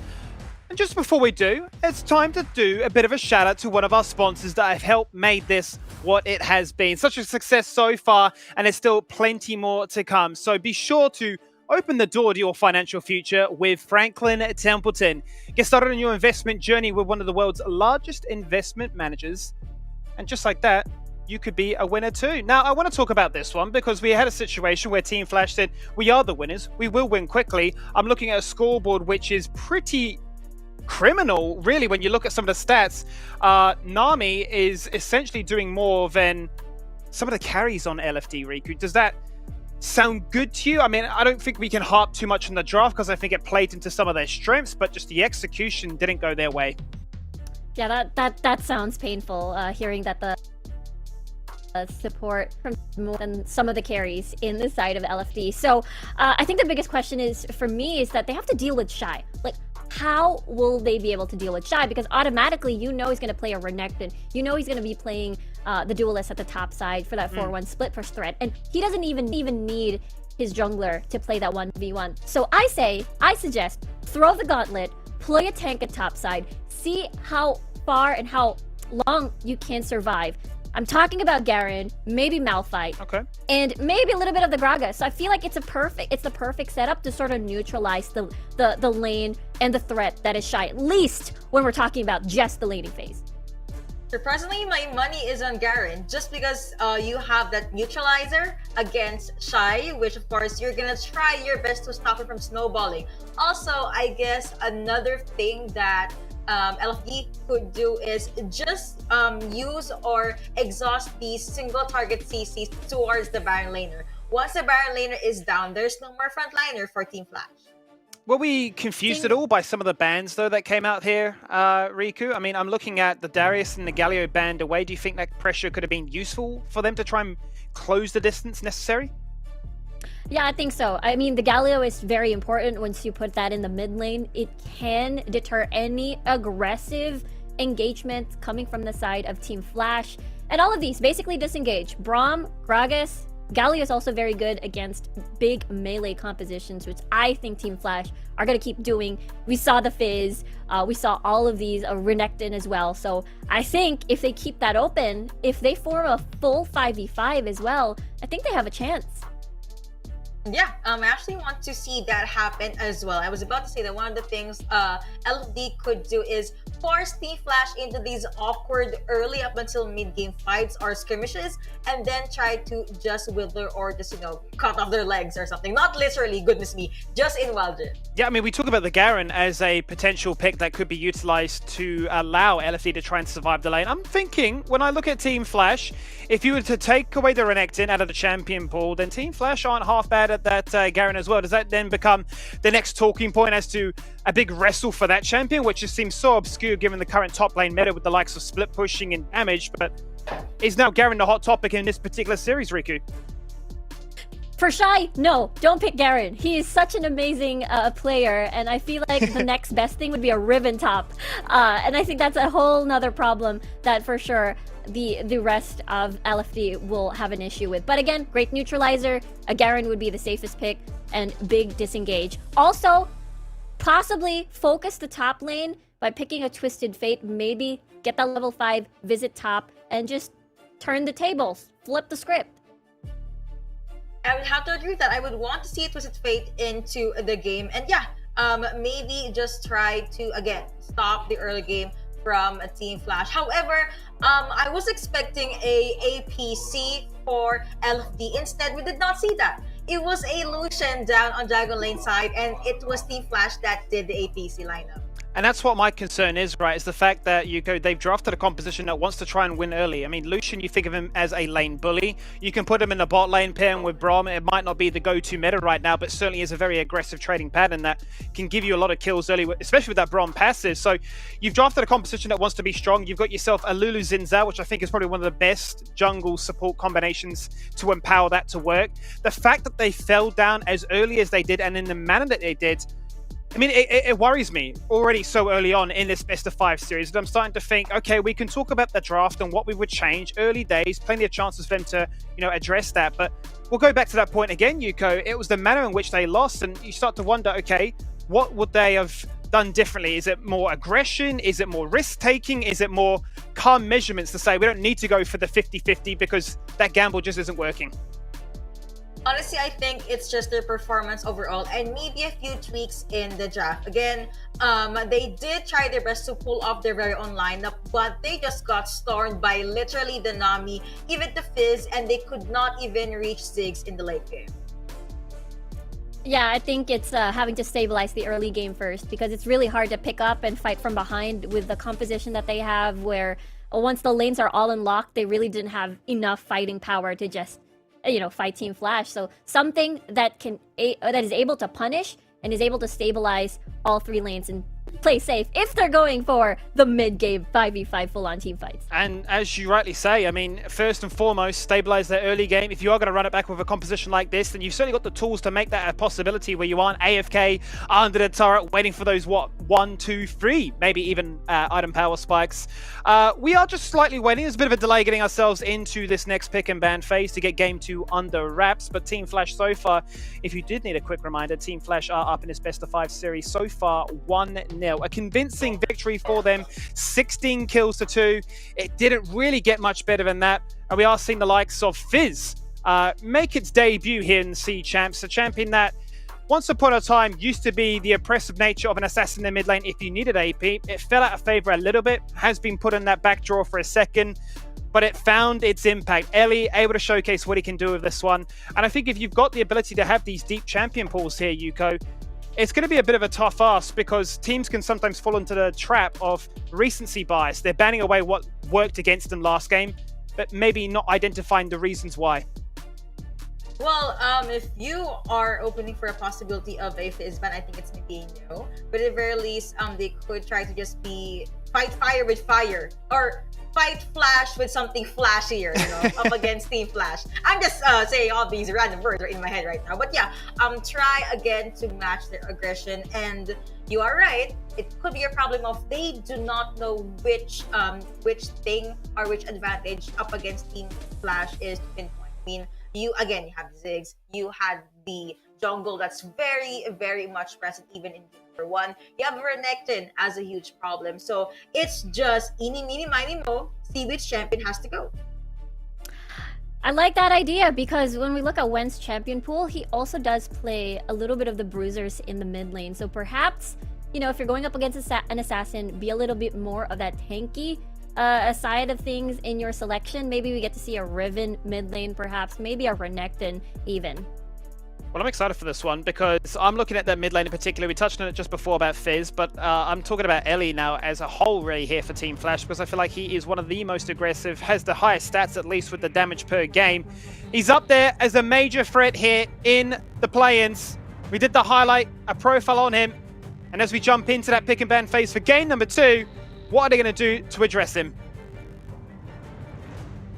They're looking for Daddy right now, still sticking with the Olaf ban, meaning that they don't want to deal with that. They don't want to play the Jarvan just for that soft counter, and they can open the possibility of forming this double poke composition now that the Ziggs is out. Varus is still open for the taking, so Juan can select that later on. Will they Renekton first pick? There you go. They take that away from Shy, but we talked about this. Riven can still be the second best option in top. Right on cue, there is the Renekton, but no, Team Flash, they have their eyes on this Camille. I mean, okay, I was about to say it still could be the jungler, but no, Team Flash, they picked up Camille and Lee Sin. What does suppressive jungle and Baron lane combo? Yeah, it's super duper strong. A lot of the single targets, level 5, Hextech Ultimatum, and the Dragon's Rage for the setup. So I feel really scared for PP already, but the response is great. They also respond with single targets. That means that Shy could also be a primary target here with the Assault and Battery. Ooh. Well, Varus did come up into the draft as well as an Alistar. I already imagine a lot of Assault and Battery being committed onto Varus. Still could go over to the Dragon Lane side, could be Flex in the mid. I don't know. I'm still waiting for the possible matchup here. But LFD, finally, they picked up a Corki. Yeah, that's going to be big range. That means this is what they pick to rival the poke that Dialing is going to deal out later on. But the biggest difference is Dialing can be already relevant in the early game, in the laning phase, with just a ton of piercing arrows. There's the Jarvan 4 we were talking about. And this could be potentially top Jarvan or mid lane Jarvan. We talked about this before. When can play your top lane picks that can be usually found on top into the mid lane. But there's the finish. It's an assassin for Ellie here on the Ahri.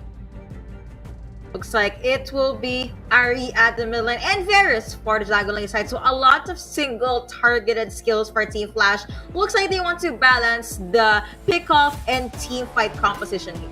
I can't help but think here, though, Riku, that we're looking at the compositions. Yes, we still kept looking for Daddy on the blue side for that first pick priority, and they have gone for the Renekton, which is what we really wanted to see. Give PP some agency in this early game to try and pop off and get the ball rolling, be that rock in the top for them to rely upon. But stylistically, they both look quite similar. I mean, you've got a heavy engaging jungler, be it the Xin Zhao, this case it's the Vi. You've got the scaling, which would have been the Camille last game in the Corki. You've got the tools to try and get the job done early to stabilize. But, I mean, the same could be said. Sure, you ban away the Ziggs, but the Varus is going to serve a very similar process. Who knows what's going to happen? It's game number 2. Let's throw it to our casters. Thank you very much once again, our dear panelists, as we are ready for looking for daddies. Come up here if they could find a little bit more of a vantage point heading into our second game against Team Flash. Yeah, and I love what we're seeing from both of these teams here, like our analyst mentioned. Some very nice adaptations, but my main takeaway from this is that you gotta give PP some initiative, and I think that that's just hilariously true. If you look at the side of Team Flash right now, though, Shy has the Camille. I really like this. They are trading Renekton for Camille. This really brings the question, is it worth it? To me, it's a no. Camille's a better pick, it's stronger. You got dumpstered by it, it doesn't mean that Camille beats Renekton. It just means that you misplaced the matchup and you need to do it better next time. I can understand why you want to prioritize this, but look at this, it's not a counter pick, guys. Not a Wild Rift. You cannot break his shield. You don't counter him. Well, if that's going to be the case, does it really mean that the Renekton will just undoubtedly lose this lane? It definitely depends, because we saw how Shy played in the last round. I think it was still a decent match here, where PP could just wait for a gank coming from the Jarvan, but for the time being, it's very unlikely, as Wolf is pathing to the spot. Yeah, Wolf is perfect for bot lane. They're just going to be trading sides of the map. And honestly, if you look at the wave state of the Baron laner right now, this could be a potential dive on the Renekton. Looks like they're considering it, but I think when he smells this, he wants to come and cover. PP right under the turret here. Can he slice his way out of the situation as they get jumped right on? PP now brought down low. He brings the flash over, and it will be connected here with Flag and Drag, looking for Joyce, but he's kind of stuck right now. What will go down? It's 2 kills going over to looking for, well, Team Flash looking for that. He gets 1 as well, and now he's by the corner of the wall. It doesn't seem like they're ending this fight just about yet. Ellie has to flash away. He's out of mana already, and Wolf goes down. Make that 3 for Team Flash. 3 for 1 for Team Flash, and they bring their ADC up as well. Their Dragon Laner is here for some reason. I think it was a reset timing for Juan, and just nice, he tries to find a window to rotate and help his team. Messes up the ward. He doesn't stop the reset. It's just disaster after disaster for LFD. Nami over here gonna be showcase up EXP for herself, but that means that Juan is gonna be falling behind across the board every single lane, losing out for Team Flash. Yeah, and you look at how quickly Team Flash tries to look for another setup over the bot side as well. But that is a little bit of a odd situation for looking for Daddy. They invested quite a lot just to save PP, which is fine. Just let him go. And you're not going to get too much of a push coming from Joyce as well as Shy in the initial stages. So I think it's just a bad call. It's a tough call, right? It's a tough call, right? Because I think if you give your Renekton, if you sell your Renekton like that and he loses that wave, the dying is not the main part, right? But if he loses that wave, Camille's gonna run the game. But if you go to save him and something like that happens, the game's basically over, right? At this point, if you're looking at the game state, I think it's fair to say it's close to over unless Flash throw. It's really a catch-22. If you don't go save him, you're done for. If you go save him and you mess up, you're done for. So the solution is really that simple. Next time, play better on the side of LSD. Oof. Well, I hope they could actually do so within the series. Words of wisdom. Yeah. And it's not over yet. I guess it may not just be Shy. Oh, they want to dive themselves. And he's 4 men coming up, but he has no wave control. Juan's just gonna be falling right by, but the rest of Team Flash got some answers at the back as well. Here comes the charm, and that's gonna be a blast cone right on top. Assault battery, tidal wave, everything connects. While Glory looks to hunt out Wolves, but he's not going to be all alone. Will still be taken out. Shy locks them down with a hacks that ultimate. Chi has to flash away. Here comes Stilling over the wall. Chains of corruption, and Juan can only look right by. And guess what? Not only did they get all of his kills, they will be looking for this Herald too. And Contra, we thought the first game of the series was one-sided. We thought that was a stomp in favor of Team Flash. This game, it's so much more one-sided. Every single skirmish, every single little trade even, has gone completely the way of Team Flash. And this is what we expected to see coming in from our other Vietnamese seeds as well, but they weren't quite able to pull it off. Team Flash here, delivering on what we expected from the Vietnamese region, aggressive and punishing. A bit of a misplay there, I would say, from the side of PP. He gave wave control over to Shy, and that alone stopped the dive from happening and allowed all those events to occur. And that's going to be Smike to secure, looking for that. He gets the Drake, but instead hit by Pulverize on top of the Nami. Now it's going to be one there that will be kicked right back. Calculated to march up ahead, but that will buy only slightly, so much of the time. And when will be the next one to fall? Jarvan Mid. Let's talk about this matchup against an Ari, right? Now, this Herald's just gonna run it right there. So, I think regardless, that result is definitely not gonna be all too much, and that's Valkyrie all the way backwards, as Twan survives, and Glory will take a little bit of damage coming in from the turret, while Chi is the next one on the chopping block. It's a rampage for Shy, and this one will keep on continuing. Herald's gonna bang again. Well, that's a double coming in from PP, and Ellie dashes to the wall. I think that will still be him going down to wall. Alright, sure, a bit of a consolation prize here for the side of LFD. They pick up 2-3 quick kills. It's a little bit of a gold swing back in their favor, but they lost their tier 2 turret at 6 minutes. Contra. This game, I mean, I know we want to talk about like this matchup, that matchup, but honestly speaking, they are just outclassed. Yeah. Team Flash, they look a cut above. They definitely look a cut above at the moment. Glory D has no regards. He doesn't care how many LFD members are in front of him. Just look at this guy. He cannot die. Yeah. He cannot die. He's got his ult available, and soon, yeah. He's got the gargoyle, and if the support's gonna be a lot richer than a few of these members, I think that's kind of okay. We can still deal with it, but you just look at the lead for this Camille. It's just overpowered. That's the big one, right? Yeah, that's the big one. The lead for the Camille. If you look at the lead for Dialing here on this Varus as well, he's so far ahead. And we all know what a Varus can do. When you poke him in the mid lane with a couple of items, he can just run the show in mid lane. He'll just poke you out, he'll clear waves instantly. It's quite oppressive to deal with, honestly, and having full mid control just allows this to happen. Look at the minimap right now. They shove the mid wave, 3 members coming down to the Dragon lane, and they're gonna die from this wave once again with Shy. I love this. Glory D just looking for his target. He aims for the PP, and that's where Tidal Wave connects. And that is double knockup, but still, PP goes down. PP does indeed, and Ellie's looking for more at the mid lane here. We're not quite gonna see the fight. There we go. Ellie now getting caught up. Assault Battery confirms the kill. Looking for Daddy, coming with a consolation of their own. Yep. But can they actually shove the wave? There's only 2 minions though. Nope.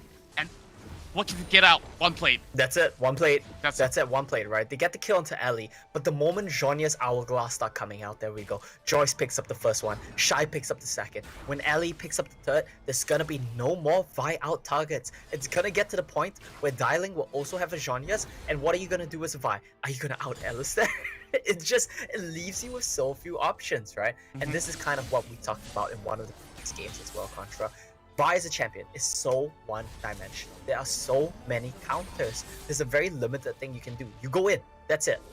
Yeah. Once you go in, there's no coming out. If they Zhonya's, you're done for. Indeed. Now, PP possibly will be able to hold up a split push for his own liking. And all they have to do, they just send the bot lane at them and like, okay, he has to back away. Exactly. Yeah, and they're just running the show right now, Team Flash. Every single lane is pushing in. They have full confidence. They don't care about numbers advantages. They don't care about getting favorable matchups. They don't even say we need match. Okay. Hextech Omen under turret. Am I really saying this correct? And that comes Tidal Wave onto Juan. And Shy locks them right in. And that's where Camille just slowly slides away. That final lance will be able to do the no. trick. Now they managed to get a lock on to the target that they want. Ellie goes down, but still, they might lose the Drake for this. Okay, that was a mistake there for the side of Team Flash. I was gonna say, it no longer matters your lane assignments, your setups. As long as you go in, you will win the fight, barring a huge misplay, right? But I guess we're not quite at that stage yet. They still need the numbers advantage. They need Alistair. They need Varus to be able to push and move. Now this might be a big mistake for LFD. LFD having 2 members inside of the pit. Here comes the Valkyrie as well. They're working on the Drake. That must just be a steal, but Joyce turns gold, and instead, looking for that, he secures the second Drake while the fight commences. Florida will be in the front line of the defense. While Joyce goes in for the chase, they aim down low, and one is kind of caught in an awkward position, and that's where PP goes down once more. Baron is up in 8. Do they want to try to rush this? Do they want to make a beeline there? It seems like that's not the case. It's sad. Yeah, maybe not so soon, but eventually Team Flash will do so. I've never seen any mid laner throughout C Championship to rush for a Guardian Angel as first item. Yes, but to be fair, we've only seen, I think, one other Jarvan mid lane, right? So I guess this one kind of fits. And you know what the funny thing is, Contra? Ever since he bought the GAs, he stopped dying. He hasn't had to pop it. Indeed, and now he actually gets one member locked on. Glordy now getting the tidal wave on his side, but it's going to be Dilling, the first one to fall. Glordy, he tries to flash on the wall, and Team Flash looking even more sloppy. They overstate their welcome, and they can't even do the Baron for now. This is so frustrating to watch. If you look at Team Flash, and this is kind of the point I was making about Vietnamese teams as well, right? What are they good at? They're good at fighting, skirmishing, finding leads. What are they not good at? Playing macro, not making mistakes, and solidifying your lead and closing out the game. That's what we're seeing right now. They found the lead effortlessly. They stomped LFD in the early game. But now they're just throwing and throwing and throwing. Hextech all the way onto PP. He uses the dominance immediately, and that will buy him a little bit more time. And I'm kind of curious, though. I was taking a look at the min-map, and Wolf is all the way down bot. Maybe he could have actually contributed if he were to be around. Possible for sure, right? He definitely could have tried to make a trip over. The main thing I want to focus on this game is we need to look at Team Flash's lane assignments at this point. They had such a lead that, honestly, they didn't really need to care about that anymore, but we've reached a point in the game where it's even enough and it's relevant enough. And with the comp that LFD has, so punishing if you overextend, especially with an immobile ADC like Varus. If they get on you, you're gonna die. Right? So you have to be very careful that you have numbers around your Varus to keep him safe and leave your Camille to split push. But Vi wants him. Oh, meanwhile, as he flashes away, that's going to be Assault Battery connecting, I do believe. But there's a catch! Emile taking down the Corki, and Ellie will definitely rush right in. That trade definitely looks better for Team Flash now that they're working on the inhib. Oh, Pulverize on top. Gwen has the flash. Here comes Black and Drag. And with the flank, Wolf gets what he needed. Assault Barrier will connect. It's a killing spree for Wolf. Looking for the double as well. And Team Flash is slowly crumbling. This is Baron, by the way, Contra. They're gonna get Baron off of that play. Team Flash making way too many mistakes, and now their hopes lie in a steal from the side of Joyce. There might just be a little bit of a slight chance right now, but we are having PP to look over the wall. That will keep him alive, and he immediately jumps over, buys a little few seconds off, and he saves down away, buying a bit more time. Here comes Dragon's Rage. He's looking for Wolf, but he will still fall, and that's Baron for LFD. What am I watching? Team Flash, they are giving me divine esports flashbacks right now. Winning the game 1, throwing the game 2, and then getting stomped from there. Team Flash, don't repeat history here. This is so disappointing. They're just making too many mistakes. They're just getting caught in places they should not be. And the key members who need to have genres to dodge out on the Vi engage are not buying it. Ari staying on the Protobelt. Varus is staying on the Twin Shadows. And this is what's punishing them. Poor itemization, being greedy with their enchantments given that they had a lead. They didn't want to just negate the Vi completely. Now they're going to lose mid. That's a really good knock-up here from Lordy just to buy a little bit more space. As Team Flash opts to back away. Flash is not being expended, so I think that's gonna, but the split push is coming right in effect. Yep. So Team Flash, they still get that tier 3 down, but LFD, they're working on the Drake, and I guess LFD is still trying to prove you wrong right here. Now they're going for a flank. Might just be a catch onto Joyce, but Bai has ulti. completely negated for Demo.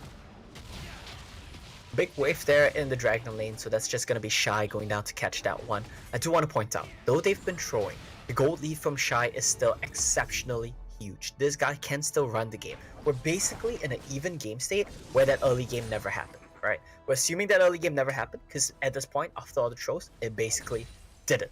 So it all comes down to Shy, how well he can navigate his split push, and how well the members of Team Flash, including Shy, can dodge out of the 5 force attempts with the ultimate. That's right. After a few botch fights, Team Flash now seeing the current state of the game to be quite even up. Relying too much on the Camille though, but look at the rest of Team Flash. They're coming right in as well. Hex that ultimate now locks onto Wolf. He turns golden, and now everybody is in the Thunderdome. Where's help when you need him? LFD, they're not looking for this fight. They're having that mid lane base shove. A little bit of a difference in priorities, but Flash, they send for members, and they're still chasing right in. Well, there's a 1v1 on both dual laners over mid. Yeah, both marksman and mid lane just duking it out a little bit. It's getting to the point in the game where Corki is nearly stronger. Nice kick. Oh boy, he outtrays him! Joy's now in trouble! Finds some space. Glory goes stopping head first, and the Alistair will still be able to secure the kill onto the Corki. He tries to walk out of it. Not gonna be enough. Yeah, they lose 2 for 1. It was a bit greedy there from Joyce. He didn't anticipate the barrier coming in from 1. Shy? This is gonna be Shy. Locking Chi, and now there's nowhere to go, nowhere to hide, but Dilling, he's having his health chunk down. Well, that's one more for Shy. And LFD, they're losing everybody else. Shy doesn't really have mana, but can Wolf save the day? He's coming for the flank, assault battery. He might take the fruits away, but Wolf continues to pummel him down. And Wolf walks in their health. It is a turnaround looking for Daddy. We'll be able to shut them off. We have a dead even game on our hands, Contra. 18 to 18 in 60 minutes, more than 2 kills a minute. This is the kind of game we are looking for. It's fun to watch. Might not be the cleanest, might be a bunch of mistakes from both of these teams, but it's so much fun to watch. And we nearly saw the Shy show. We nearly saw an episode of the Shy just running amok across the members of LFD, but he wasn't quite able to do that. Gets taken down by the Assault and Battery. And talk about how important that buyout here is. 2 TPs committed. Already, base checks hit Cyprin first, and now they're trying to make him into a Kobe beef to be cooked up. Now, too much focus. Look at the bottom lane. Split push going on. No, they take down the Alistair. Do they have time, though? PP, can he handle it all alone? I think the Shy will take this down to a really, really low health right now. Probably doesn't pick it up, but he can go kick it once more. One more wave, he'll get blocked. One more wave, he'll get hit. Oh, and delaying. Needs the Zhonya's, man. Oh, man. Now, Team Flash, they're just all over the place. 2 members caught out. Nowhere to go.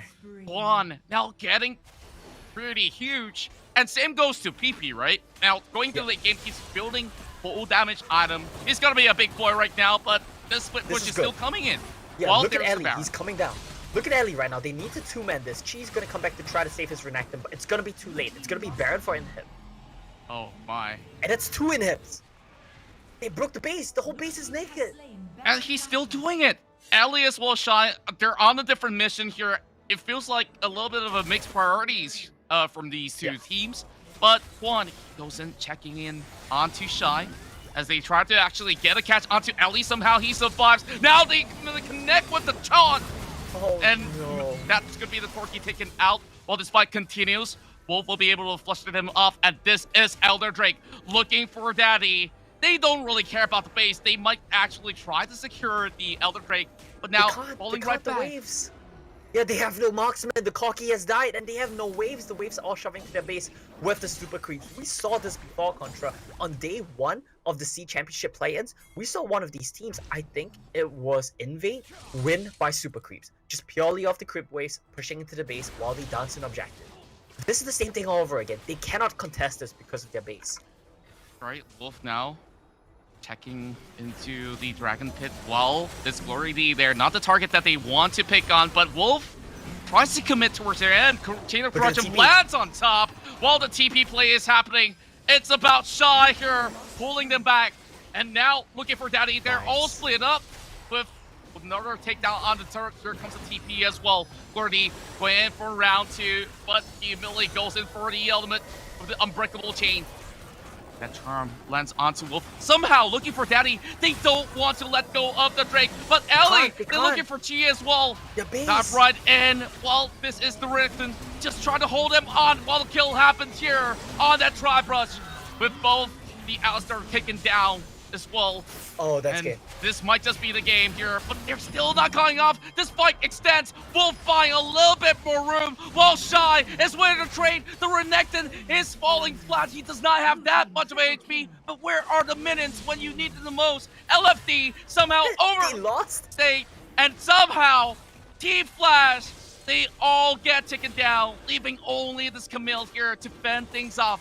And he pay a visit. Wolf doesn't have that much Shy doesn't help. want to win the game. He wants the kills. Shy dropping a little bit more of a surprise here, but Wolf still has the GA. Hook shot connects onto 1. Now this is a little bit of a pickle of a dance, and here comes the TP looking for Daddy. They might send even more members, but this is still that Drake to take, and Shy still hanging on. He still has the flash. How long can he survive? I guess that's about enough for the minutes to end the game. I thought Shy could have ended the game, but he came over to team fight instead. And who ended the game? Who else but the ones that we were talking about, right? The super minions ended the game. What are we looking at? What are we watching, Contra? I don't know what that was. I just know I had a good time. I had an absolute blast here in this matchup. Well, I've never seen anything like this. Looking for Daddy.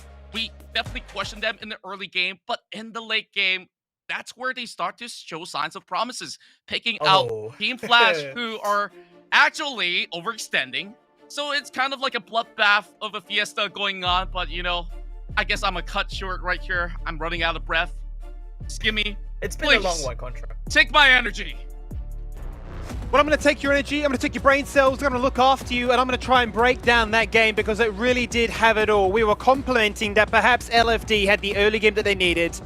And little, but what, 2 minutes in, somehow Camille's already dead, and we're thinking it is the worst possible start. Next minute, we're looking at a mid lane that's been exposed with a Rift Herald getting 2 headbutt charges off. Mid lane's in tatters. A Camille's 4-1-4 at 6 minutes. A Renekton is, well, returning to a lane, already down multiple levels.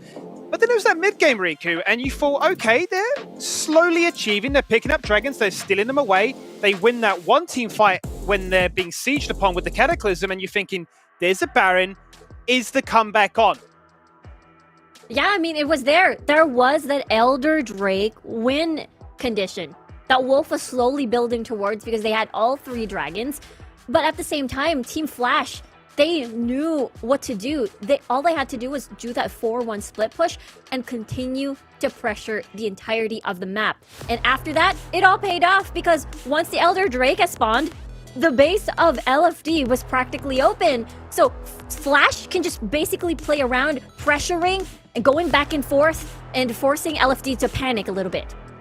Can I just say that in the last few minutes of that game, I was screaming internally. Like, oh no, LFD got the Elder Drake. But wait, no, there's minions. And looking at the post-game stats, I mean, you have 4 champions, 4 players from LFD. They have teleport. They really wanted to cover as much space as they can. But the problem was Team Flash was just very much ahead. Yeah, it was just crazy. Wolf had an early lead, so it was such a huge problem when Wolf was the only one left in the fight. And, you know, Shy didn't get the same early game that we saw back in game number 1. So there was a little bit of that doubt whenever he had to face PP in a 1v1 situation. Now, let's just play devil's advocate here and say, okay, that, you know, Team Flash came in, they sent a message and said, look, you know, game 1, that wasn't a blip on the radar. That was no fluke. Game 2 is going to go the exact same way. Okay, maybe a little bit of limit testing, maybe giving the viewers at home a bit of a show there, say, look how hard we can try to throw this game, but still bring it back. The minions did it for them, the minions ended the game, and Team Flash might end this series 3-0. We'll find out after this quick break.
Welcome back for the third game of this third series, and I tell you what, if you just missed what you saw on that screen happen just then I tell you, you need to watch back the VOD. Maybe keep this open, hit up the second screen, or maybe open a second tab and watch that at the same time, because there was a lot of action that went on in that game. We were screaming watching that because, well, for good reason.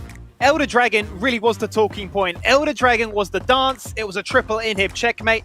It had it all. And I can't believe really where we go from here, because the situation was, how do you actually recover from that? I mean, it's such a tilt. It's beyond me here, Yuko. Yeah, it was definitely a roller coaster of emotions, not just for the casters, but also for us here in the analyst desk. But yeah, we were bagging on that 2v1 fight. There were a lot of pickoffs or a lot of skirmishes that LFD could have won, but looks like at the end of the day, it was just Team Flash with the lead. Yeah, that was just so intense. I cannot imagine what the comms were looking like for LFD around that Elder Drake. And Shy, again, did a lot of work just to open up the map and just create more chaos and doubt in LFD.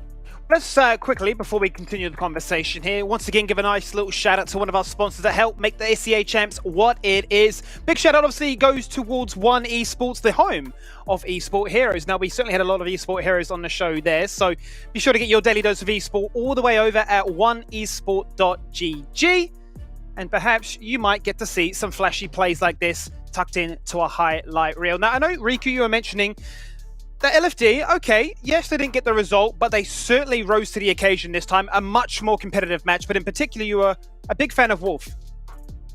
Yeah, Wolf did a good job in just securing the objectives, and as well as also racking up a few kills. And that's the reason why, you know, once he fell in battle, it was a little bit awkward for LFD to win the following fight. So with that, gotta hand it to this player, was able to take control despite the messy early game. They were coming in one by one, but at the end of the day, their mid game was pretty solid. They had a fighting chance in comparison to game number 1. And if they keep doing this, polish the early game, did what they did in the mid game, make sure that Shy doesn't become a huge monster in that split push, they have a really, really good fighting chance in this series.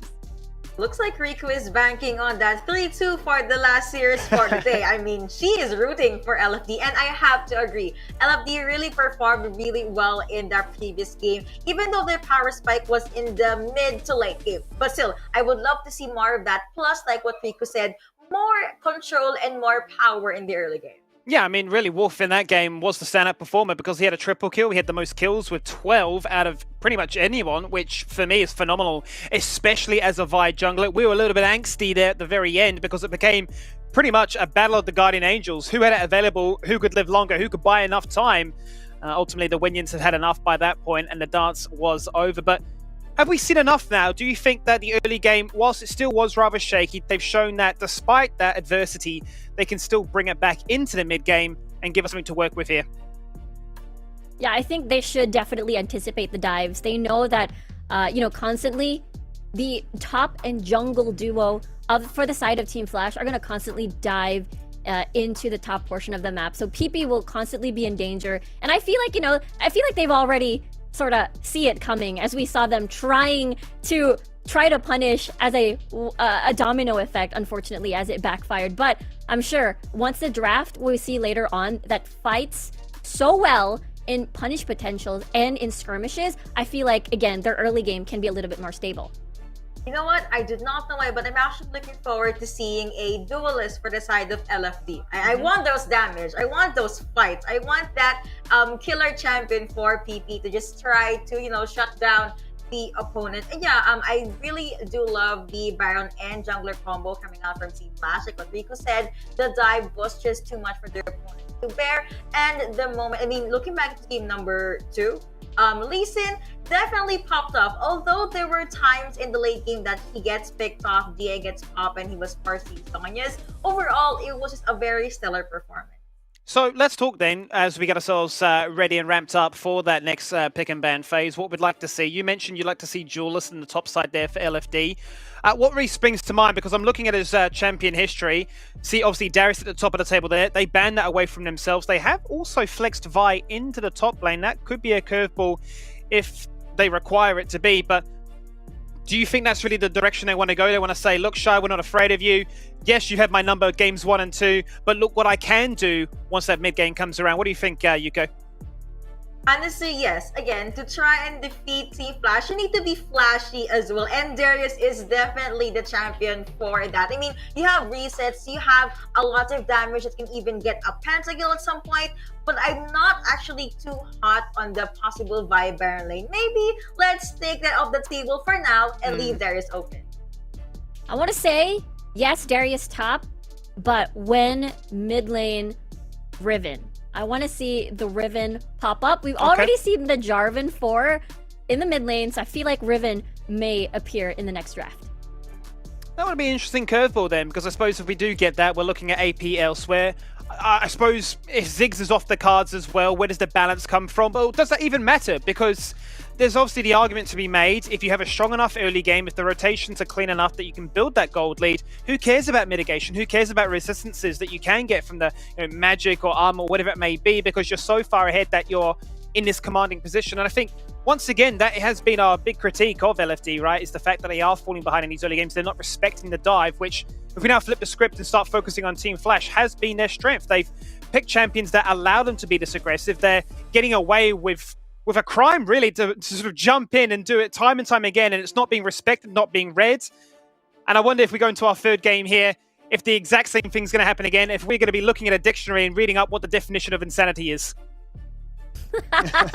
I bet it's this entire series, especially that second game. And yeah, I feel like the strats coming from Team Flash is not gonna exactly change. I feel like it's still gonna be big Lee Sin priority on the side of Flash, also as well for the Renekton and the Camille. Camille in this entire series has been open, so we'll see now if that's going to be entirely prioritized towards top side. And again, mid lane, Assassins as well, just to try and get that skirmish on board. At this point, it's actually a crime for Team Flash to not even have the early game. But I'm still rooting for LFD to try and make that change. Possibly, they could get Lee Sin for themselves. However, again, Team Flash, they will most likely have at least not Lee Sin prio, but a Lee Sin ban. Yeah, Team Flash has massive respect already on this pick just because of the dive potential it can do. And most likely towards the side of mainly top side. Curious to see if Camille's gonna get banned. There it is. That means the Renekton first pick can still be available. Team Flash can opt for a Xin Zhao in the jungle. It still works similarly like that strong skirmish. Olaf as well can be picked up by LFD now that it's open. Oh wait, no, hold a thought. It is banned by LFD. It's the Ziggs first pick for them.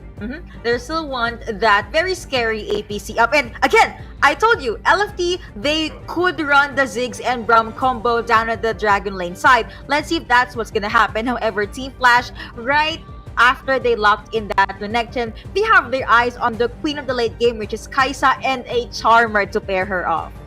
Wow, this means Team Flash is going full aggressive, not even worried about the aggression coming from LFD, because usually Kai'Sa can be a bit vulnerable in the early game, usually paired with a Janna, just for that disengage, just for that safety. But look at that. Yuko, you mentioned Darius. We're going to see it either in the mid lane perhaps, or towards the top lane as we see PP play that possibly. Please be in the Baron lane. Please be in the Baron lane. But yeah, now we have lock-in on Irelia for Team Flash. But the first ASL for the day. Wow, Team Flash with the flashy draft. Yeah, they're going for the side lane pressure. I mean, it ain't a Twisted Fate, it ain't a Galio, but it does its job. Just flying across the map, setting up with the stuns, and then just catching you off guard. LFD this time, you know, Wolf did a phenomenal job actually in the Vi pick. I mean, why not pick it again for this game number 3? My oh my, what about a curveball here, Yuko? I mean, you're talking about we wanted to see the Darius, we wanted to see the Jarvan once again look to try and be that initiating target. And I like the fact that they've gone this direction, that they've opened up with the Ziggs and the Braum first of all, because it's like, hey, we know that Flash want to be aggressive, so let's lock them in place, hit them with CC. What are they going to do about it? Run it back with the Vi again, let Wolf try and pop off. But I have to say, the show has been completely stolen here by the Aurelian Slow. Team Flash, they want to be flashy. They want to go out with a bang. They want to showcase that, hey, we can play hard to play champions. We can do it all. And I tell you what, if they can end it on a banger note like this with a 3-0, then we are in for a treat. I believe our casters are ready, so it's time to check in with them once again. Let's throw it over to our casting team. Well, we're going to be looking across the galaxy for Daddy because LFD definitely needs all the help that they can get to take wins away from Team Flash. Now, that's an Aurelion Soul up the mid lane. Yes, the first it is. in a long while. Omo, how does this work? Well, Contra, there's a lot of things that we need to look at in this draft, and let's start off with the side of LFD. Some things I like, some things I don't like, right? What I do like, Wolf and Wen, Vi and Jarvan, very good combo. They were the most successful parts of the Flash lineup last game. That's partly also because they were playing against an immobile marksman in the form of Varus. Every time they jumped on him, he would die. This time around though, they're going up against a Rakan Kai'Sa combo, which is so hard to kill. You cannot punish her with Cataclysm, and it's so hard to use Vi Ultimate to lock her down as well. That's the bad part of the draft for LFD. Now, let's talk about the other side of the map. For the side of Team Flash here, they've opted for the Irelia into Darius matchup, and if you mechanically max this, like if you play this matchup to its limits, you can stomp it as an Irelia, but you must play it very well. And for that to happen, they had to put Renekton into the jungle. It's gonna make a trip mid lane, help shove out this mid lane wave, and it's just gonna be Ellie and Joyce working in tandem. Now, what this Aurelion Soul really wants to do, and what Joyce is helping him do, secure his base timing, get him high health enough, get him some mana, let him get a buy-in. He's gonna push the wave, he's gonna fly to top lane, and he's gonna kill PP over and over again. Oh boy, speaking of killing PP, he might just be the one that gets taken down. Last ticket to Ignite and shine just shows who's the more dominant Barret laner. Yeah, and it kind of got interrupted a bit there, but it was the Control 7, or I'm not sure what you call it, the level 5, level 6 mastery, flashing over the head of the Shy, showing his mastery of the champion. That was very clean. That's exactly what I mean, right? Play the matchup to its limits, push it to the edge, toe the line. That's exactly what Shy did. Outplays PP, gets the solo kill, crosses the Bramble Vest purchase, and he's gonna take a 500-600 gold lead in this lane matchup. Yeah, and that also forces a rule fast so early, where ideally as Darius you want to play aggressively, you want to eventually build up that Trinity Force, if ever the case would be. Or perhaps just go for Black Cleaver. Either one would actually work. Now, going back into this whole matchup with Ellie here, who could easily roam up with pretty much a Cosmic Drive across any lanes in particular. I want to see that giant stun that he could actually pull off against LFD, if that could ever happen. Extra stop points. For sure, for sure. I mean, in the mid to late game, that's definitely something you should expect to see from the Aurelion. So, for now, I think we're just going to be expecting to see him fly into PP's lane and just, you know, harass him a little bit, punish him a little bit, and see what he can do there. Yeah, PP doesn't mind a little bit of tease here because he's always getting help from Wolf, and I think that's how they managed to actually get a little bit more lead coming into the past game. And Team Flash still thriving with chaos. But the problem is, Ellie in the mid lane is consistently getting poked. No, he doesn't mean he says, I don't mind, just give me more of that. Like, you're not going to be able to drag over. You're just going to damage me, and I challenge you to a duel. Every time we look at the mid lane, oh boy, PP. And it's going to be a 1-for-1 trade. Shy will give up his life for it. He doesn't have flash available.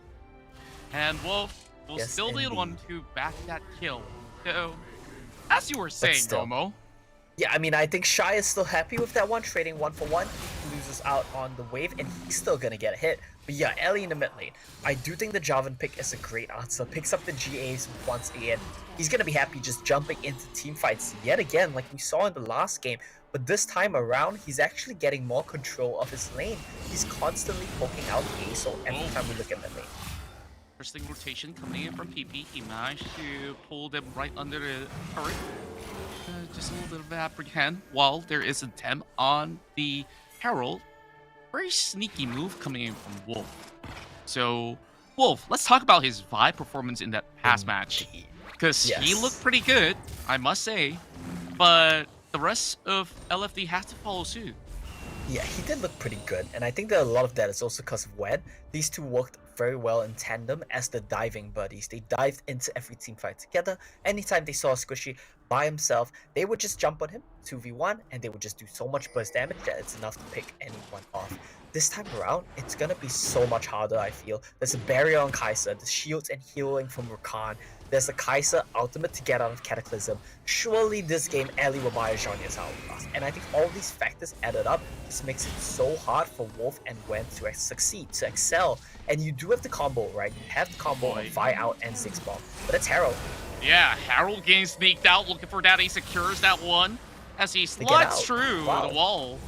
So, yeah. Glory D just giving a little bit of cover from the back for Ellie.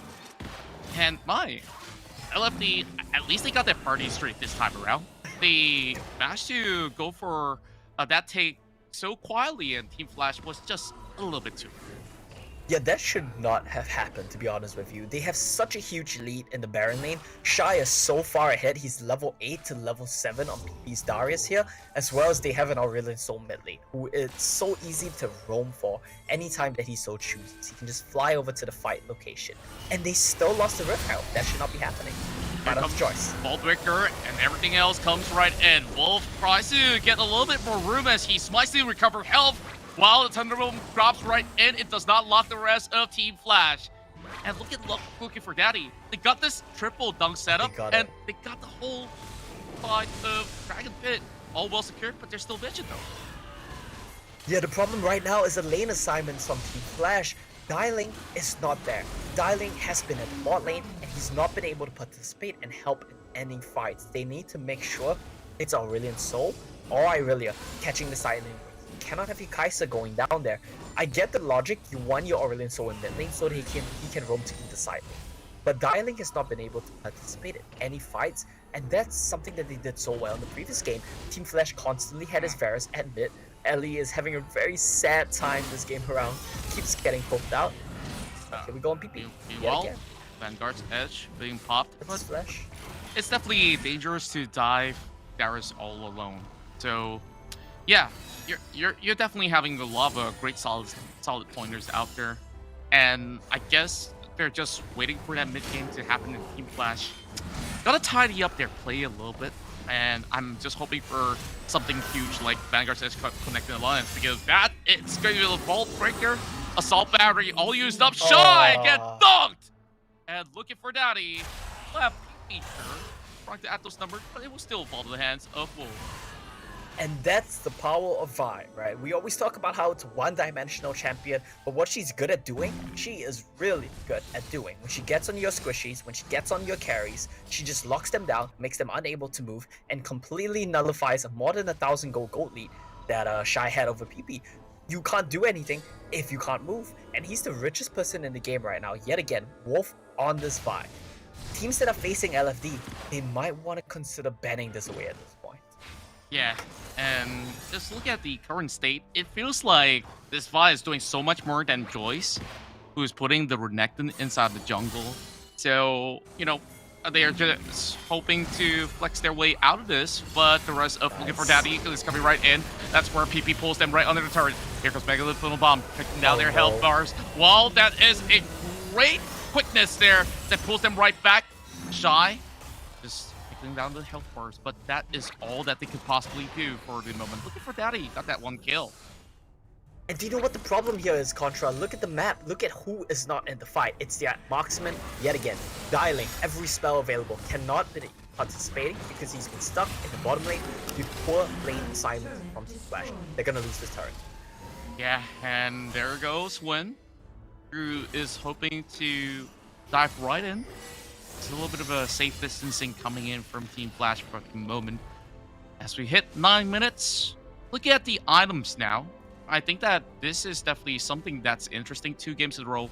First item GA, and that actually allows Wolf to go in for full damage items on that fight that we've been highlighting on in the past couple of minutes. So, is it going to be a semi-build coming from that Darius? I think he's gonna go full tank from this point on out. He's not ahead enough, and he just wants to make sure he can be a frontline in the team fight. Because look at Wolf, same thing as last game. He built full damage, let his team frontline for him, let Wen frontline for him. All he needs is the Guardian's Angel, and he's gonna go Glass Cannon and try to just pop people. What's gonna counter this is when the Zhonya's Hourglasses start coming out, then a lot more of the burden falls onto but if you consider the way LFD's damage types work, their only consistent source of DPS is Ziggs. If Darius doesn't get a reset off, Ziggs is going to be the only one dishing out damage in the mid to late game. That's a very fair point out there. So, heading to that late game, definitely looking quite scary for Daddy if that's going to be the case. Oh, here comes the charge. Yep, what you were looking for, Contra. It's a bit underwhelming, though. A little bit. Maybe without the turret out of the way. I mean, Yep. that could Better be luck something. next time. Yeah. Alternatively, he could have timed it so that he would end up mid during Dragon Spawn time, but it's a bit unfortunate. Look at this though. Right. Shy wants to make a rotation down. Looks like both teams want to fight this. This could be the big 5v5 that breaks the stalemate. Just setting up some vision right now, looking for Daddy now, having the health bar of the Drake taken down to 50%. The rest of Team Flash might just be able to actually respawn. Now, if so little health bars left, looking for Daddy should be able to secure it with the smite, but they collapse overall. The quickness connects to two. Over the back, Calculus locks everybody in place. Vanguard Edge on the back, Die doing it as he buys a little bit more space, flashes over the wall, while the rest of Team Flash are just taking them out. It might just be an early ace, but Wen will be able to move right out of the way. And Wolf just dancing off the Flash over the wall. He will survive, but Team Flash, they may have lost the Drake, but they got those kills to find great opening up mid. And my MVP for that fight, my unsung hero for the series so far, is Glory D. Finding the angle on the flank, he wraps up. I think he chomps almost everyone on the side of LFD.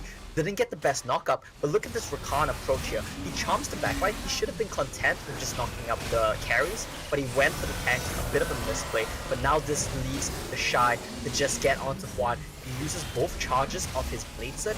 That was a bit of a mistake. If he played that a little bit better, I think he could have cleaned house. But it doesn't matter. You get the important target, which is Juan, who I think is a kind of misplay because he has Flash, he has Barrier. He didn't use those two spells, and it won't matter. Joyce gets taken down out of replay, but that ties the gold lead up, and this might be LFD trying to flip Baron. Well, that's a really early call. Are they sure about this? Great knockup! Here comes the Brilliant Soul! Probably for the stun, the Vanguard Edge will keep them at bay. And that's where one kill goes over to Ellie while the Flying Drag connects. And they lock them inside a Cataclysm while Billing will have just about enough to survive all that outburst. Well, when goes down, LFD called the shot a little bit too early. And it's a disaster yet again for LFD. They cannot afford to lose another fight. The goal lead swinging to Team Flash. And now it's going to be a Baron. It's going to swing even more. Now, Contra, we identified that the DPS was going to be an issue for the side of LFD. They only had Juan on that Ziggs to be the primary damage dealer. He drops at the start of the fight yet again with both sums up. And you see what happens at the end of the fight. Wen locks up basically both carries on the side of Team Flash with his Cataclysm, but there's no damage to follow up. He's full tank on this Jarvan. Wolf on a Vi is not going to be the carry despite the fact that he's building damage, and that looks like LFD, they've just run out of steam. Indeed, right? If you look into LFD, if they do initiate fight, it might actually look pretty good when you layer down all the ultimates. But when it comes down to defense, there's only Chi to rely on with a good Glacial Fissure, and that's just about it.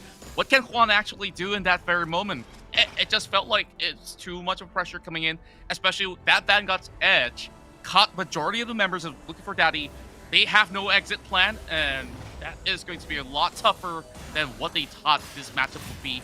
And just looking back at Ellie as well, he's moving in to many of these fights as if he's a tank. Yeah, he's got that realized, but I think that is an interesting move from Aurelion. That's something that people tend to not realize about Aurelion Sol, right? He gets to basically hyper carry status in the late game if he's untouched. He does a bunch of damage, he has utility, and he's tanky. Bit of a threat there from Wolf. Well, this is where they bring up the Baron power play on both sides of the lane, but Baron lane is unattended, so there's a little bit more room. Yeah, Baron lane is unattended right now, so that's going to be a pretty even mid-wave, but no one really cares about that wave because they're trying to push the bases down right now. Dialing Foster Genres due to mispositioning that they're going to be pushing both lanes. And that's the dunk coming from PP. He doesn't really get any sort of reset off.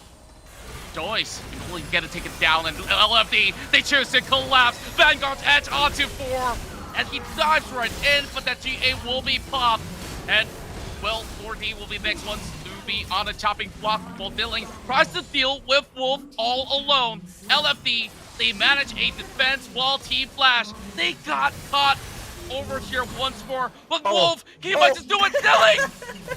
One ticket HP and he survives with some great shutdown onto the Divide. Indeed. And Dilling right there. Launches that one out. Look, Wolf has the assault of Vault Breaker. Is that what it's called? The Vault Breaker? Well, Assault Battery. Assault and Berry. Okay, it doesn't matter. He has the ultimate available, but Dilling comboed it so well that he blocked the plasma and he basically one-shotted Wolf out of GA before he could get outed. And you know, we criticize a lot of Flash's decision-making, their lane assignments. Why did you consistently put this Kai'Sa in the Dragon when he's solo farming the whole game? He can't contribute to any fight. And though that led to them losing out in a lot of team fights, a lot of skirmishes, the counterpoint to that is if you funnel your Kai'Sa solo farm, solo experience, he's gonna be level 14, 2 levels up with 1, higher level than his mid laner, and he's gonna have 3.5 items right now on this Kai'Sa. He is looking to 1v9 this game. Well, that's a very long connection of the Assault Battery, and I'm glad that you bring up about Dilling, because last match he was looking pretty good on his marksman role as well, and he's so reliable to the point where you see Team Flash going for so many of all these chaotic fights. He always remains at a very good safe position, so gotta give credit to that. Yeah, you definitely do, and I think that at this point, the Vi pick, we always criticize it, it's kind of running out of steam, right? You saw what happened when you tried to out the Rakan? Rakan just dashes 2 screens away and there's no follow-up. You're a damaged Vi, but you're not a carry. You're not going to make it. If you have Baron? to tag Baron laner, tag mid laner, well yeah, this Baron is an afterthought. It's basically gone at this point in a blink of an eye. Joyce pops his ulti, and that's the biggest commitment they have to make to secure Baron for themselves. Well, it's Baron number 2, and Team Flash, they can call the shots right now. Looking for Daddy, playing a little bit more defensively. And Shy goes in, Vanguard Edge. 1 million flashes over. Well, that is Chi trying to tank it all out. And, well, Team Flash, they're happy with that. Yeah, well, Shy faked out the members of LFD, but he also faked me out. I thought he was gonna go in, but he's just being a bit fancy. But here comes Ricardo, he goes right in, diving turrets, There we and go. Ellie trickling down the health bars as Wolf buys 4 times. Here comes the sun, Cataclysm blocks them in place. But Team Flash, I think they don't have to clear them all up. They will be able to eventually secure this game. And that's a convincing 3-0 for Team Flash. And Team Flash, they did what the seeds above them could not. The other Vietnamese teams, they got defeated. They got knocked out 3-0. They got knocked out 3-1. Team Flash, they come in today. They make a statement off the back of Shy, off the back of some excellent team fighting. They 3-0 LFD, Taiwan's 3rd seed, and they move on in the winner's bracket. A spectacular performance to them, and I think eyes need to be looking at Shy. Shy probably is currently the best Baron lane player that we've seen so far in the play-in stages. And Definitely I wonder the flashiest. who else could contest against this Team Flash. Yeah, they may have some sort of sloppy fight somewhere in between the series, but I think this is that ooze of confidence that Team Flash needed. Just go wild. Renekton in the jungle, Aurelion sold mid lane. You can do whatever you want and you still get the game. And now, looking for Daddy being sent towards the lower bracket. What are their chances here to make it out of this bracket? Yeah, it's a bit unfortunate, right? LFD, Taiwan's 3rd seed, they come in here, they get knocked down to the lower bracket. Tomorrow, they play against Hong Kong's 2nd seed, I believe. That should be QWQ.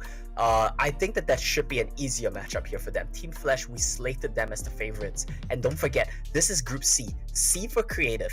What we're gonna see that's super exciting is Banana's creative jungle picks and creative top lane picks going up against Team Flash's creative picks across the board. I think that that's gonna be a banger of a match that we should for sure look out for. That's right, we're going out in the Flash, and we'll pass it back to you, Skimmy. Thank you very much to our casting team, and look at that team, we have Vietnam on the board. It just took Team Flash to be Flash to bust out some unique champions. Some that looked fantastic, others that did not. Renekton jungle, get that out of my face, but Aurelion Sol Riku, I'm a believer.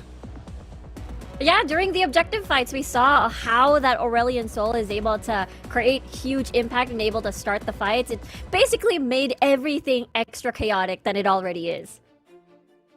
Yeah, it was just a problem for LFD that they could not just answer at all. And actually, we highlighted Shy before we jumped into game number 3. It looks like this player really, really lives up to the expectations. It sounds like that's the case to me, because we can bring up the scoreboard now and see exactly what he did. And what he did again, because he is the MVP on this occasion. He's pretty much stolen every single accolade that Wild Rift can throw his way. A full item build. He's got so much gold that the rest of his team are saying, please, bro, please share me some of that money because I want to be the MVP. But it's not going to be the case here, Yuko. How do you shut this man down? We asked this question on the desk multiple times throughout this best of 5. And the creativity, whilst nice, it just wasn't enough. The Darius of all things, the pocket pick, it wasn't there for LFD. Yeah, we tried to put PP even on Darius, but looks like it just wasn't enough. So I guess the only way to stop Shy is to just take his phone and throw it out the window. Oh my. I mean, yeah, at this point, I think when we look at the score, Wolf, again, did an amazing job. But the thing is, I felt like it could have been the best situation if all of those kills went towards PP, and that could have been a scenario where PP can fight head-to-head, get the resets, considering that, again, Team Flash were constantly in the face, far face in front in the fight, like a Kaisa Killer Instinct, like an Asol, just diving through, and that's easy access for an apprehend, and possible low HP bars for that reset on that Nuxian Guillotine. Yeah, I'm really excited to see exactly now where Team Flash go in this group, as to how far through they can make things, if they can actually be the team to qualify from this one, to keep flying that flag high, because that was a strong performance. And whilst we did see a bit of a shaky start to this series, we're thinking, what on earth is going on? Are these teams just jinx? Is it a curse?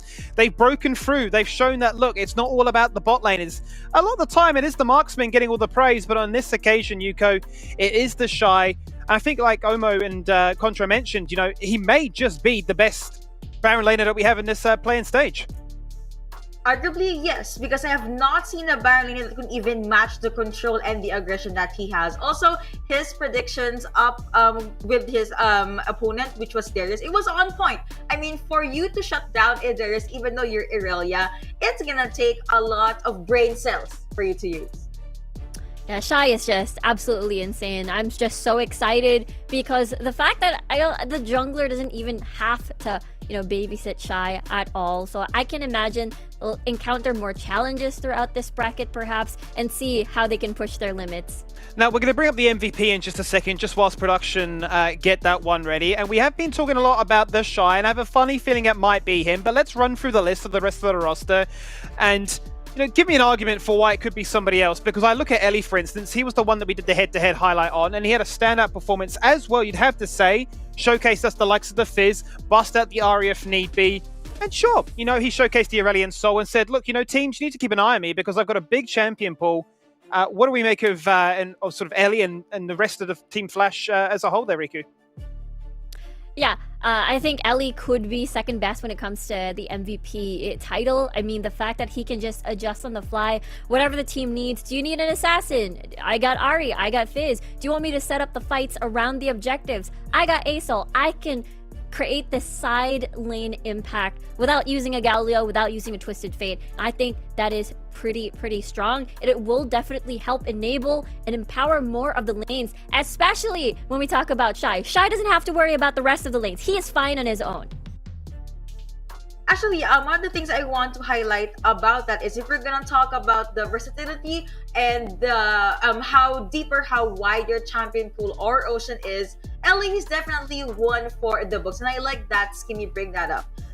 Maybe he could be the possible MVP aside from Shy, because even though Shy did throw us different champions, when it comes to the diversity, I still put my money on L. Yeah, and I suppose whilst we've got a moment, let's now look towards LFD and sort of what they were able to bring to the table. And whilst the 3-0 scoreline, it is pretty rough, there's no doubt about it.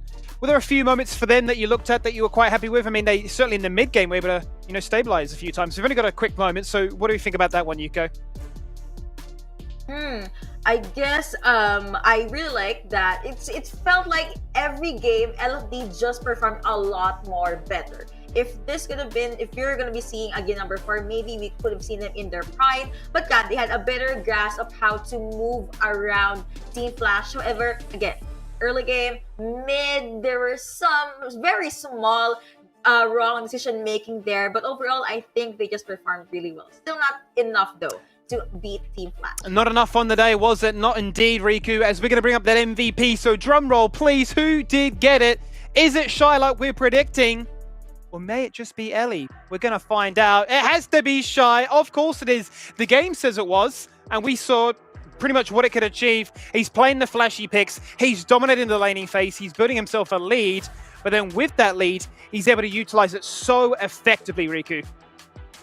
Yeah, that's the thing, Joyce doesn't even have to worry about Shy. He can just be all in his own, maybe set up one gank, and then he's free to roam, free to go, get that early lead. I feel like, game number 2 was his shining moment, just being that solo unit, having to bother and just remove all of the structures of LFD, and it basically just snowballed into this big ball of chaos that LFD is not prepared for. Yeah, it's just crazy, the fact that he can get this far ahead as a champion where the resources are invested towards him, but it, as you say, isn't about the jungler there to bail him out. He's able to individually perform, but in the bruiser role, it can sometimes be a little bit brutal, right? The CC can go your way, but he's certainly not feeling the pain and punishment that could have come his way. The mechanics were in check, and I suppose, Yuko, going back to our point that we mentioned before about him potentially now being the best top laner in the play-in stage, what would we be looking at? Because I'm not too sure really what you target. Is it a case of playing something as a collective to just shut him down in a team fight? Because laning-wise, he seems to be untouched. Yeah, there's definitely no answer to Shy in that game. I mean, I think it could have been Wolf, but at the same time, he's on a tank jungler. He's not exactly on that carry that can match up. He's not maybe a Lee Sin or maybe even a Camille. And I think that is the struggle. And Shy was just basically uncontested throughout this whole series and pretty hard to shut down. That's why I'm so excited to see which top laner can challenge him out in the bracket. Well, here is bracket A, and this is how stuff started last night for the opening night. Divine Esports fell victim to a Boom Esports upset, putting them into the upper bracket. Buriram United then got a perfect 3-0 over the Bajaya Dragons, which meant that our lower bracket looked something a little bit like this. Divine Esports will then be taking them on. And that is a surprise that, well, nobody really saw coming. But bracket B, Riku, talk me through this one when it pops up. Yeah, bracket A, Boomies, rather bracket B, it is going to be very exciting because Fennel Adversity is going head-to-head against Flash Wolves. I mean, for Fennel, they had a very close game, but 3-1 in the series. But for Flash Wolves, it seemed like it was very easy-peasy for them. So I'm excited how big of a skill gap, or an experience gap most especially, because Fennel Adversity is new. It is the new generation of players coming from the Philippines, and Flash Wolves are a lot of veteran players, especially coming from the LoL PC scene. The Group of Death, also called as the Group of Bet by TJ. I'm really looking forward to seeing the possible matchup here for Fennel versus Flash Wolves, but also looking forward to seeing the match between Invade Esports and Saigon Phantom. Who will rather be on top? Well, let's bring up bracket C now and see what we've just seen on our screens, which was that banger matchup. It all started off at the top of the day with QWQ. Perhaps bracket C, the magical number is 3-0. And, I mean, Riku, it wasn't meant to be this way. We thought this would be scrappy. We thought this would be chaotic. We thought it'd be another long day to open up a night with. But back-to-back 3-0s, maybe not. I mean, there is some bracket C as in for chaos that has happened in these individual matches, but I mean, it has been not exactly as close as we expected it to be. But at the same time, I'm looking forward to QWQ and looking for Daddy. I think that can be an interesting match where they can bring up cheesy picks, perhaps, and picks we've never seen before in the entire tournament. Perhaps that's where things are going to get a little bit more spicy. Yuko, I mean, what do you expect looking at that lower bracket matchup in particular? Lower bracket matchup, and yeah, I do agree with what Riku said. We're gonna be seeing a lot more of unorthodox picks, maybe surprise mid lane or ADC champions. But yeah, it will definitely be a very close match. I'm looking forward to seeing possible 4 or 5 games.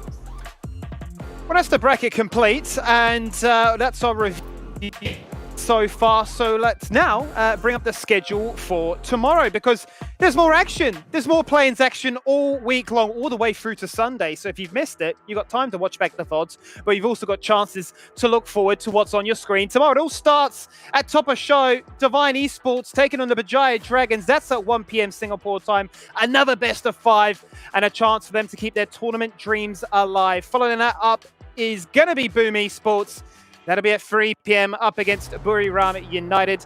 And to close out the night on day 3 will be Invade Esports taking on Saigon Phantom at 5 p.m. Now, Riku, there's a lot of good games. There's a lot of interesting narratives to then zone into about knockout, about progression, about upsets. But which match in particular stands out for you?